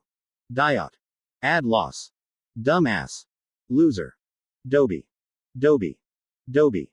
A fire ignited inside Naruto that had nothing to do with the boiling water he was standing in. With an inarticulate roar of rage he shoved himself upwards, throwing Sasuke back as he did so. The burning pain was partially ignored as he sloshed towards his rival as the dark-haired boy stood back up on the surface of the water. You know what? Fuck you, you stuck up, insecure little shit. Naruto bellowed as he jabbed his finger into Sasuke's chest. He barely noticed that his hand sunk right into the Uchiha's body, with jelly-like water surrounding his fingers instead of flesh and blood. I don't know what the hell is your problem, but you've been a selfish prick from day one. Where the hell do you get off judging me? What god died and left you in charge? Where the fuck does it say you can boss me around? Who says you're the better just cuz you're an Uchiha? Answer me, you pasty-faced bastard. Stupid little Doby, still pretending he's a big, bad ninja. I've always been better and I always will be. You're just a pathetic genin pretending he's somebody important, Sasuke replied, pulling Naruto's hand out of his chest and shoving the other boy backwards. The blonde kept his balance and focused on his rage to keep the burning pain at bay. Sasuke kneeled on the water's surface and smirked down at him. Naruto was about to wipe the smug look off his face with his fist when something occurred to him. I've heard that before, but it wasn't you who said it, he growled out. The burning was making it hard to think. Kabuto said it to me while you were lying in a coma after your brother kicked your ass. How could you know that?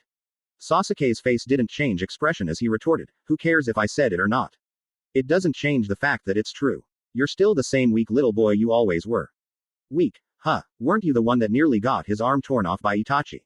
Naruto replied in an ice-cold tone. Sasuke's face still didn't change. Okay, what the hell was going on? Talking about Itachi always got a rise out of Sasuke. Naruto seriously doubted he'd gotten over his pathetic obsession in just a year or two. Why wasn't he rising to the bait? How did he know Kabuto's phrase? How? Naruto's eyes finally traced down to where Sasuke's feet and knee touched the water. Instead of resting on its surface with chakra, the boy's limbs distorted where they touched the liquid and became the same black color as the water itself.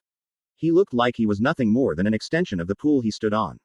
Naruto's mind worked furiously to come up with an explanation. Damn, it was hard to think when his legs and face were burning so badly. The memories from the water were still plaguing his thoughts, making it even harder to concentrate. Duh, Naruto suddenly thought as he slapped his forehead. He really was an idiot. Memories. That's all these water pools were. They were just a bunch of unpleasant memories. And if the water was a collection of memories, then Sasuke wasn't even real. So he was just wasting his time fighting with this thing and getting himself boiled alive for his trouble. Why the hell am I even arguing with you? You're not even the real Sasuke Tem, Naruto said. The other boy remained impassive, though his face reverted to its original blank expression. This is bullshit. I'm out of here. The water still burned him, but he could at least block most of the memories now that he knew what they were. Naruto sloshed past Sasuke, keeping well out of range of the doppelganger's hands, and moved towards the far end of the pool. He was 2 steps away from the edge when the ground beyond suddenly rose up and made a near vertical wall almost 10 feet tall. Shit, he couldn't get out. At least it was shallower here. The water only came up to under his knees. It still hurt, but it was better than before. He glanced about, trying to see if he missed something. It's not that easy, Dobi, Sasuke said. Naruto spun around with a dark scowl on his face. What isn't, Sasuke fake? He growled out. He really wanted to get out of this stuff and onto dry land. Sasuke just shook his head with a mock sympathetic look on his face. You still don't get, but why does that surprise me? You've always been an idiot, the doppelganger said. And you've always been a dick, so we're even. What's your point? Naruto snarled out. My point is you don't just walk away, Sasuke replied, with that aggravating smirk on his face. Naruto sneered at him. And how are you going to stop me? Jelly power, he taunted. Sasuke only smirked wider. Naruto realized why when he felt the floor at the bottom of the pool turn into a sticky, mud-like material.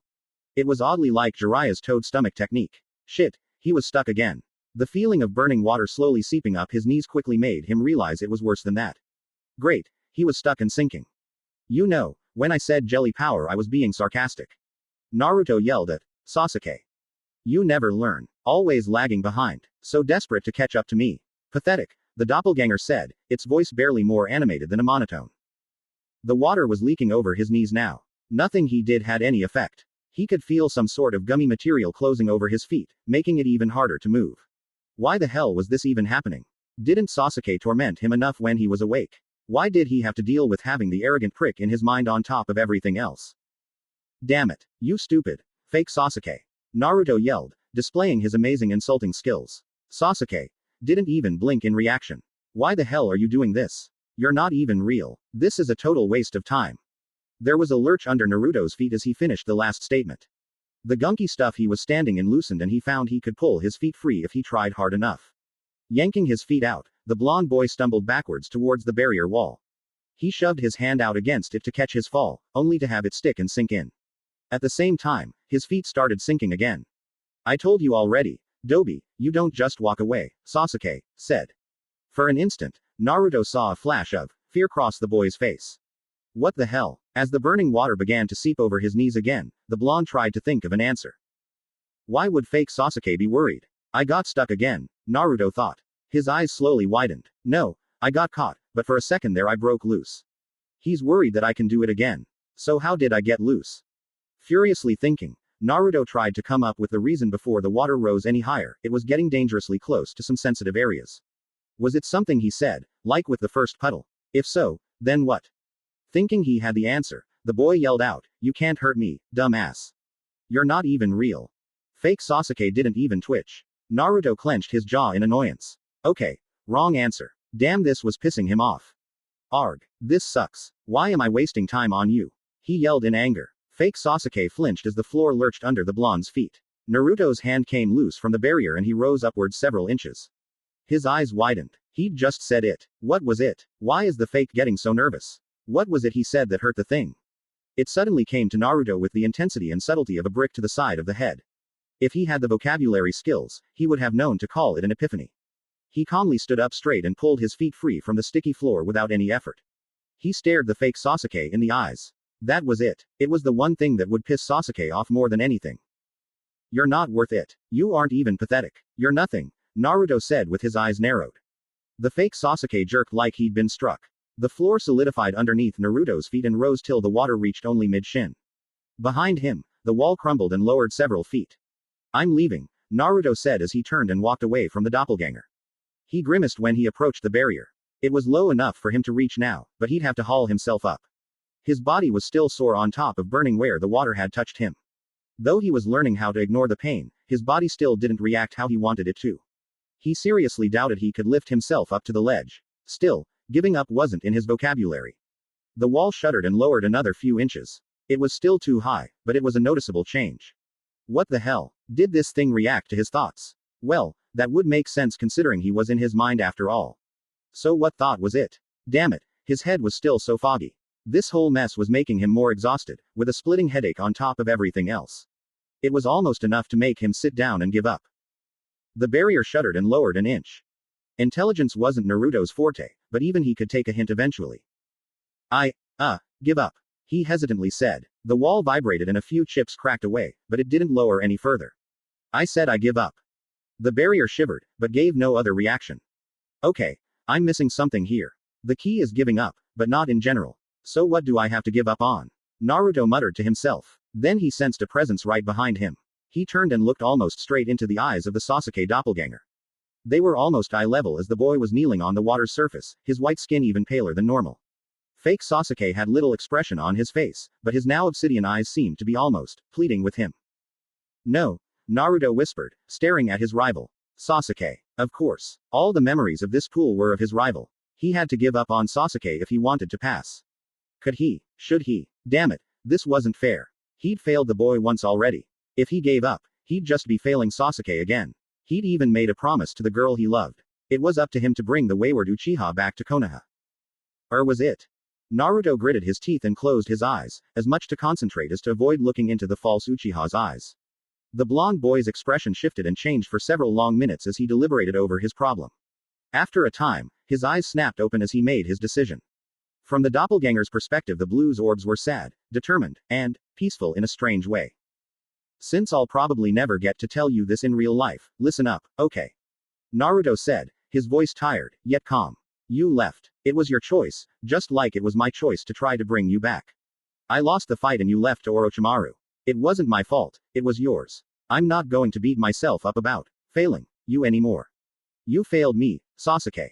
You failed me, just like you failed Sakura-chan, Kakashi-sensei, the entire Leaf, and your dead clan. You only thought of yourself that day. You always think about only yourself. Everyone looked up to you and doted on you, and whether or not you liked the attention, you still flashed around the poor little Avenger flag to anyone who bothered to look. You had everyone eating out of your hand, and when you take off just because things aren't going your way, somehow they all think they're the ones responsible. Sakura-chan blames herself for not being able to convince you to stay. Kakashi-sensei thinks he should have taught you better, and all this time I blamed myself the most. I thought that if I was only strong enough to beat you, it'd change everything. But it wouldn't, because it wouldn't change you and you're the problem in all of this. But you're always the victim, right? It's never your fault. But it is your fault. More than that, it was your choice, not mine, to go to the snake freak. I'm done, Sasuke. If you want to use your parents as an excuse to wallow in your little self-pity hell, that's your problem, not mine. Once upon the time, I thought there was good person in you, trying to get out. A person worth fighting and dying for. At the end of our fight, I even thought I saw him for a minute. But then he vanished, because he never existed. Even if he did, you killed him. And while that other Sasuke might have been the best friend I would die 1,000 times for, you were less than garbage. And since all that's left is you, I don't want a damn thing to do with you, Uchiha Sasuke. You're not my brother, my friend, my rival, or even my enemy. You're nothing to me anymore. You're a waste of time and I'm through with your crap. I'm through with you, Sasuke. Naruto turned and walked towards the barrier, where it had almost completely lowered. He didn't turn back, though he did pause one last time. Even without looking, he could feel the doppelganger reaching out to him. But of course, only in his imagination would Sasuke ever ask for his help or ever treat him like an equal. The person he had believed Sasuke had never even existed. When he thought about it, it was sad how long it took him to realize that Sasuke hadn't been his friend for a long time, assuming he was ever his friend to begin with. Hell, he'd tried to murder him in cold blood and only the Kyuubi's presence had kept that from being a reality. Jiraiya had been right. It was a mistake to be hung up over someone who just didn't give a shit. He should have given up on the boy a long time ago. Sasuke had certainly given up on all of them. Well, not anymore. He wasn't going to be weighed down by the past and the foolish choices of a selfish boy. He was through. Sasuke meant nothing to him anymore, good or bad. And it really wasn't that painful now that he'd made his choice. It was just one less specter looming over Naruto as he fought his way through life. Kami knew he already had more than enough shit on his plate without dealing with Sasuke's crap on top of it. Slowly, Naruto tilted his head back and closed his eyes. He sighed, allowing all of his tension to drain away. In a calm, neutral voice he said, I give up on you. Naruto started walking again, even as the water evaporated into nothing and Sasuke dissolved into a smoky mist that vanished in seconds. The floor was smooth and his progress unhampered as he walked forward into the shadows. He didn't look back once. An Anbu guard with a cat mask stood outside room 451 in the IC ward. He was a rather inexperienced Anbu, as he'd only made the elite rank a few months back. Being green though wasn't the reason why he was sweating bullets behind his mask, nor was it the reason why his hands were twitching nervously. It wasn't even the fact that the Kyuubi vessel was lying in a bed less than 20 feet behind him, although that was part of it. See, this Anbu was still new enough that he didn't know much about the goings-on of the higher-ups. As it was, he had no idea that the Hokage might actually like the demon brat. Even worse, it never crossed his mind that the Godime might not just like the brat, but also love him like a surrogate little brother. He bore quite the grudge against the boy, seeing as he'd lost a good friend during the Kyuubi's attack back when the two of them were still genin. So when he overheard some other Anbu talking about the brat being hospitalized, he'd moseyed on over and gotten into the conversation. One thing led to another, and pretty soon, the group was enjoying a round of demon kid bashing. He'd gotten so into it during his turn of the conversation, that he hadn't noticed his pals' masked faces look up over his shoulder and their laughter suddenly stop like they were being choked. He'd been waving his hands to emphasize a point when he felt a steel vice clamp onto his shoulder and wrench him around so hard his arm was nearly dislocated. It was then the Anbu met the burning glare of the fifth Hokage. He seriously thought an actual demon was standing in front of him. Tsunade had merely said, "Stay," and moved past him to the other Anbu. He stayed. In fact, he hadn't moved an inch even when he heard several meaty thuds accompanied by the sounds of walls shattering and ninjas squalling in pain behind him. He didn't twitch, not even when half a gorilla mask went flying over his shoulder and clattered on the ground in front of him. After several minutes, 3.2 seconds, he felt that horrible vice hand clamp onto the back of his shirt and drag him down the hall to the Hokage's office. It's very undignified for an elite ninja like himself to be dragged around on his ass by his commanding officer, but he was strangely unable to voice a complaint. It probably had something to do with the way his throat was locked up tighter than a bathhouse whenever Jiraiya-sama was in town. He couldn't even squeak when Tsunade lifted him up with one hand and casually tossed him into a chair in front of her desk. Tsunade had sat down behind her desk, then proceeded to give the Anbu a thorough explanation of exactly why it was a bad idea to openly talk like that about Naruto in Konoha. The Anbu could only nod to every single thing the Hokage said. Tsunade-sama was going to cut him some slack this time, seeing as how he's still new. Tsunade-sama understands that he may have lost someone to the Kyuubi, so she'll overlook his unprofessional behavior this time. If he was a good boy from now on, Tsunade-sama might even forget this ever happened. Wasn't that nice of Tsunade-sama? Yes, Tsunade-sama thought so too. Tsunade-sama is a nice person if you stayed on her good side. However, if he ever broke the third's law again, Tsunade-sama would not be nice. Tsunade-sama would, in fact, be mean. Very mean. Tsunade-sama didn't think that just because Sandame was dead, people could run around breaking all the laws he'd made. Especially that one. Didn't he agree? Oh yes, he most certainly did agree with Tsunade-sama. After all, Tsunade-sama was the Hokage and he was just a lowly little Anbu, so it would be very rude, yes rude, of him to disagree with her. Well, since he was so enthusiastic, Tsunade-sama had a little job for him. See, dangerous people were after Naruto and Tsunade-sama didn't like that. Naruto's current guard was going back on active duty tomorrow, so Tsunade-sama thought it would be wise to have an Anbu replace him. Since he so generously offered his services, Tsunade-sama thought that he should be the Anbu that would guard the boy. Tsunade-sama thought he might even learn a little respect for a living human sacrifice. Didn't he agree? Of course he did, but Tsunade-sama felt she should warn him. Naruto had better be alive, unharmed, and present when Tsunade-sama visited him every day. Or else. The Anbu had nearly wet himself at the dark look the Hokage had sent his way. Later, he'd found out the close relationship between Tsunade and the boy from a couple of the guards milling about the Hokage tower. He nearly wet himself again when he realized that he'd insulted every aspect about the boy in front of an overprotective, temperamental, uber-strong woman who was prone to excessive acts of violence, who saw herself as the brat's older sister, and who just so happened to be his boss. Even later, when he entered the hospital to start his guard shift, he'd nearly fainted at the sight of the other Anbu he'd been fooling around with as he passed by an open room. He seriously didn't believe a sandal belonged up there.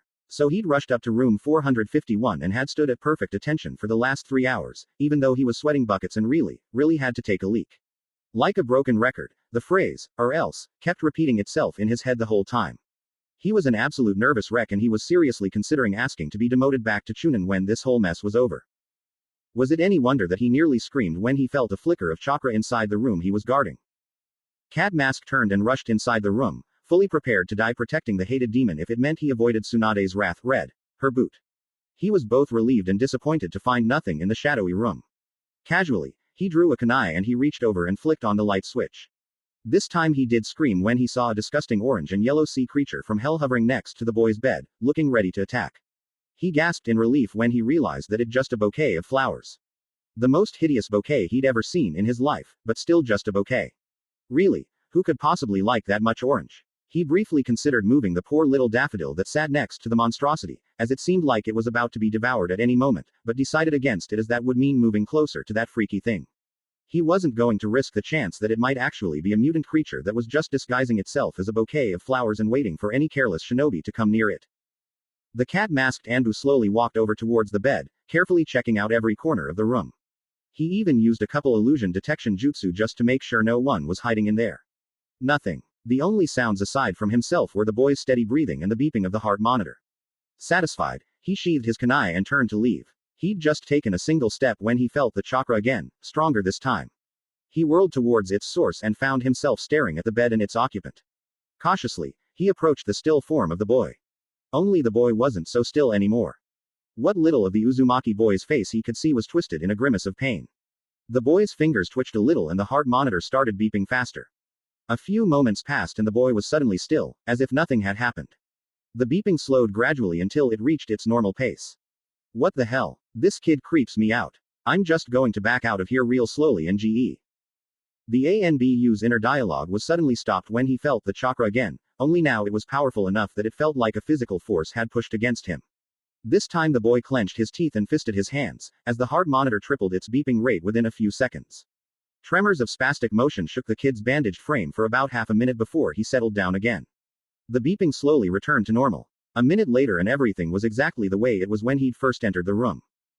Although the cat-masked Anbu would have liked nothing more than to get the hell out of the room, a sense of duty fear of Tsunade's sandal forced him to stay and make sure everything was alright. 5 long minutes slowly passed as he watched the Uzumaki brat carefully, looking for any other signs of abnormality. Nothing happened. The boy remained peacefully asleep and the room was still except for the medical machines. When it became obvious the boy wasn't going to do anything else, the Anbu finally walked back out the door and retook his post. There he nearly had a heart attack over what happened. What the hell was that? Should he call a nurse? The Hokage? How would he describe it to them? How did he know it wasn't normal for the brat to do that? The kid was a demon after all. Maybe he was just getting his rocks off teasing the poor, unlucky Anbu stuck guarding him. Well, it doesn't matter. As long as he's alive and there in the morning, I don't get the shoe. Sandal, whatever. Ah, if only the Anbu in the cat mask knew what had really happened to the boy. More importantly, if only he knew what was about to happen. If Cat Mask knew what was going to happen within the next few hours, he wouldn't just request a demotion. He'd start running for the hills with his hands over his ass. Once again, Naruto found himself at the edge of a dark body of water.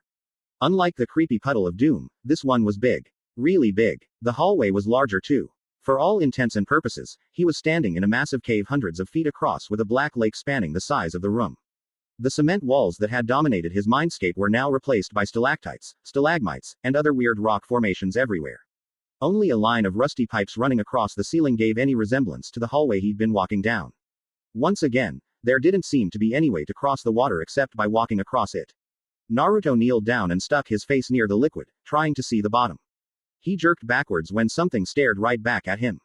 Naruto looked at the water, but the twisted, pale, something was gone.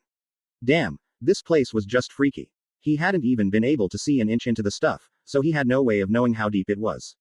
And if the thing he'd glimpsed in there was any indication, he'd be facing something far worse than an arrogant Sasuke clone. So what should he do? Naruto flopped down onto his butt. His previous experience had shown that rushing into these things was not a good idea by any means. Okay, Ero Sennin was always telling him to think, so he'd think. What had he learned so far? These things were collections of memories that were somehow strong enough to actually hurt him or at least hurt his mental self. Each one seemed to have one theme. The second was obvious. It was about Sasuke and his guilt over his perceived failure to bring the traitor back. The first pool was a little trickier, but he was pretty sure it was all the darkness he'd accumulated as he grew up hated as a demon combined with his horrible phobia of being alone. Each pool hurt him in some way, each had its painful memories, and each had a way to escape it. No, escape wasn't right. Each had a way to beat it. A key to a puzzle. Each pool was held something he needed to face, accept, and move on from. Thinking about it, it seemed to make sense. Naruto's greatest fear was to be alone and ignored. The facts didn't fit the fear anymore though, and he wasn't anywhere near as lonely as he'd been. He'd managed to collect a small group of people as a surrogate family. People he'd die to protect and would die to protect him. A family that not only acknowledged him, but loved him, just for being him. The more he thought about it, the more he agreed with the idea. Iruka was the older brother-father figure he'd never had. The schoolteacher looked out for him, scolding him when he was being foolish, and listened to all his accomplishments no matter how long-winded and exaggerated they were. The kind older ninja was genuinely interested in Naruto's life and was always concerned for his well-being. Sandaime had always been like a distant, but still affectionate grandfather. The old man had always been too busy to spend much time with Naruto when he was still alive, but the third had still looked out for him from a distance. Sarutobi would always have a place in Naruto's heart as the first person he remembered that hadn't looked at him with cold eyes. Even Iruka had flinched the first time he'd met Naruto, though of course that had changed over time. Sandaime on the other hand, hadn't even blinked the first time he'd met the Kyuubi vessel face to face. That meant more to Naruto than words could ever express, and even if it cost him his life he'd see Orochimaru pay for the old man's death. A great man like the third should have died comfortably in his bed and not by the hands of a mad traitor. Jiraiya hadn't been too close to Naruto at first, but he had evolved over time into something much more. Like Iruka, he too was a father figure of sorts, though unlike Iruka, Naruto had no intention of turning out like the old pervert. The Toad Hermit was like the relative everyone is embarrassed about, but still invites to the family reunions because he was so much fun to be around. Naruto had been stampeded more than once by a mob of angry women trying to get at his sensei, but he still wouldn't trade the Sannin for anything. Jiraiya had always been there for him when it really counted, and he owed his life to the pervert several times over. And because of the depraved hermit, he'd met Tsunade. The older woman filled a maternal role that Naruto had desperately wanted his whole life. She was the big sister that alternately mothered and nagged him depending on his actions. Naruto hadn't even realized how much he'd wanted a mother until he met her. Still, he preferred that she was more of a sister to him, as he'd seen mother figures stifle their kids as they grew older, and he didn't want a distance to grow between him and the slug Sannin. Tsunade was much too fun to stay away from for long. Like Iruka, she had saved his life at the near cost of her own.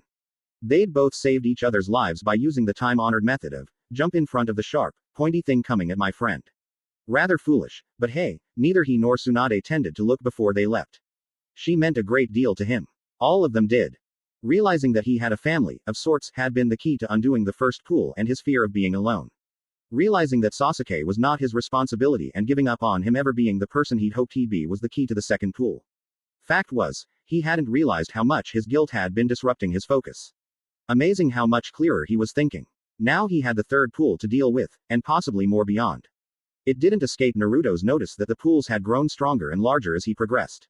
He didn't know what that meant exactly, but he did know that this lake in front of him would be far worse than the previous two memory puddles. Alright, it'll hurt and I won't be able to keep my wits very well, but all I have to do is find the answer and I'll beat it, Naruto thought as he got to his feet and stepped up to the edge of the pool. He shivered as he looked down at the still, black water. Something was in there and it scared the living shit out of him, whatever it was. Naruto took several long, deep breaths to steady his nerves. He gritted his teeth and stepped onto the black surface in front of him, expecting it to be semi-solid like the second pool. It was quite surprising when instead of touching a solid surface, he simply fell through the black liquid and into the lake with only a single choked scream to mark that he'd been there at all. Darkness surrounded Naruto on all sides. It wasn't absolute darkness, which somehow would have been better. No, he could see himself and he could see a good 50 feet in either direction before the murky blue-black shadows blocked his vision. Things flickered in and out of his sight, just at the edge of his range of vision. He couldn't make out exactly what the things were, but he knew for a fact that he didn't want them to come any closer. He gasped, as a searing pain spread across his entire body. Briefly he noted he could make muffled sounds in this water and could still breathe, but that thought was driven out by a freezing sensation that was so cold it burned him all over. He jerked and thrashed as he floated there, instinctively trying to get away from his source of torment. He had suffered for several eternal minutes when through the pain he suddenly felt something brush his shoulder, startling the hell out of him. Naruto turned and stared into Hyuga Hinata's rotten, waterlogged face that hovered a mere foot from his. A scream that was only partially muffled tore through the dark water. Naruto jerked and struggled to swim away from the pale, twisted girl in front of him. Hinata's body was staring at him through cold yellow-white orbs that were nothing like her warm lavender cream-colored eyes in real life. Her face was a marbled blue pallor and her flesh hung loosely on her skull, as if she'd been drowned for days. Her normal outfit hung in shredded rags, exposing glimpses of an equally rotten body wherever it shifted. The girl's near-skeletal hand was still outstretched towards him even as he tried to put some distance between the two of them. Obviously that was what had touched him. She didn't pursue him, but the Hyuga didn't retreat either. Naruto tried, he really did, not to panic. But when more shapes peeled themselves from the shadows and slithered through the water towards him like pale, rotten eels, he couldn't contain his fear and let out another terrified scream. One by one, the figures would move up and float near him about 15 feet away. Each was somebody he'd met in his life and each was as rotten and drowned as Hinata. They surrounded him in a circle and no matter which way he moved, all he saw was the festered stares of his comrades. He turned away from Hinata and found himself facing her cousin. Neji's eyes had lost little of their intensity, despite being discolored and dead. As Naruto stared at the Hyuga prodigy, he felt the first memories forcing themselves into his mind. Become Hokage. Impossible. It's over, loser. You can't escape fate. Is it painful? Stay on your knees before a power you cannot change. Your destiny was to lose to me. Realize your worthlessness. Fool. Naruto closed his eyes and jerked away from the boy. Damn, these memories weren't just worse, they were more complete. They hit his mind fully, where the previous two pools had been brief snippets and flashes of the past. He was reliving each and every bad memory he had about Neji. And man did he have a lot of rotten memories about Neji. Everything from the way he sadistically cut Hinata down with his words and chakra blows to the taunts and sneers during their fight in the finals. Come to think of it, he had never told Neji what a dick he was. He'd be sure to do that the next time he met the Hyuga. Naruto's eyes opened and he nearly fainted. The twisted figures had come closer while he'd had his eyes closed. They stopped moving towards him when his eyes opened and were now staring at him about 10 feet away. They were way too close for comfort. It seemed like he had to keep his eyes open and face the humiliating memories or else. He really didn't want to find out what the or else would be. Turning his head, Naruto found himself staring into Shikamaru's face. He gritted his teeth as the memories hit him. Just looking at you gets on my nerves. Waste of my time. Totally clueless. Idiot. Moron. He hissed, trying to fight away the humiliation.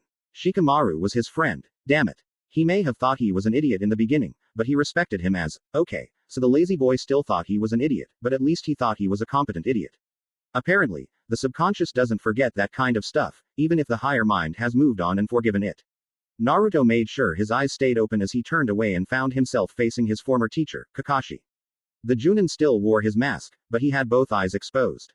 In his left eye socket where his Sharingan should have been there was only a ripped-up red orb that still managed to hold greater intensity than the other eye.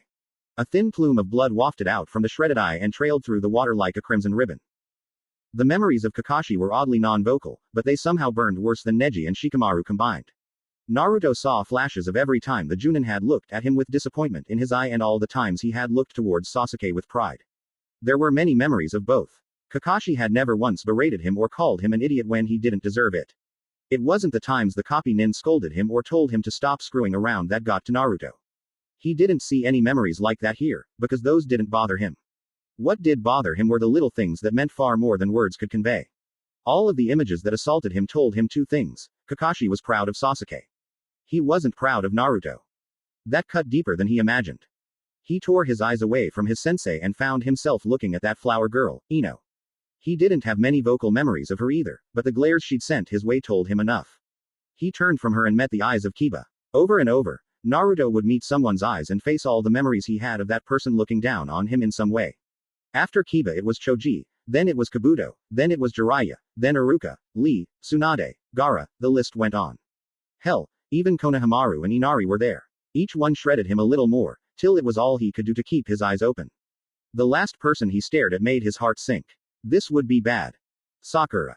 Naruto had been in love with the girl for a long time, but that didn't prevent him from having some nasty memories of her. He faced every single slight, blow to the head, and insult she ever gave him. Every time she blatantly ignored him for Sasuke, every time she called him a loser, and every time he saw her back walking away from him, his willpower frayed a little more. Just when he thought he couldn't take any more, the last bad memory he had of her crossed his mind and he was free to look away. Naruto sagged as he floated and drifted downwards. His ego was absolutely and entirely gone. He seriously doubted that it would ever return. His pride had been washed away by an overwhelming wave humiliation like a sand castle at high tide. Damn, it was hard to keep his eyes open. He was exhausted and even the burning chill was growing more distant. The figures started closing in on him, their dead hands stretching out towards him. Right as Naruto's eyes were about to close, a flash of dark blue caught his attention and made him look up. Hinata. He had come full circle and was facing the shy girl again. Unlike the other figures coming closer, she merely floated in front of him and stared at him with dead eyes. Focusing on the girl, Naruto waited for the flashes to begin. And waited. And waited. Just as the first hand clamped onto his arm, Naruto realized that he had no bad memories of the girl. Hinata had never said anything remotely insulting to him nor had she ever been disappointed in him, even when he screwed up royal. She was the key, or at least part of it. Somehow he knew that, even though he wasn't sure how. Energy rushed back into his weary form, though his pride was still gone, and he jerked away from the hands clasping onto him. Sneering in disgust at them, he returned his attention to the Hyuga girl. What did she symbolize? What did all of this symbolize, for that matter? Failure. He was afraid of being a failure and every memory he'd faced was associated with that. So how did Hinata figure into it? Okay. She'd never thought he was a loser. That much was for sure at least. She'd never insulted him at all. In fact, despite her rotten appearance, she was the only one of these figures that had been painless to look at. Creepy as hell, yes, but still not bad compared to the others. And she'd been the only one. No, she wasn't. Naruto's eyes shot open in realization.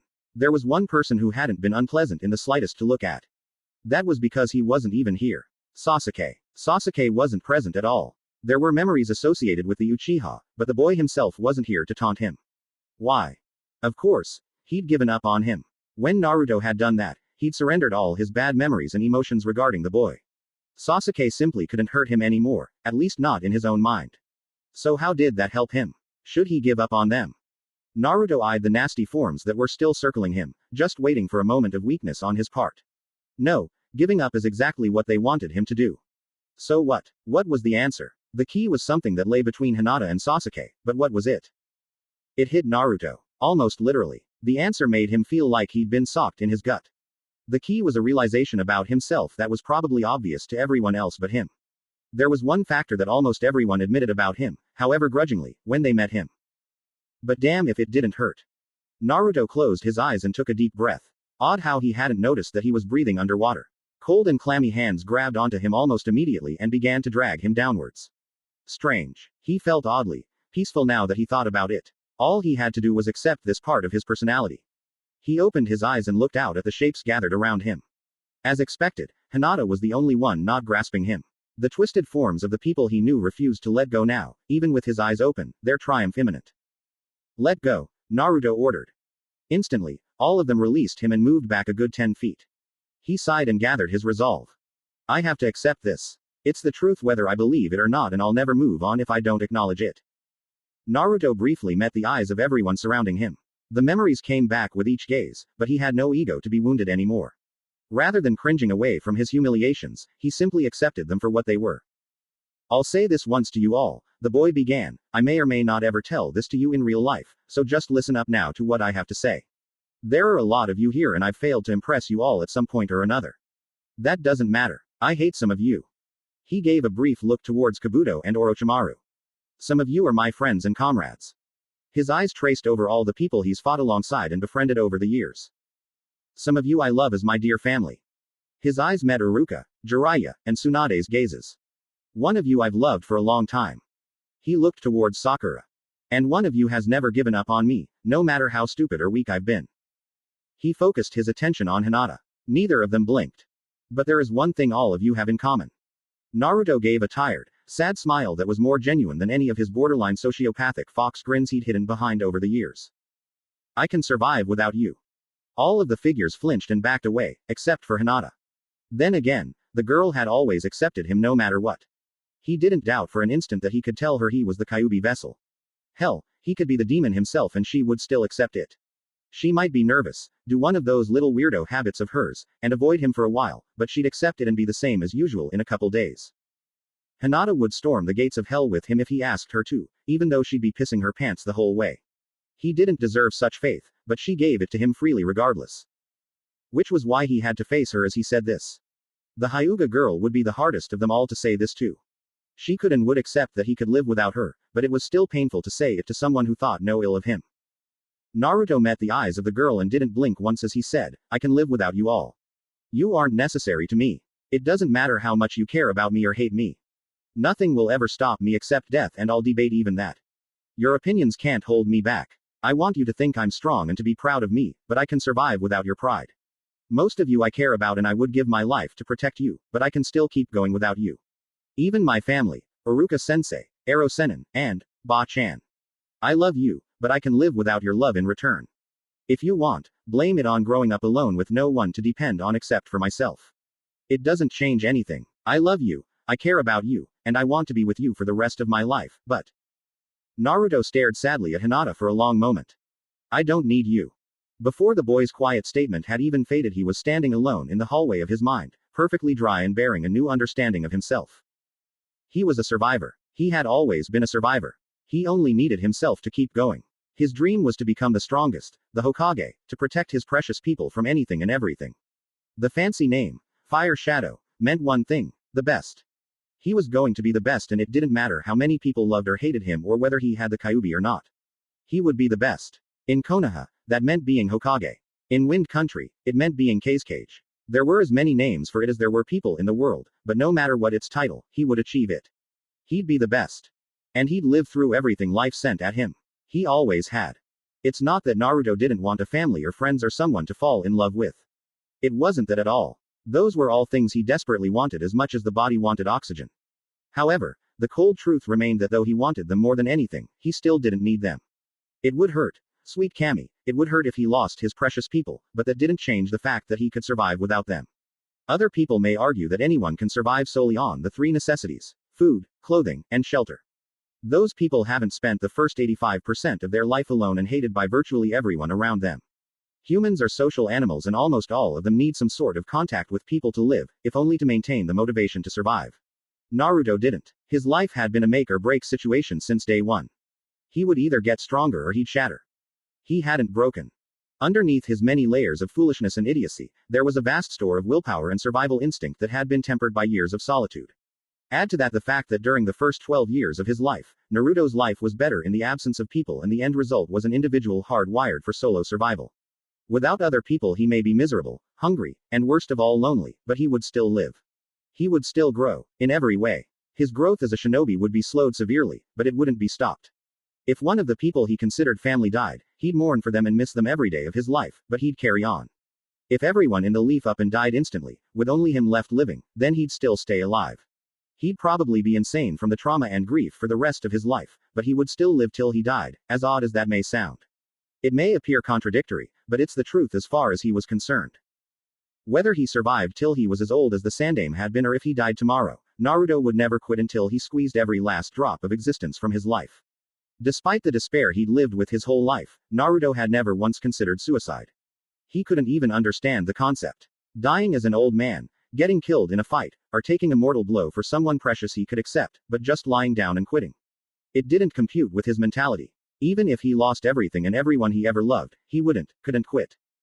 It just wasn't who he was. Naruto started walking as he mulled over what he'd learned from the Doom Pools, as he now thought of them.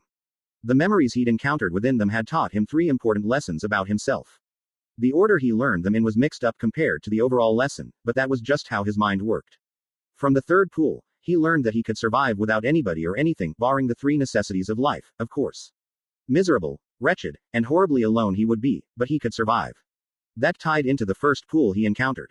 He had a family, or at least a small group of people he loved like a family.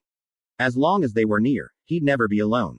He could and would live without them, but that just meant that he needed to treasure them all the more. Supposedly people only truly value something when they've lost it. He supposed being the opposite was also true. A person desperately appreciates something they've never had before, but have always wanted more than anything. Those he considered family were more important than anything else. Learning he'd survive without them only reinforced his instincts to protect them. And that led to the 2nd pool. There were some things he had to learn to let go of for his personal welfare and the good of his family. Sasuke was merely the most prominent example of that. Everyone had their choices to make in life, and Sasuke had chosen his path. It was a bad choice and very foolish, but it was his to make. Nothing Naruto said or did would change that now. He didn't consider himself a failure, nor did he feel like he was giving up on the boy when a true friend wouldn't have. That true friendship crap was just something people said to make themselves or others feel better, or it was a sign of a damn fool martyr. A true friendship was based on close trust between equals, siblings in everything but blood.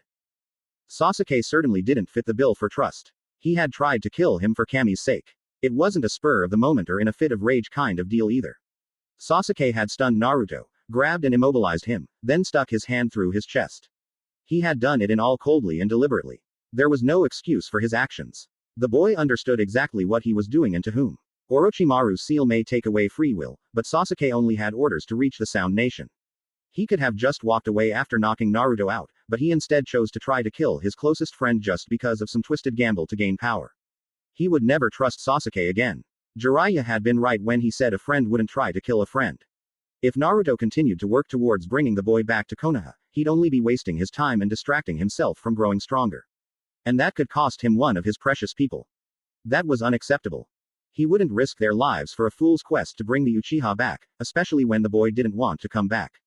Sasuke would eventually see his errors and the consequences of his actions with or without Naruto's interference. What choices the Uchiha made at that point were his own to make. When he'd accepted that, Naruto had learned that there were simply times in life to cut one's losses. Sometimes being a bull-headed fool with strong ideals was a good thing, like in the cases of Neji and Gaara, and other times it was like repeatedly bashing one's head into a brick wall. Stupid, painful, and progressively more self-damaging with every attempt. He would cut his loss with Sasuke and focus his energy on protecting his remaining precious people. And really, when he thought about it, the Uchiha was no huge loss anyhow. He was either an angst-filled Avenger, did you look that word up yourself, Sasuke-chan? Naruto snickered, or he had the personality of a block of wood that had been stuck in a freezer all day. Really, as far as best friends go, angsty, revenge-obsessed Bishonen totally sucked. Hell, thick brows was 10 times the friend Sasuke had ever been, and Naruto barely knew the weirdo. Maybe he'd try to get closer to the odd boy. He'd certainly be an excellent sparring partner. Feeling more clear-headed than he had in years now that he'd settled his conscience, Naruto walked at a relaxed pace down the seemingly endless hallway. He wasn't really worried about encountering another doom pool, as each memory puddle had taught him an equal part of one larger, balanced lesson. It wouldn't make much sense to run into another one that might totally upset the whole thing. His instincts were confirmed as the hallway finally expanded into a large, familiar room that held something far more dangerous than any painful memory. As Naruto stepped into the cavern-sized room, he spied a gargantuan shadow beyond the thick steel bars that divided the room. Walking closer, the shadow stirred and slowly rose to face him as he approached. Hello, brat. Enjoy the trip down memory lane. Naruto stopped about 15 feet from the barrier and crossed his arms over his chest. He was totally unruffled by the growling voice, even though it bore more than a passing resemblance to gravel rolling around in a steel drum and had the volume of a master subwoofer at a heavy metal concert. Actually, it sucked ass, but you probably knew that already, Fox, he said. Yes, I knew, and before you ask, yes, I did have a part in it. To a certain extent. Anyways, the Kyuubi no Kitsune replied as it rose to its full height momentarily before sitting back on its haunches to look down at the boy. Naruto narrowed his eyes and said, then you'd better have a damn good reason for all this. Indeed I do, the massive demon said, with slight amusement evident in its voice. Its tone suddenly turned deadly serious as it continued, sit down, boy. We need to talk. Naruto was still pretty inexperienced in life, but he had learned one valuable lesson in all his time with the self-proclaimed super pervert, Jiraiya. Nothing good ever followed the phrase, we need to talk.